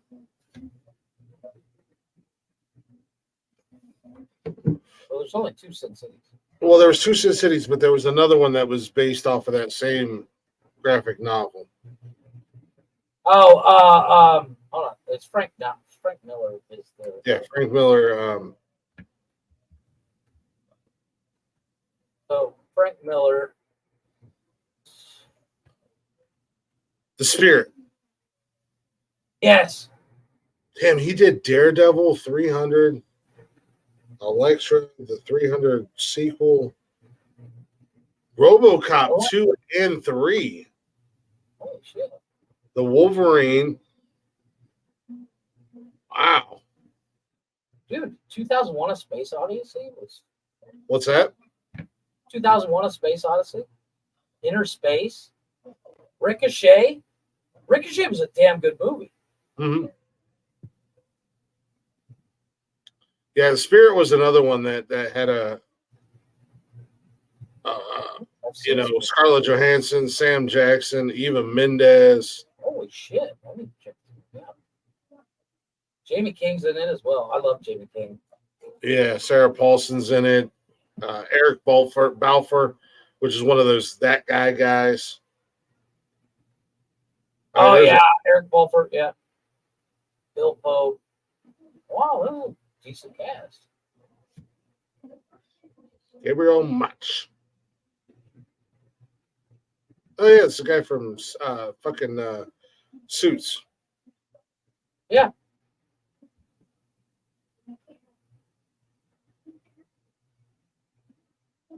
Wait.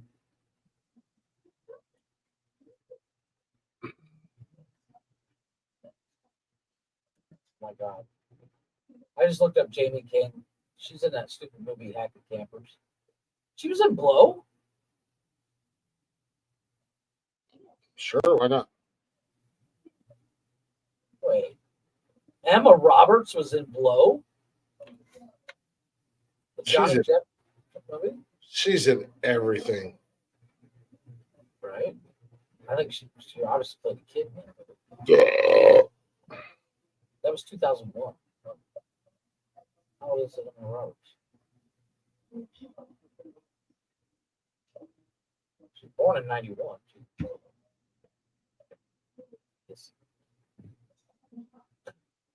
Anybody born in the 90s is a fetus to me. Jesus, you're a fetus.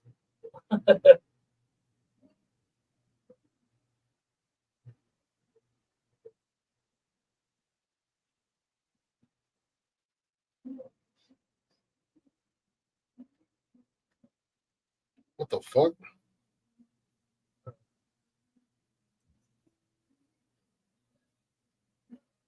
What was that stupid movie that I watched? Johnny Depp. Oh, Transcending. Transcendence with Johnny Depp. Did you see that movie? Where No. he becomes a computer. It's very. You saw the movie Lucy with Scarlett Johansson, where she gets a drug.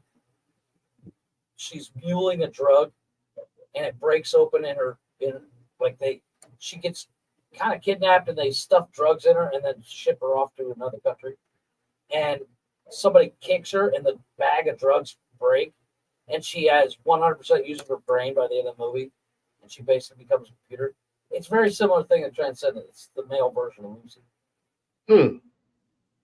Lucy's actually a really good flick. It just ends with. Oh, shit. Okay, we need to get into this conversation. Not tonight. No, obviously. But apparently,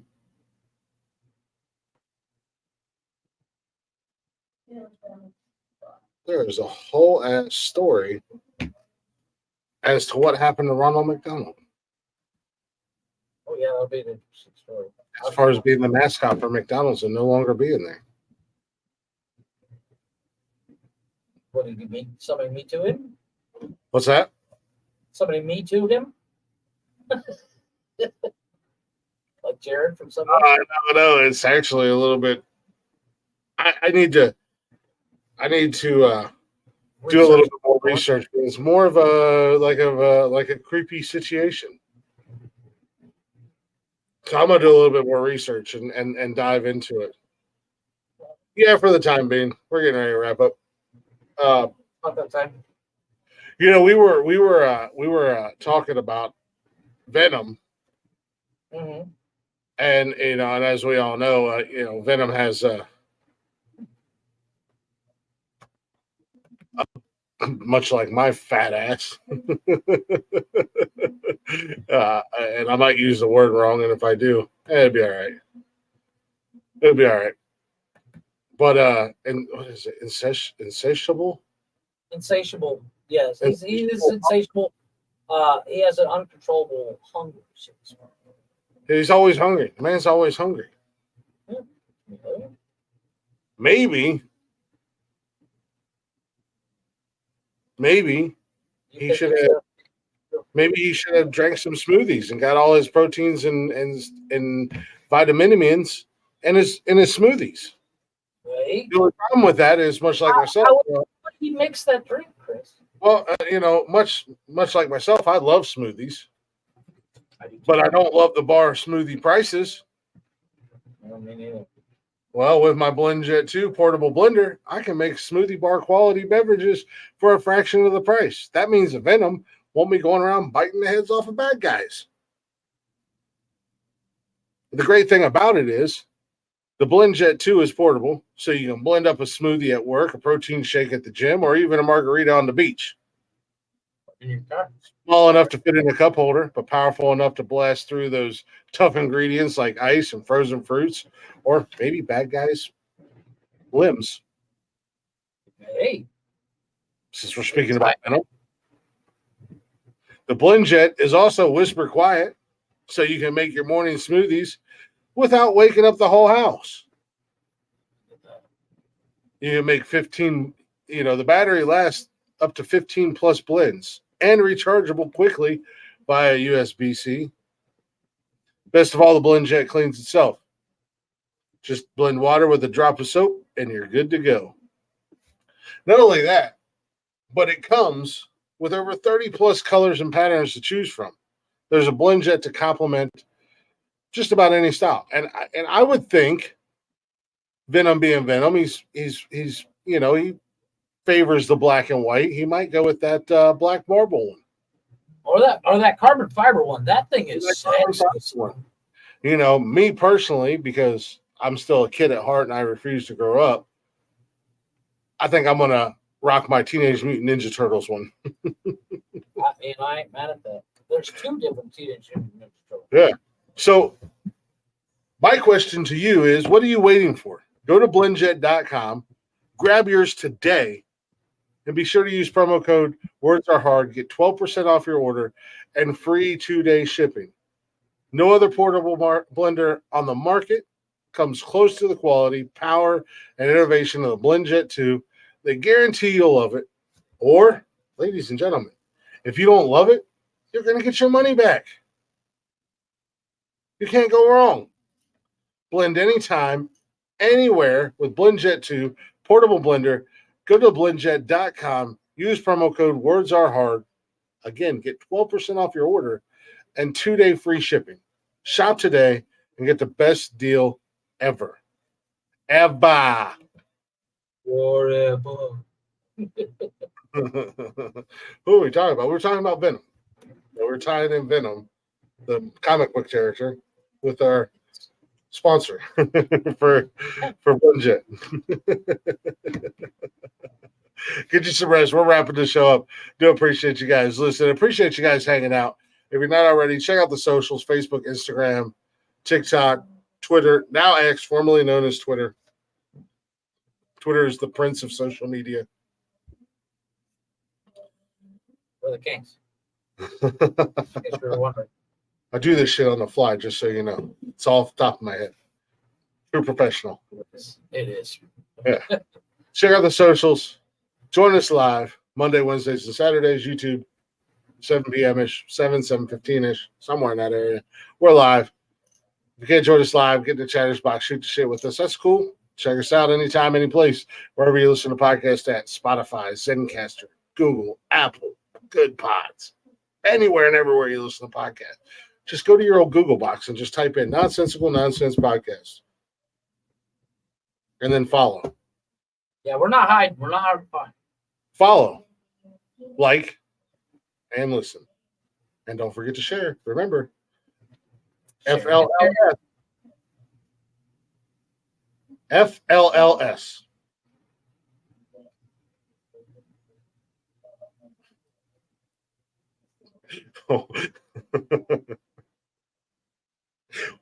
Or when Jeff comes on stage as Little Dusty Spunk. He says, DST, Dusty Spunk time, yo. Right. We're going to wrap the show up. We haven't done this in a long time. Jeffrey, have you guessed my theme for tonight? No, I have not. I wasn't paying attention. Tell me about it. But wait, there's more. But wait, there's more. Well, first song was Redheaded Woman, Devil in Disguise, basically. Then we had Santana's Wicked or Black Magic Woman. About women. Is there something you're not telling us? Jeffrey, I'm a woman. And I'm not just any woman. I'm the devil. I'm not just any woman, Jeffrey. I'm a wicked woman. Yeah. We're talking about the big bad ladies tonight. The devils in disguise, the black magic woman, and the wicked woman. Blacktop Mojo. Shout out to Matt James, man. He had a birthday the other day. Happy birthday to Matty. Hey, happy birthday. Tour. Hopefully he had a good time. Hopefully he enjoyed his birthday. We ain't done it in a while, but we're going to wrap the show up with a show favorite, Blacktop Mojo. Check him out wherever you stream music and on all social media at Blacktop Mojo. Show the guys some love. Check out their tour dates. More than likely, they're coming to a town near you if you're in the States. They haven't gotten to a world tour yet, but they'll be there eventually. And when they do, all you people outside the States, if they come anywhere near you, go check them out. Well, Blacktop Mojo, Wicked Woman used to be a staple for the end of every show. We got away from it because we started playing other music, but we're bringing it back tonight, baby. Let's get it.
Sir, can I help you?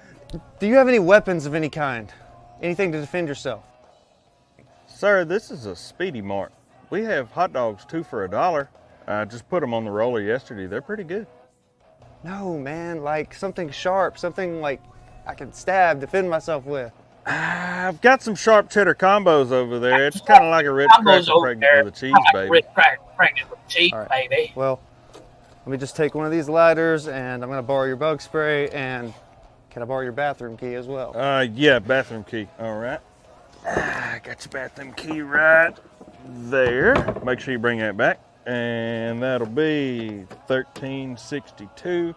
And I'm gonna have to have exact change, sir. We're in a coin shortage at the moment. Whatever, man. Okay. There's that. There's that. No, I'm sorry.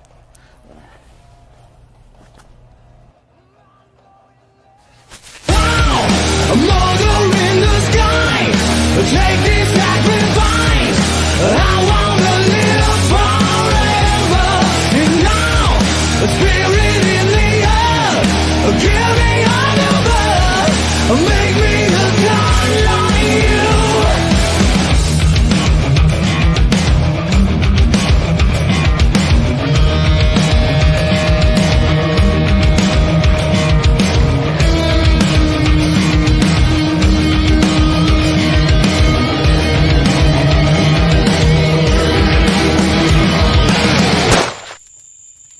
Oh shit, Chuck! Oh shit, Chuck! Oh shit, Chuck!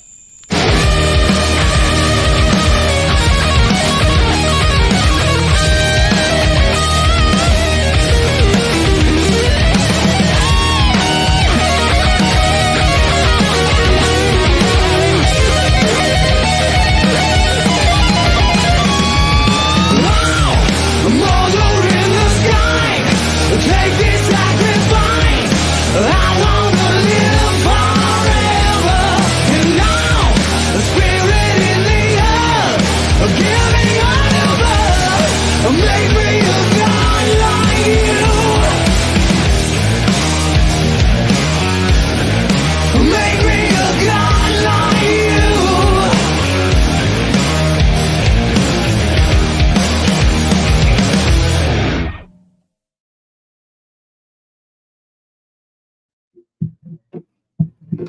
Yeah, there.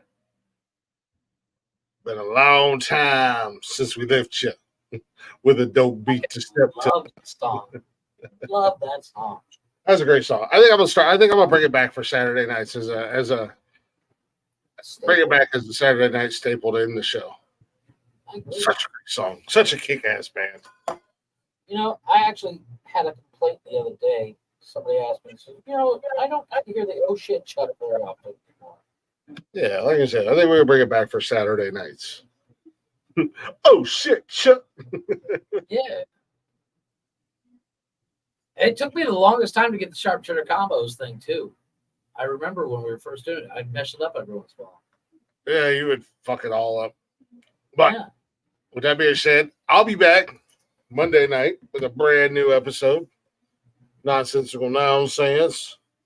Probably riding solo, like Jason Derulo. I'm a poet and I didn't even know it. My rhymes are crimes. That's real. 100%. Crime against humanity. This kind of stuff. I'm a hell of a rapper. I'm a rapper and a trapper.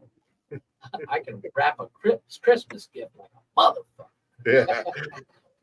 Well, see you guys Monday night, brand new episode of Nonsensical Nonsense. I'll be here, probably riding solo, doing what I do. That's okay. I'm finding my I'm finding my rhythm by myself, man. I'm finding my I'm finding a good happy medium. Rocking this bitch out by myself. Hell, who knows? Maybe my guy Steven will be hanging out with me. Steven Yeah. Gervaisi.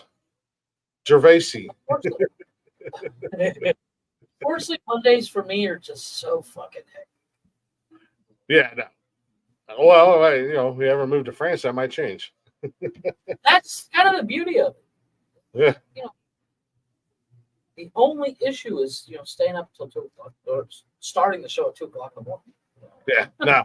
But no, we do appreciate y'all listening. We'll see you guys next time.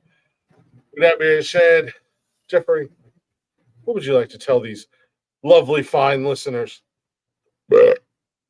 Deuces. Yeah, simple as that. See, he's a man of few words. I never shut the fuck up. So I want to No, tell I've you. been accused of that of myself. So.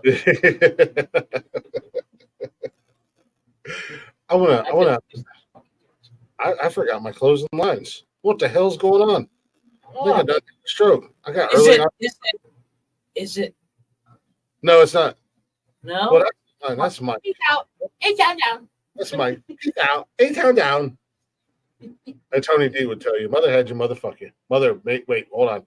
Mother had you, mother made you motherfuck you. Yeah, something like that. And I would tell you guys,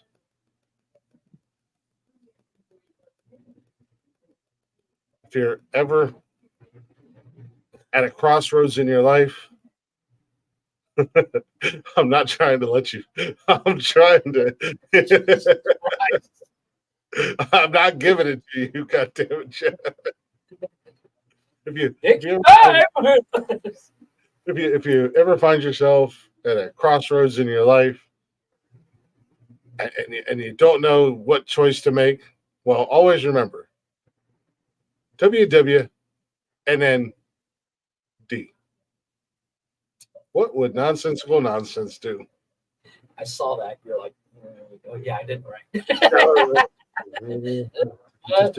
Okay, yeah. Okay, yeah, that's good. I do that all the time.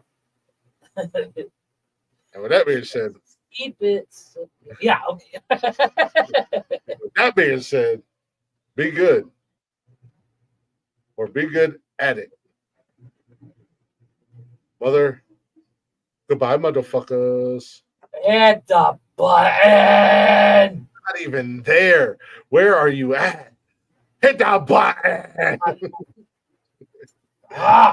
Oh my God! Switch to the box. Oh